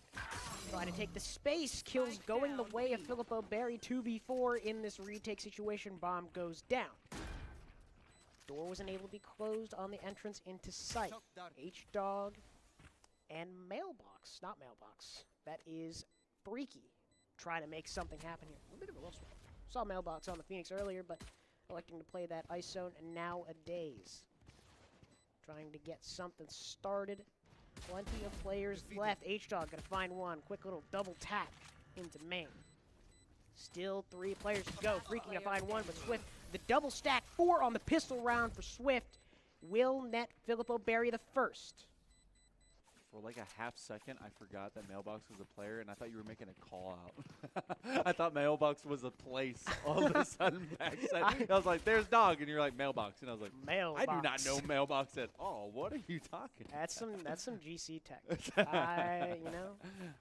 That will now forever be known as Mailbox. Actually, a few of my friends, they used to call that one Pog Frog, and they would just put a frog. Oh, I know that one. Yeah. I've heard that one before. Yeah. Well, Filippo Berry, they do take that first round. A lot of speed. They took over from that pistol to be able to go through that marketplace side. Just really kind of swung pizza relentlessly. I mean, that's pretty much the most open one that you can in that moment. Oh, they do not down check this corner, but right when Freaky steps back out, that Sheriff is unable to find his target because a second blind has hit the whole building. So it becomes a 4 versus 3. The Panthers on the receiving end of what is a buy round from out of the Cardinals. Swift and company are going to own A site as they continue to keep the Panthers on the back end of their pod. Yeah, they found that frag in the tree. They did give up the Spectre in the process. Bit tricky, but still with that numbers advantage, trying to play their post plant, keep as many guns as they can in their midst. Paranoid does come out, try to dissuade that heaven push, but no frags to be converted. They try to scale out, frags going the way of Filippo Berry, and there is the right click to secure the round 2-0. Filippo Berry. Good old cap tap from down underneath, and so they jump up, get it done. Filippo Berry, that was their buy, and it looks like they're going to go maybe a little bit schmedium for this next one, which should be a regular rifle round from out of Providence. So, you know, they're prototypical starter kit from after that pistol. It looks like we get another tech pause, might be some more audio, so we'll talk about it. 6-0 from Swift, 4 in that pistol, a couple to be added to it, so if there's anyone that you want activating from the front, not only is it Reverse Reaper, a.k.a. Godly, but it's Swift, who looked really decent when we saw them on the Pearl so long ago. Yeah, I mean, it's when you play that Waylay, you're looking to kind of get in, get that info, get out, right, with the Refract. But if your Waylay is staying in there, getting a couple frags in the process, maybe Swift's feeling it a little bit, that's not bad. That's not something, you know, you're going to shy away from. But Filippo Berry hasn't been very quiet about their intentions these first couple rounds, right? We saw the quick mid-split towards B, then a quick thunder up cat, trying to get the frags there. Both curveballs used, you know, whole 9 yards getting into that tree space. But, you know, now they're technically on that lesser weaponry. You know, you got to really think about when you're in this bonus what you want to do on the buy round. A little ring around the rosy happening there in spawn. Trying to summon the tech pause to end. Summon the just, you know, little ritual. We are now out of that tech pause. It worked. Props. I don't know. They tell me I can't move in tech pause. I can't do the funny little shit. Even in a tech pause where like nothing's, you can't move like anywhere. Have you ever been in a it's been. We had a match accidentally F-ed, and they spent an hour match medicing it back. Wow. Instead of just giving us the match, and I've never been more mad. That's crazy. Yeah. It's a big That seems a little bit too much. Wasn't my decision. But quick little insert towards B main. Finds the orb as noise made. One tap from H-Dog. Deleted. We're talking about Swift trying to heat up, and I'm sorry, not much you could do there. Whew. Not given a chance to breathe. Aldrone looking to re-clear. Finds a tag. A sliver of a body. Aldrone comes through. Barry not able to get the frag. Stinger from that far kills H-Dog. But Freaky trying to make something happen. Trying to get 2 of his own in the 3v2 situation now. Stinger rings true. As Godly's making it happen. Another curveball to try to aggress Heaven. Here's the gun. 2v2 situation. Undercut's going to come through mid-sight. Ikaru's looking to make something happen. Alarm bot going down towards back dice. Guy's able to find the kill. Find the second for Ikaru. That'll be the freshman coming in clutch. Scare Providence is first. Ikaru's like a foot shorter than everyone, but when they're in the chair, when they're playing alongside everyone else. Okay, my bad. I know that hits a little bit closer. Friendly fire, man. But they stand tall among them when they're balling out here onto the map. So good looks from out of the freshman and Ikaru to really clutch up and find those couple of kills. And honestly, the initial entry, that one tapper by H-Dog, that's how you remind your squad, yo, we can gun these guys down. I mean, that was a dirty shot. We'll say. Especially off a Guardian, I think. Yeah, that was just kind of like clean one tap. Pop the balloon. We'll say, Ikaru, don't worry. All good Valorant players are short.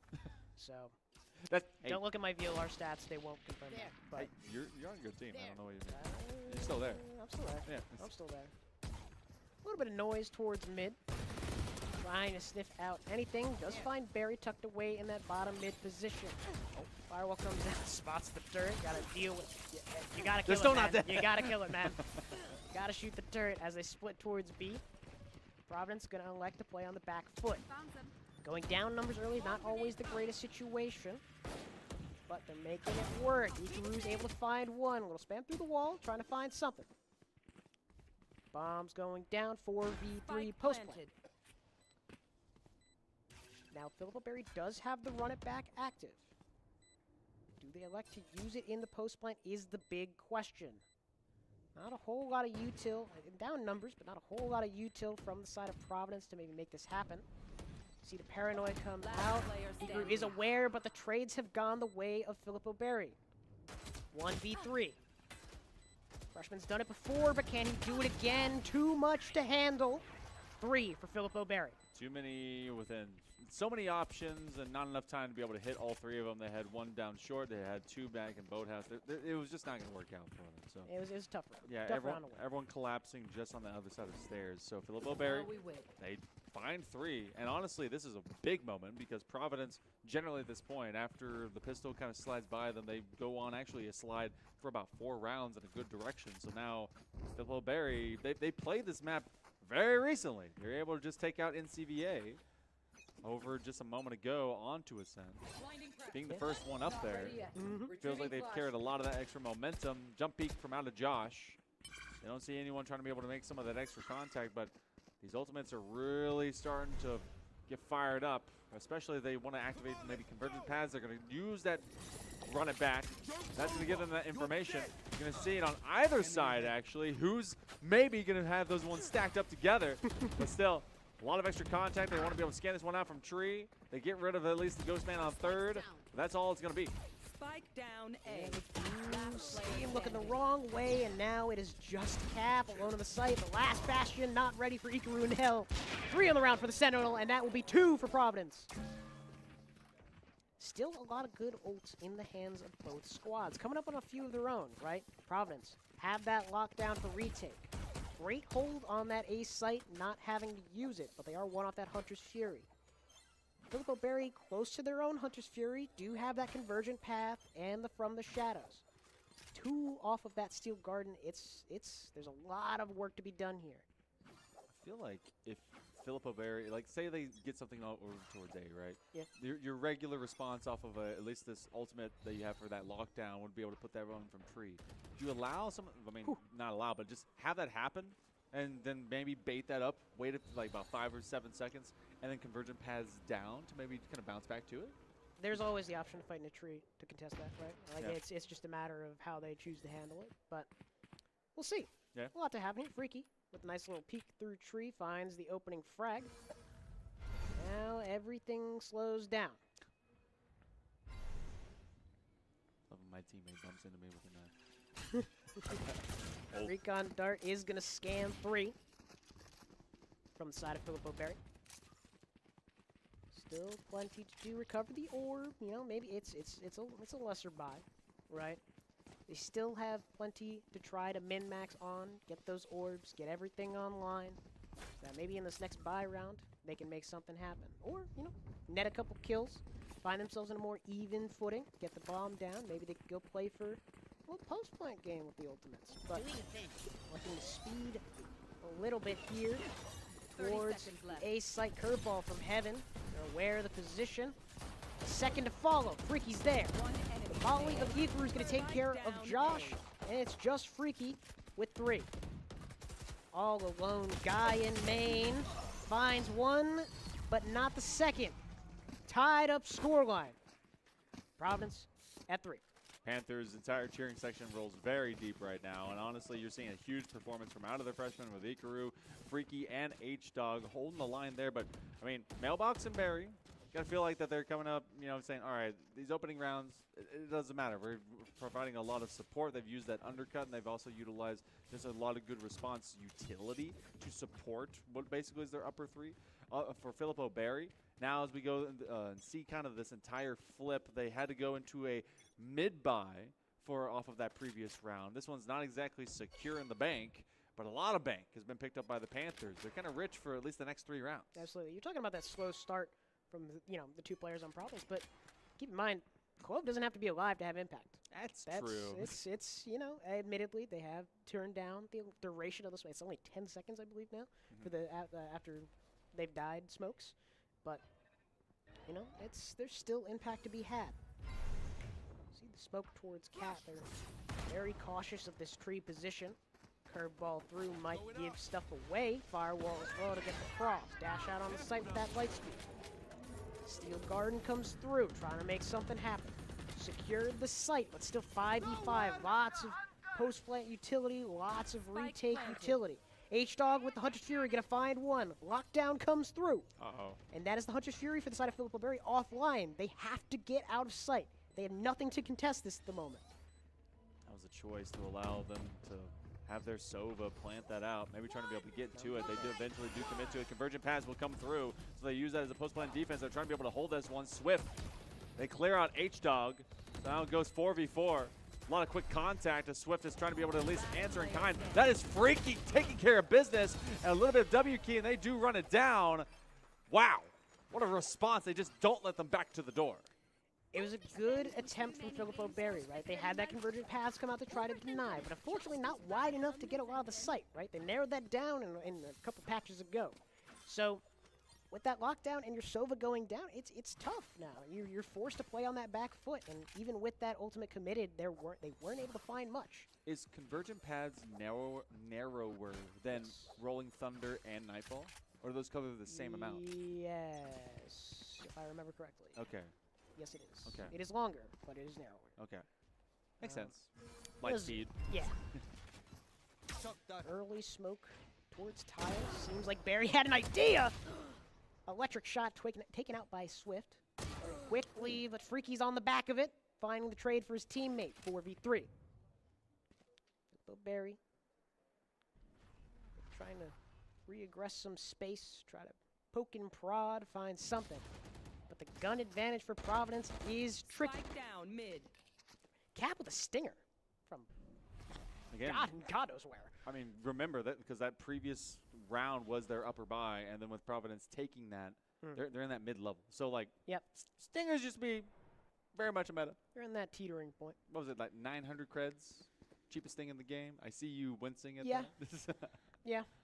Yeah. Tough thing to have to call back to. Everyone literally just 5 stingers, and it was better than buying into a Spectre.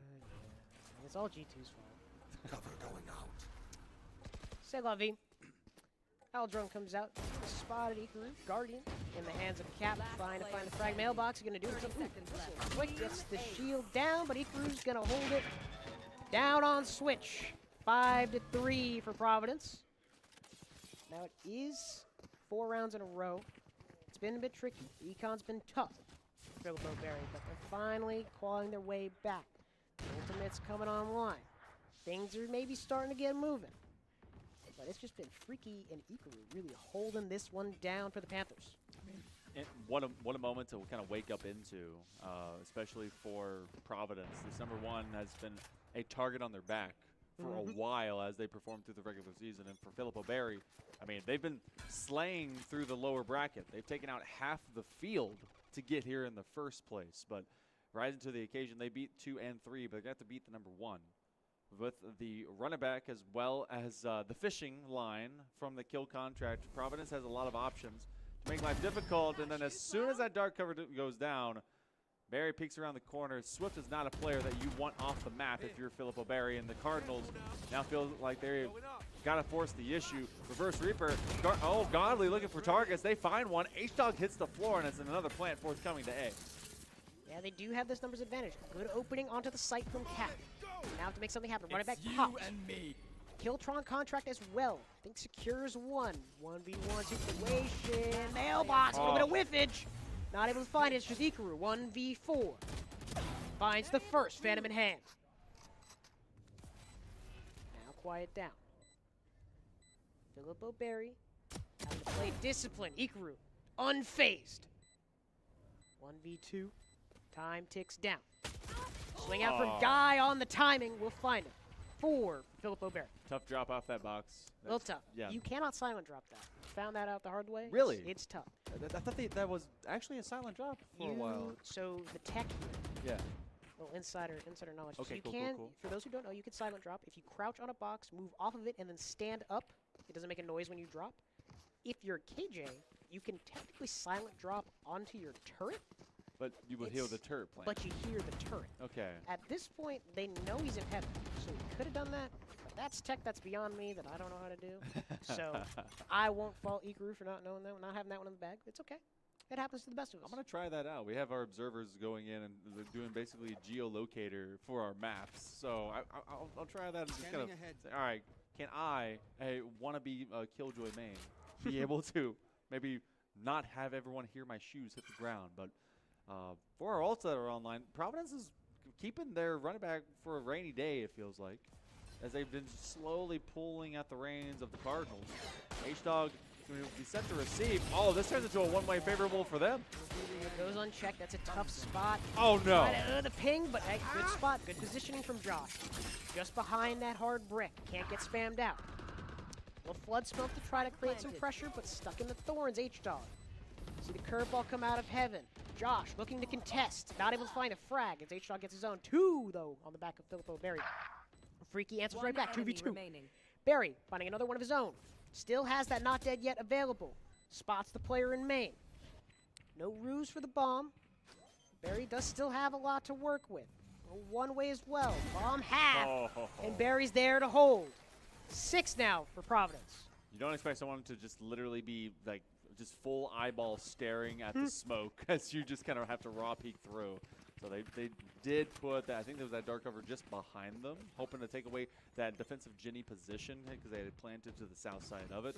Didn't matter, both players were well ahead of it. So looking at the buy that will be forthcoming, no timeout taken by the team. You see them kind of reserve what they want for latter halves, but 10 rounds out of the way, and Panthers in generally good position. I won't say that they've been dominant and in control. There's been a lot of response from Filippo Berry, who's, I think, playing into one of their better halves, considering that they want to be able to have that good rush down from this waylay. I agree. I mean, you're playing that double duelist comp in theory. You know, you're more attack heavy with that double duelist. Mailbox finds the opening frag into mid. The double tap is popped, so won't have that unless netting another kill in the next couple seconds. Hot hands towards Cat. Will flash in, but Barry does not sneeze at it. Now up 2 kills to the side of Providence. Josh does find his own. Now we back down. Now we quiet up. Wait to see. Still a minute left on the clock. Plenty's happened in these first 40 seconds. Plenty of ults still in the hands of Filippo Berry as they work around the map. Cannot give much away from the Providence setup. God knows I want to. But there's a flex that's at least happening. Trying to be able to see, all right, you have not seen them hit main. You've not heard them escape. Trying to narrow the field if you're the defense out of the Panthers. 30 seconds the Cardinals left. Look at what they got to do. Basically, this clock is going to dictate how they're going to run into it. Oh, no. That is not what you wanted to scan. No information is going to be gained. Heaven is going to remain a mystery. It doesn't matter. Barry's able to get rid of Josh. As they get taken down, they're going to have the not dead yet utilized. It's a 2 versus 4. They're going to go all in, fully commit, and everyone is cleared away, guaranteeing themselves an advantage going into that second half. Recon dart came a little short. Recon dart happens. You know, it happens to the best of us. Cannot fault Guy for doing that. Nah. cannot fault Guy. But it ain't Guy's fault. It ain't Guy's fault. But still 3 big ults, right? Or at least 2 big ults. I don't know how much team value that From the Shadows necessarily gets, but still a good head turner. Hunter's Fury and Steel Garden still in line for the side of Filippo Berry, but brought down to not the greatest of buys, if I have to say so. Problem recently has been, as much as they want to utilize Swift, who's one off from getting that convergent paths, they've been first blood, I think, for the last 3 or 4 rounds. Say that stinger in hand. Godly takes down the first of Mailbox in mid. It is really sounding like a call out. I'm telling you. Ball through market. H-Dog with the Odin. Brock cosplay trying to make it happen. Ikru on site holds it down. 3v4. Steel Garden comes through. Godly finds another one of his own. Molly Vikru's going to convert. It's now just Cat in the 1v3. Bomb goes down. 3 HP, not able to do much. 8-4 half for the side of Providence. Really well done. Solid work.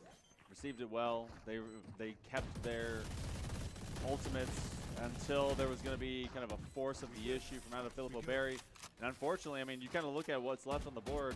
A lot goes unused by the Cardinals at the end point of that half. They end up not being able to execute with them, and then you see the kind of the streakiness. Everything was chippy up until, I mean, it also was an advantage for Filippo Berry up until about, round number 8. And then it just all went sideways. So late turn streaking, we go to the pistol side, and Providence now into this attack. I mean, obviously, go to dead even for what their pistols are, but this ISO, I feel like this is, I want to see what's going to be happening with Mailbox, because they were quiet as a defensive duelist. I feel like offensive side is going to be a completely different story.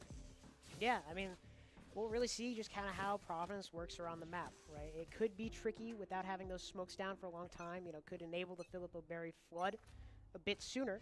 But on defense, they did a really great job of just taking the passive space. And we'll see if they kind of do more of that on the attack, just kind of lurking up, finding their positions. But you have to wait and see until after this pistol. This is something Filippo Berry needs to convert on to keep themselves in the game.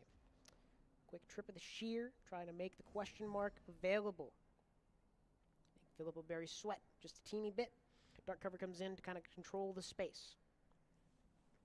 All's quiet across the map.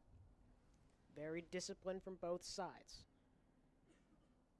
3 maps to get through. Seems like Providence wants to keep it to 2. Not tipping their cards at all. Not at all. Yeah, you put down that dark cover, and then you obviously know that there's a very solid anti-lurk kind of setup, or at least a possibility for the side of Providence. You can't exactly flank easily, knowing that Killjoy's kit does exist. Mm-hmm. And for Filippo Berry, they're kind of staying as disciplined as they can. They've begun to group up with some guesses. They do get that flash from out of the arc rows. 30 seconds left. It's going to be Reverse Reaper that finds first promise onto Ikaru, staying just a little bit too long as they were able to flare that one over towards Tree. It's going to be a takeover of A, the 5v4. That will go down. Recon Bolt does spot Mailbox in main, a little bit of a blind tag, but does give away the info. Good clear early. Mailbox from main. 1 Deeg onto Josh in heaven. Oh, Very no. good boy with the classic. Able to make something happen. Mailbox as well. Deagle shot to the body. Commits the kill. Cap trying to find his own in Tree, but it's now Godly on the flank. Finds the first, finds the second. Time ticking down. Has another curveball to work with. Seems to be aware. Finds his 4th. Needs to make something happen. Time ticks down. Spots the kill, gets the ace, but all too late as Providence will take it to 9. 5 for the bag, a consolation prize, but that is still going to be Providence that does find themselves now into a big pistol win. Reverse Reaper, Godly, if you will. 2.0 KD for that 18 and 9. Rest of the team, he's like, hey, I'm trying to duct tape this one together. For a best of 3. Obviously, if a map falls, opponent goes to match point. But you can be rest assured that you're warmed up, trying to get everyone in a good position, trying to get them kind of all geared towards, all right, it's fine. This is a long-term marathon that we have to run if we're going to be able to take this championship. For Providence, it's all smiles. It's all good times. It's your freshmen looking fantastic. Seniors really in huge support right now. And Filippo Berry, now they're going to be on the receiving end of this pace change. But again, the Panthers have been playing this so calm. Calling my ball. Yeah, doing a really great job. Not overshowing their hand, letting the time tick down, really in control of how they want to take the map. A little bit of pressure towards mid. Owl drone as well to try to spot out some of the Filippo Berry squadron. None giving a little tag, a little info, but not much else. Keeping it quiet. Again, doing a great job, not showing anything. The swing from H-Dog will find Cap. Finds Guy as well. Wow. 2 big opening frags, admittedly. It is their buy round. They do have that gun advantage. It's a bit easier when you can run and gun with the Spectre. But, all the same, keeping the numbers in their favor is the aim of the game for Filippo Berry. You see the dart come in for 30 B. seconds left. Trying to spot anybody out. Just commit the orb. Take their sight. See the saturate come out, gives away his position. As Swift is taken care of. Now down to a 2v5. Spike planted. Players who aren't the most healthy. 1D from Godly, not ready for the second. Josh finding one of his own, but Barry's there to clean it up. 10-4 for Providence. If Providence ends up taking this next round, Filippo Berry, they were on that save. This has got to be their proper buy. If this goes sideways for the Cardinals, might start writing off map number 1 here with Ascent. We will be guaranteed to go over to Lotus. And if there's a big bounce back moment from out of the Cardinals, we'll be seeing split on the other side. But Providence with this bonus is going to be very strong. Ikaru and Freaky going back and forth as to who's going to have the better KD at the end of this if this ends up being a big dub. Barry is going to try and take that longer sideline if they can. So that's why they're kind of challenging out to some more of those open tile positions. But for Filippo Berry, they do have that run it back. So everyone's thinking about these options that they've seen. A little bit of jump peeking for all of this defense of Providence. They've given them no clues. Providence is really, again, they're going to try to keep their cards close to their chest because if they convert this bonus round, it might be the nail in the coffin. Right here. At the very least, extends their lead another round. But trying to just poke and prod. Owl drone towards tree. Doesn't seem much. Not much gain. Right here. Going to continue their little escapade, but see the dart cover come in, trying to dissuade this space. Here's the run it back. As they exec towards the site, sheer popped. It's going to be one alone towards the site. As the plant's tap tries to go down. Nothing seen just yet. 5v4. They do have numbers advantage inside of Filippo Berry. Their own run it back popped. Pinged out by the recon dart. Freaky takes care of business. They said they have a shock dart dissuades the push. Firewall from heaven, jump up, not accounted for. Josh finds the trade back. Very good for it. Trades back and forth. It's Cap with 3. Ikaru remain dealt with by Swift, and that's it. Filippo Berry gets their 5th.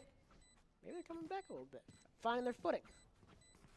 One round is not a comeback made. Hey, but it's a start. It is a very good start. They can remain with 3 rifles into that as well.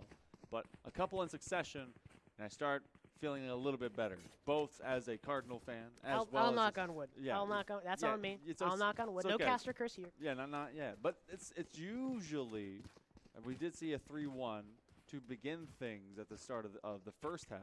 Second half could be again where the Panthers go. A lot of you out in the crowd have been supporting them, and maybe that emotional rise has been really able to be assisted. For Filippo Berry, they know that this is a tough position to be in the first place, but if they're able to break this particular round, Providence goes into a save, and they start stringing together a lot of success. Yeah, I mean, it's certainly always, difficult. Coming in underdog, you know your back's against the wall. But definitely have the chops to pull it off. Going up. A little bit of info gain. Firewall, Cap able to find one elsewhere. Swift with one of his own. Very good boy. Trying to trade it out. Guy as well finds the frag back. 2v3. Tracked back away from that contact as well. This Providence, they don't have full control right now. They basically got back tapped as they were trying to walk down that lane just outside of Boathouse. So they're taking their time to try and actuate from this as well. So with 40 seconds approaching, start hearing out that plant. So the audible intel comes through, and now they know that the plant is committed to close quarters. Filippo Berry wants to take this at least from 2 points of interest. They do. Now with the plant, have to lock down a line. They find the first. Ikaru, big spray. 3 in the round. 1v1 situation. Position revealed. Alarm bot spots out. Filippo Berry. 4 for Ikaru. That'll bring Providence to 11. And that is tough. It's difficult. If you're Filippo Berry, you're feeling the force buy come up at you. It's not a thing that you want to have to commit to. And 21-9. Ikaru looking magical. Parents out there are proud of him. Everyone is proud of these Panthers right now.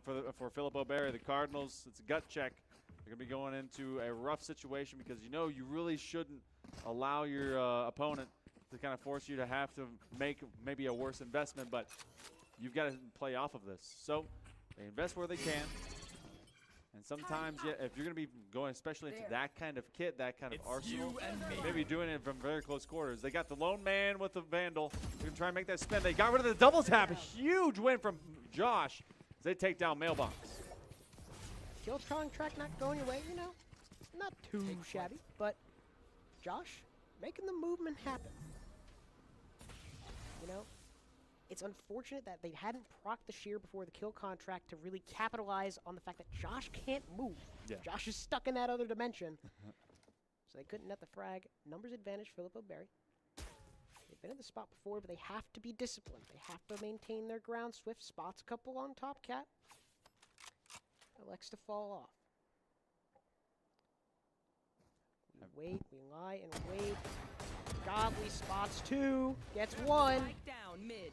But the Guardian isn't the tool for the job. Going up. Dark cover to try to conceal his exit as Providence goes back to check.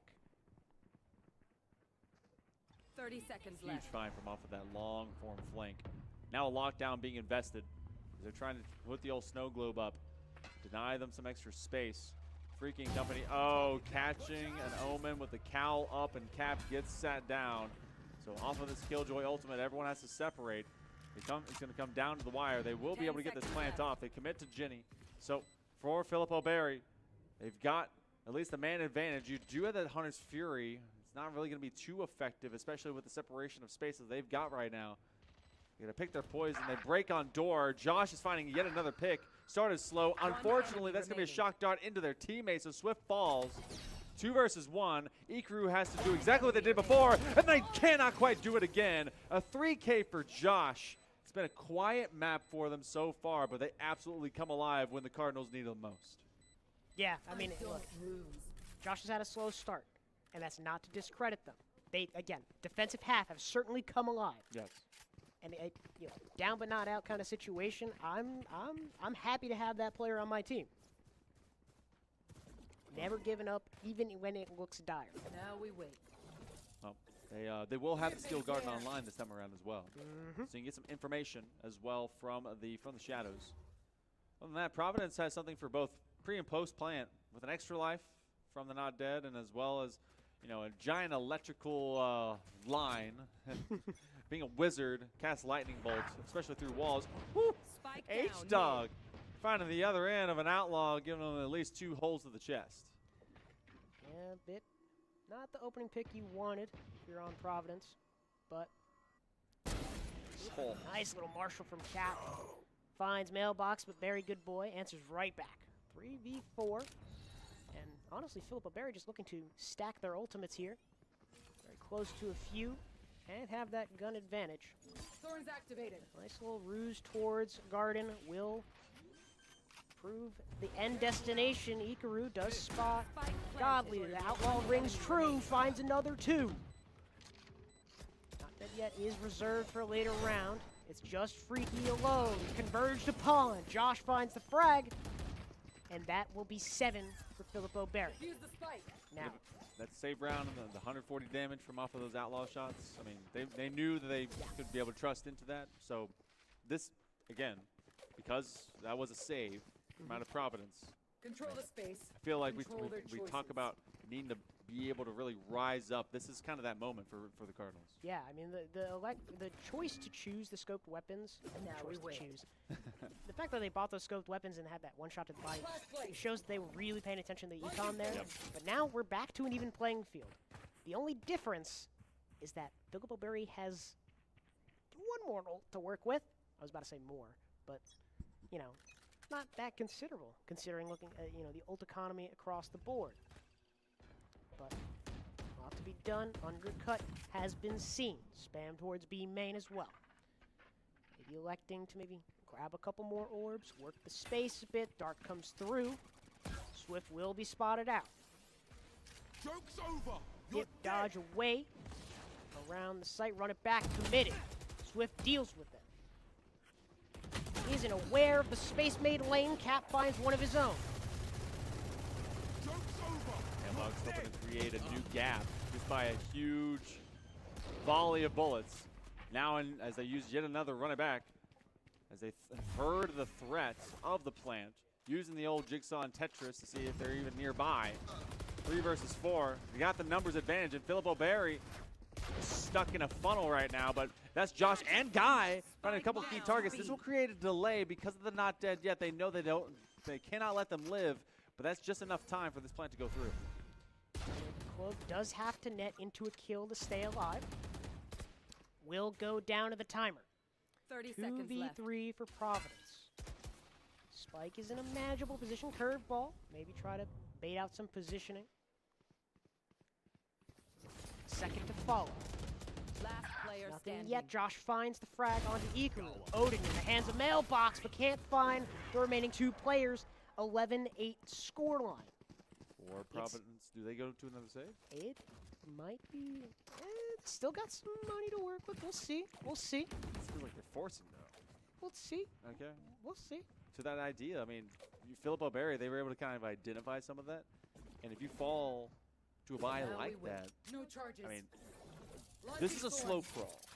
This is a very long journey for the Cardinals to be able to catch up.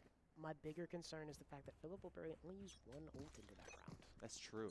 And they still got plenty in the tank. There. So it's going to come down to how many of those Providence can bring out in this round. The dart, big value. Finds at least 3, but they aren't ready for Swift. Down lane. It's 2 of his own. It's the discipline of Philip O'Barry that's going to hold true. Guy with the Odin. One enemy Finds remaining. the tag down Mailbox. It's Spike just down Barry mid. Goodboy. Seems they're both aware of each other's position. Swing comes through. That's 1. That's 2 for Barry Goodboy. 1v3. Spike in his possession. I got the spike. Just down in front of tiles. Philip O'Barry is aware. His last known position. Swift is there to deal with it with 3. All right. Big kills. Now that they committed up into that buy, you see that they're going to be stuck in a even more raw situation, even with loser creds. Surprised they're actually, we've seen 0 timeouts across this map, across this this current matchup as well. So Philip O'Barry, a lot of tools left for them. That Odin is really starting to be an impact player. I mean, talk about the hate on Yoshi. The Odin is an oppressive weapon. It very much is. You see the crowd rallying for Providence here. Definitely feels almost like a home crowd to a degree, but hey, I think both these all these kids are from North Carolina. something tells me. Oh, but my 3 goodness. big flags. What happened in mid? Apparently a lot. Providence has been torn to shreds off rip. Oh. It's now down to just Barry Goodboy and Mailbox to make something happen. Not impossible, but certainly difficult. And here, double tap, pop, they're aware of his position, dinged out. The Odin ringing true. Top mid position, undercut committed. Spots the top of the head, Godly takes care of business. Just Barry Goodboy alone. Barry Goodboy comes through, spots the player. And he's taken care of. That is 11-10. Philip O'Barry, flawless. I see the word coping. And I said they might make the comeback, and then I knocked on wood. So, like, I'll knock on wood again. I didn't do anything. I'm just kind of, like, speculating here, guys. But for Providence, they've got to realize some of that first contact. I feel like whenever they had swung initially into B main, everyone was looking towards Boathouse, and they were looking towards Backside and towards Marketplace. Maybe they thought, okay, Owl Drone did the job. Yeah. That felt like that there was a little bit of utility A little miscue. false sense of security. Because everyone just walked up and no one took care of that down lane where Swift has kind of been living. So that's Swift doing a fantastic job late term. Philip O'Barry with a chance to maybe finally give Providence their first map loss on the day. Best of terms. That'd be huge, especially to get themselves to match point first. Championship point. Cap is able to get rid of Ikaru. This is Providence in a worser situation right now, just as the Cardinals are trying to even it up. In terms Spots out Barry towards Fridge. Hot hands gonna force him out of position. Swift there to convert the frag. Little jiggle by Freaky, able to get the 1D. Spots. Ooh. Goodness, the deagle is electric. The Odin, though, forever rings true. Guys converting the frags. It's just H-Dog. We've seen him be nasty with his deagle in the past. Has to make something happen. 30 seconds left. They know that there's a lot of players trying to be able to hunt them down from off of that initial swing from Catwalk, so look for at least a couple of options. So decided maybe that is just not going to be it. Just seconds remaining. H-Dog does eventually go for the plant. They put that door down, so now they're trying to at least isolate some of these fights. Easier said than done, especially when you have all of a single tap pistol. Yeah, recon dart towards sight. Tries to cover the market swing, but Guy has something to say about it. 3 on the round with that Odin. That will be a tied scoreline going into round 23. This is both the equalizer as well as the moment for Philip O'Berry, considering how far they were down. 6 rounds in a row. Huge turnaround and a timeout finally taken. So Ikaru is going to let us all talk about it. We're going to talk about it here. We're going to talk about it there. Nose cam, thank you so much. Oh, my goodness. Look at that beautiful face. What's going on, my guy? But, all right. Good choice from Ikaru. It's been 6 rounds, like you mentioned. That's a lot of momentum. This timeout, try to slow that. Even if it's not the most tactical, right? Maybe it's not the most intricate of planning. It's a good momentum slower. It is. Right? Because Philip O'Berry's just been going in these rounds back to back to back saying, I know what I got here. And they got to, maybe ice them out a little bit, slow that momentum down. Ult's fairly even on both sides. And that's the first we've seen in a while. They've let Philip O'Berry get into this spot. They haven't had to commit those ultimates. Like none of them, actually. No. Not the last time straight up, did they've just been using Phoenix Ult on repeat. It was like 4 rounds ago that they used that, maybe 5. Yeah. Yep. So, I mean, they've been actually losing out on a lot of mid possession. A lot of that is where some success has been found by Philip O'Berry. They've extended their defense beyond their borders. No longer afraid for that contact. And the Panthers, I think, need to be wary. Was it all for content to let 6 in a row? I mean, hey, I'm down for content. But Philip O'Berry's certainly come alive in this latter half. Slow start. Recon dart doesn't scan much from both sides. Need to make something happen. Well, smoke towards Cat might indicate where they're going. For all intents and purposes for that one. Some early smokes, maybe trying to kind of bluff them out from what they've been doing successfully, which is taking over some of those challenges from tiles. Getting a lot of utility dump now that goes over into this pizza space as they try to at least force them off these corners. Oh boy, that Odin no longer is going to be an issue. Guy finally finds the respawn screen. H-Dog takes care of business there. So they put another dark cover down, trying to firewall their way through. Mailbox is going to force the issue against Swift. Suddenly Philip O'Berry is on their heels. Yeah, spots 1. Unable to connect any further shots. Nice little tap onto Freaky. Josh finding another one of his own late mid. Bombs going down. 3v3. Kill contract is live. 1v1 does not have that double tap active. The flick is on, but not the bullets. Back with that double tap. Godly gonna find Mailbox. Aware of the 2 players. Tucked back sight. Oh! And it's Josh to clean it up. Josh threw. Map. Point. Philip O'Berry. That is insane. Josh threw 11 rounds, was 1-11. That's good. That's dedication. That is magic. Bring up that scoreboard. 13-14. Since that moment, only dropping 3. They've gone 12-3 since they were 1-11. That is huge. Josh has absolutely been a missing component from this squad, and then walking in through 7 in a row, hell of a just chance to be able to make that work as well. Reverse Reaper knowing I'll take all of that decoy play. I'll be able to send that curveball, and I'll double blind them. You take care of the rest, man. I trust you. Yeah, I mean, they knew Mailbox was backside, and I think just the jiggle coming out just gave away the position. I mean, you had both players converging on that boathouse position. Really tough when you're stuck in a corner between a rock and a hard place. That Killjoy lockdown coming down. Run it back. Going to try to get some of that early space, but not able to find much. They do have that A site secured.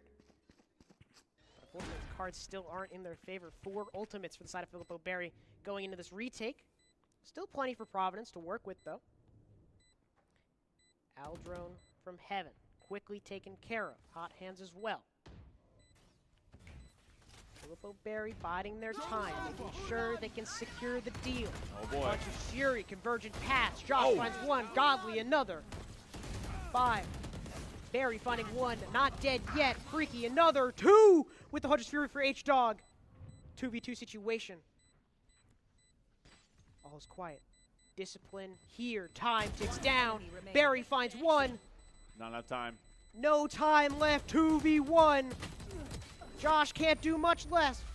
And it's a tied scoreline. We're going to overtime. Providence threatening the entire time to try and get themselves at least to map 1 point. Filippo Berry was able to burn through them for 7 straight rounds, but a solid post-plant hold, realizing their bread and butter is just to execute directly into a site. So if you out there have never seen an overtime in Valorant, well, welcome to your first iteration at minimum. You will be starting on the side that you began when we were in the first half.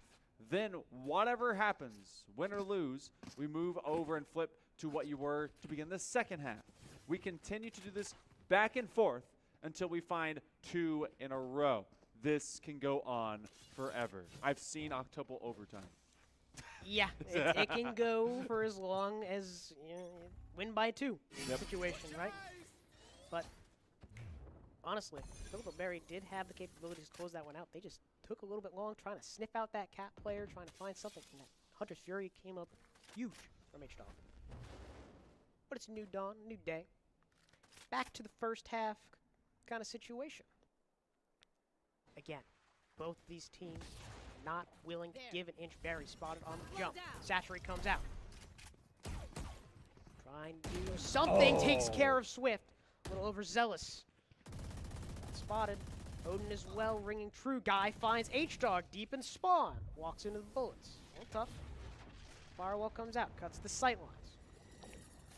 Something needs to shift here. 4v4. Providence holding their ground. Running as a bundle together. Yeah. See if they at least leave a few gaps open.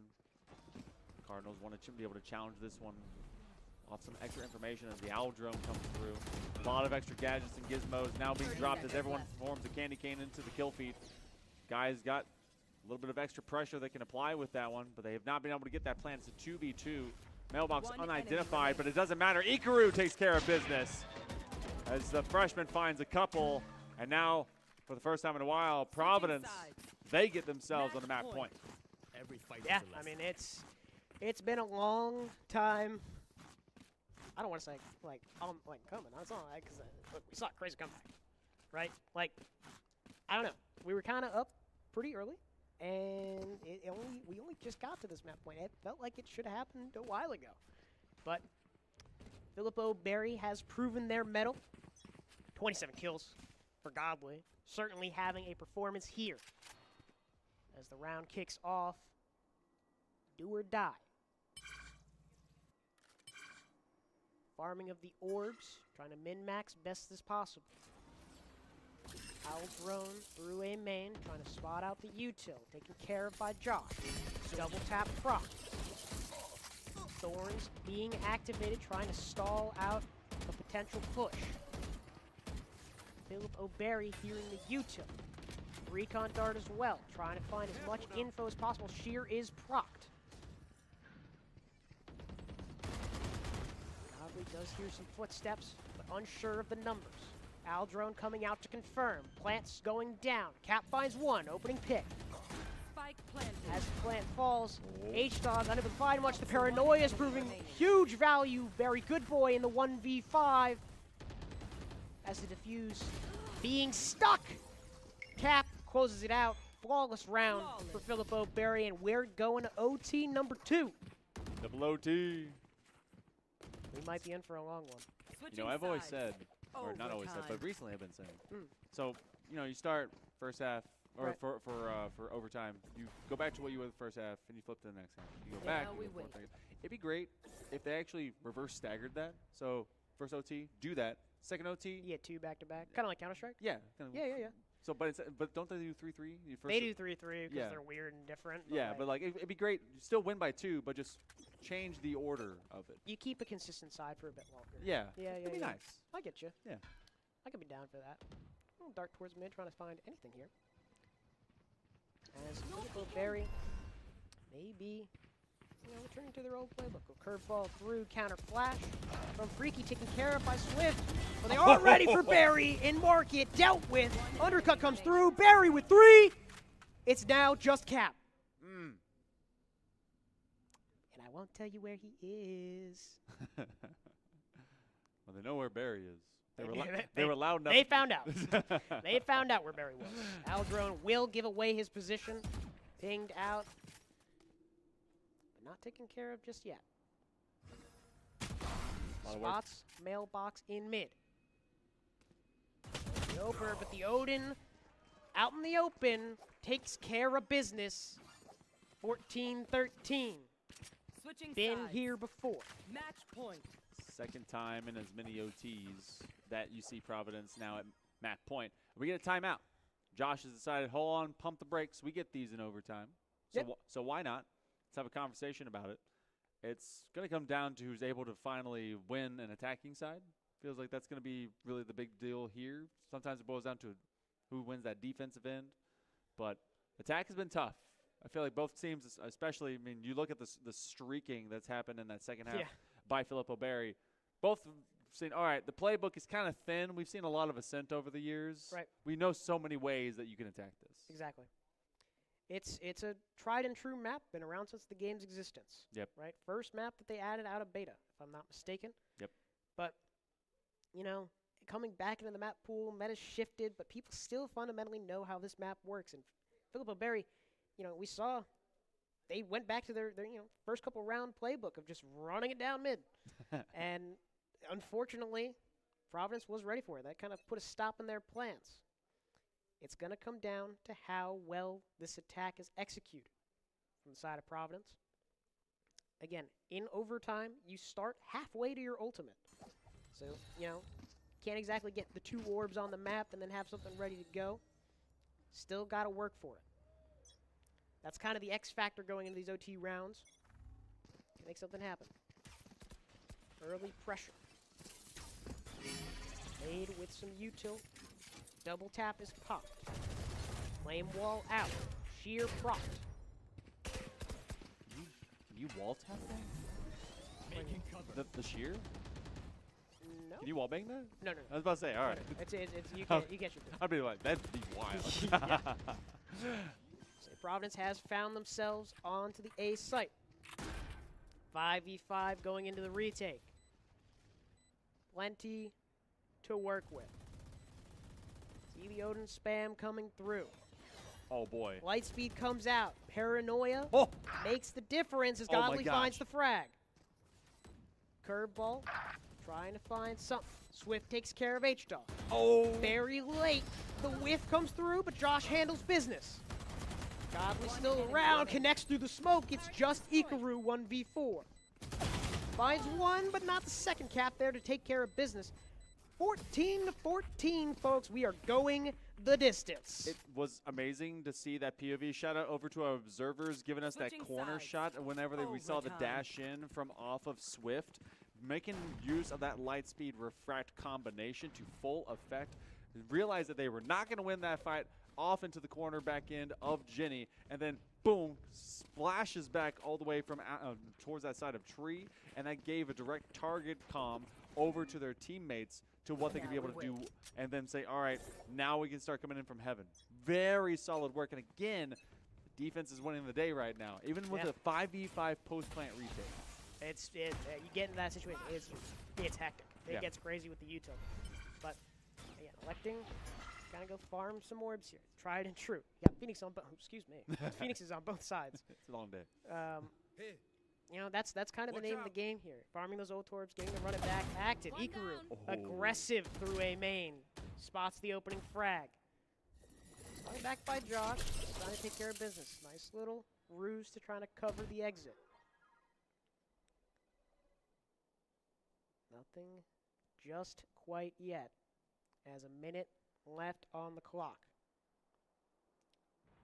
Very good, boy. Spots the barrel from Swift.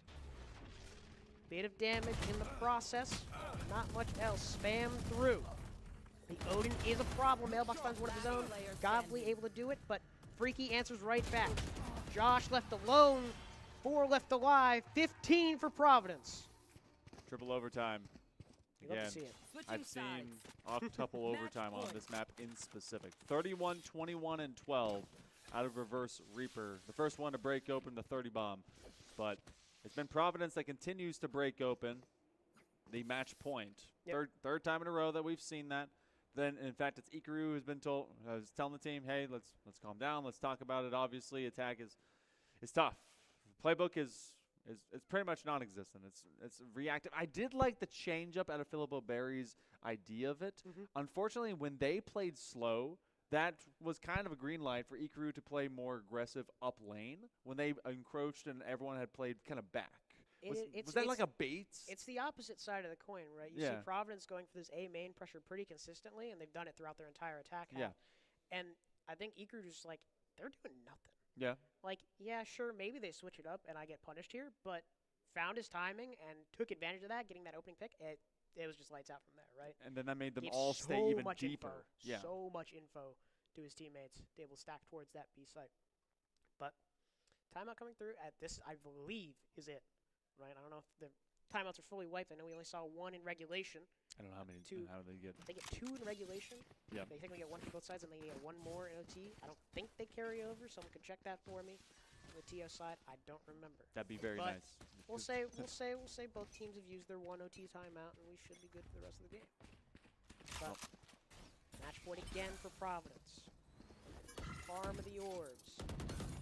Does sound off some alarm bells. Flame wall out. We've seen this round before. Baiting out that Vice util. Trying to make something happen. Curveball. Try to make something happen. Eldron might have gone undetected. But Filippo Berry still holding steady. Double tap in B main. As Godly finds the opening frag on H-Dog in mid. Freaky spotted. Here's the runaway tile dash with the light speed. Not able to do much, but Godly's able to recover. 3v4 Providence. Providence trying to be able to take over and make this a Fortress of Solitude. We know that they have a few extra gadgets to be able to get this one in. Cap gets rid of Mailbox.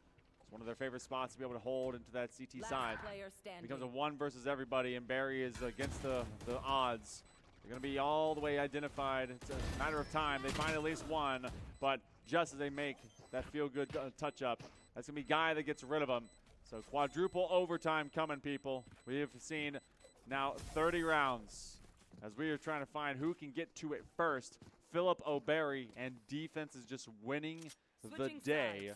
But, again, Providence is the one that's been opened up the can first. And I mean, I felt like Philip O'Berry's attack initially, obviously on the other side of this entire game when we first looked at it all, for Swift and company, the reason it stalled out was because of how many times they were just being taken advantage of the amount of space that was found by Panthers. That happened just recently from off of that A push, and so they kind of split off of that one. I mean, they kept their same defensive setup. They knew that they weren't taking away that A space. They were poised towards mid. It was a really good setup, good read. I think going into that round, that attack round from Providence. But other side of the coin, Freaky's gonna get active. 3 towards mid.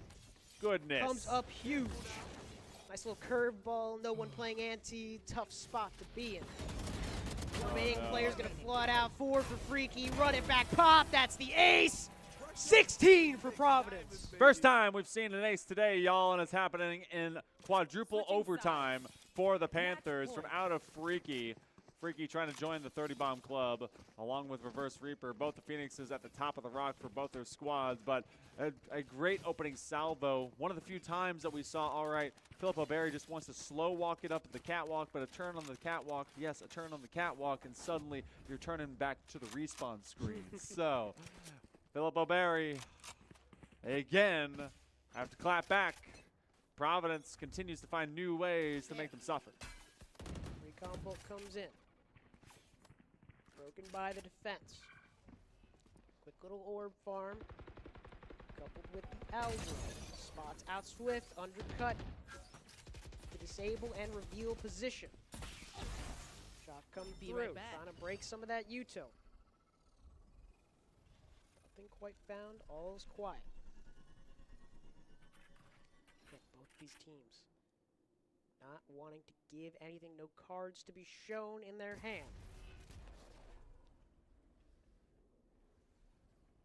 Can't even really trust the initial contact too. A little bit of extra util to that end, but no movement. This is going to come down to a timer call because a lot of teams end up doing that. Like, if they haven't found an initial pick, they're like, we go on 45. 15 seconds remaining, or sorry, excuse me, 45 seconds remaining. Letting the time burn down, make Philip O'Barry sweat a little bit. Recombo back online. Broken. Might have given away 30 seconds left. Odin spam from Market. That's guy one.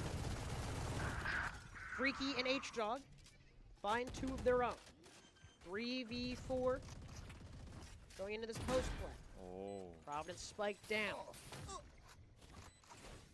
Tough mountain to climb. Philip O'Barry. Util spotted. Maybe not enough in the pocket. Looking their way. Time ticking down. Freaky spots Josh. Godly with another back and forth. It's just Guy. Odin in hand. Converged upon. Not able to do it. 17-15 Providence. And that's map one, folks. Map one of what could be two. I hope you're ready for a long night. We've already gone through a quadruple. We got a 32 rounds between both of our squads. Showing up into this grand final, Philip O'Barry, hell of a comeback for them. Able to take 7 rounds in a row, but it was the resilience of Providence that was able to get them into that overtime. They played with their food just a little bit too long, but eventually it came down to a law of averages. They had the ability to always start off on that defensive side.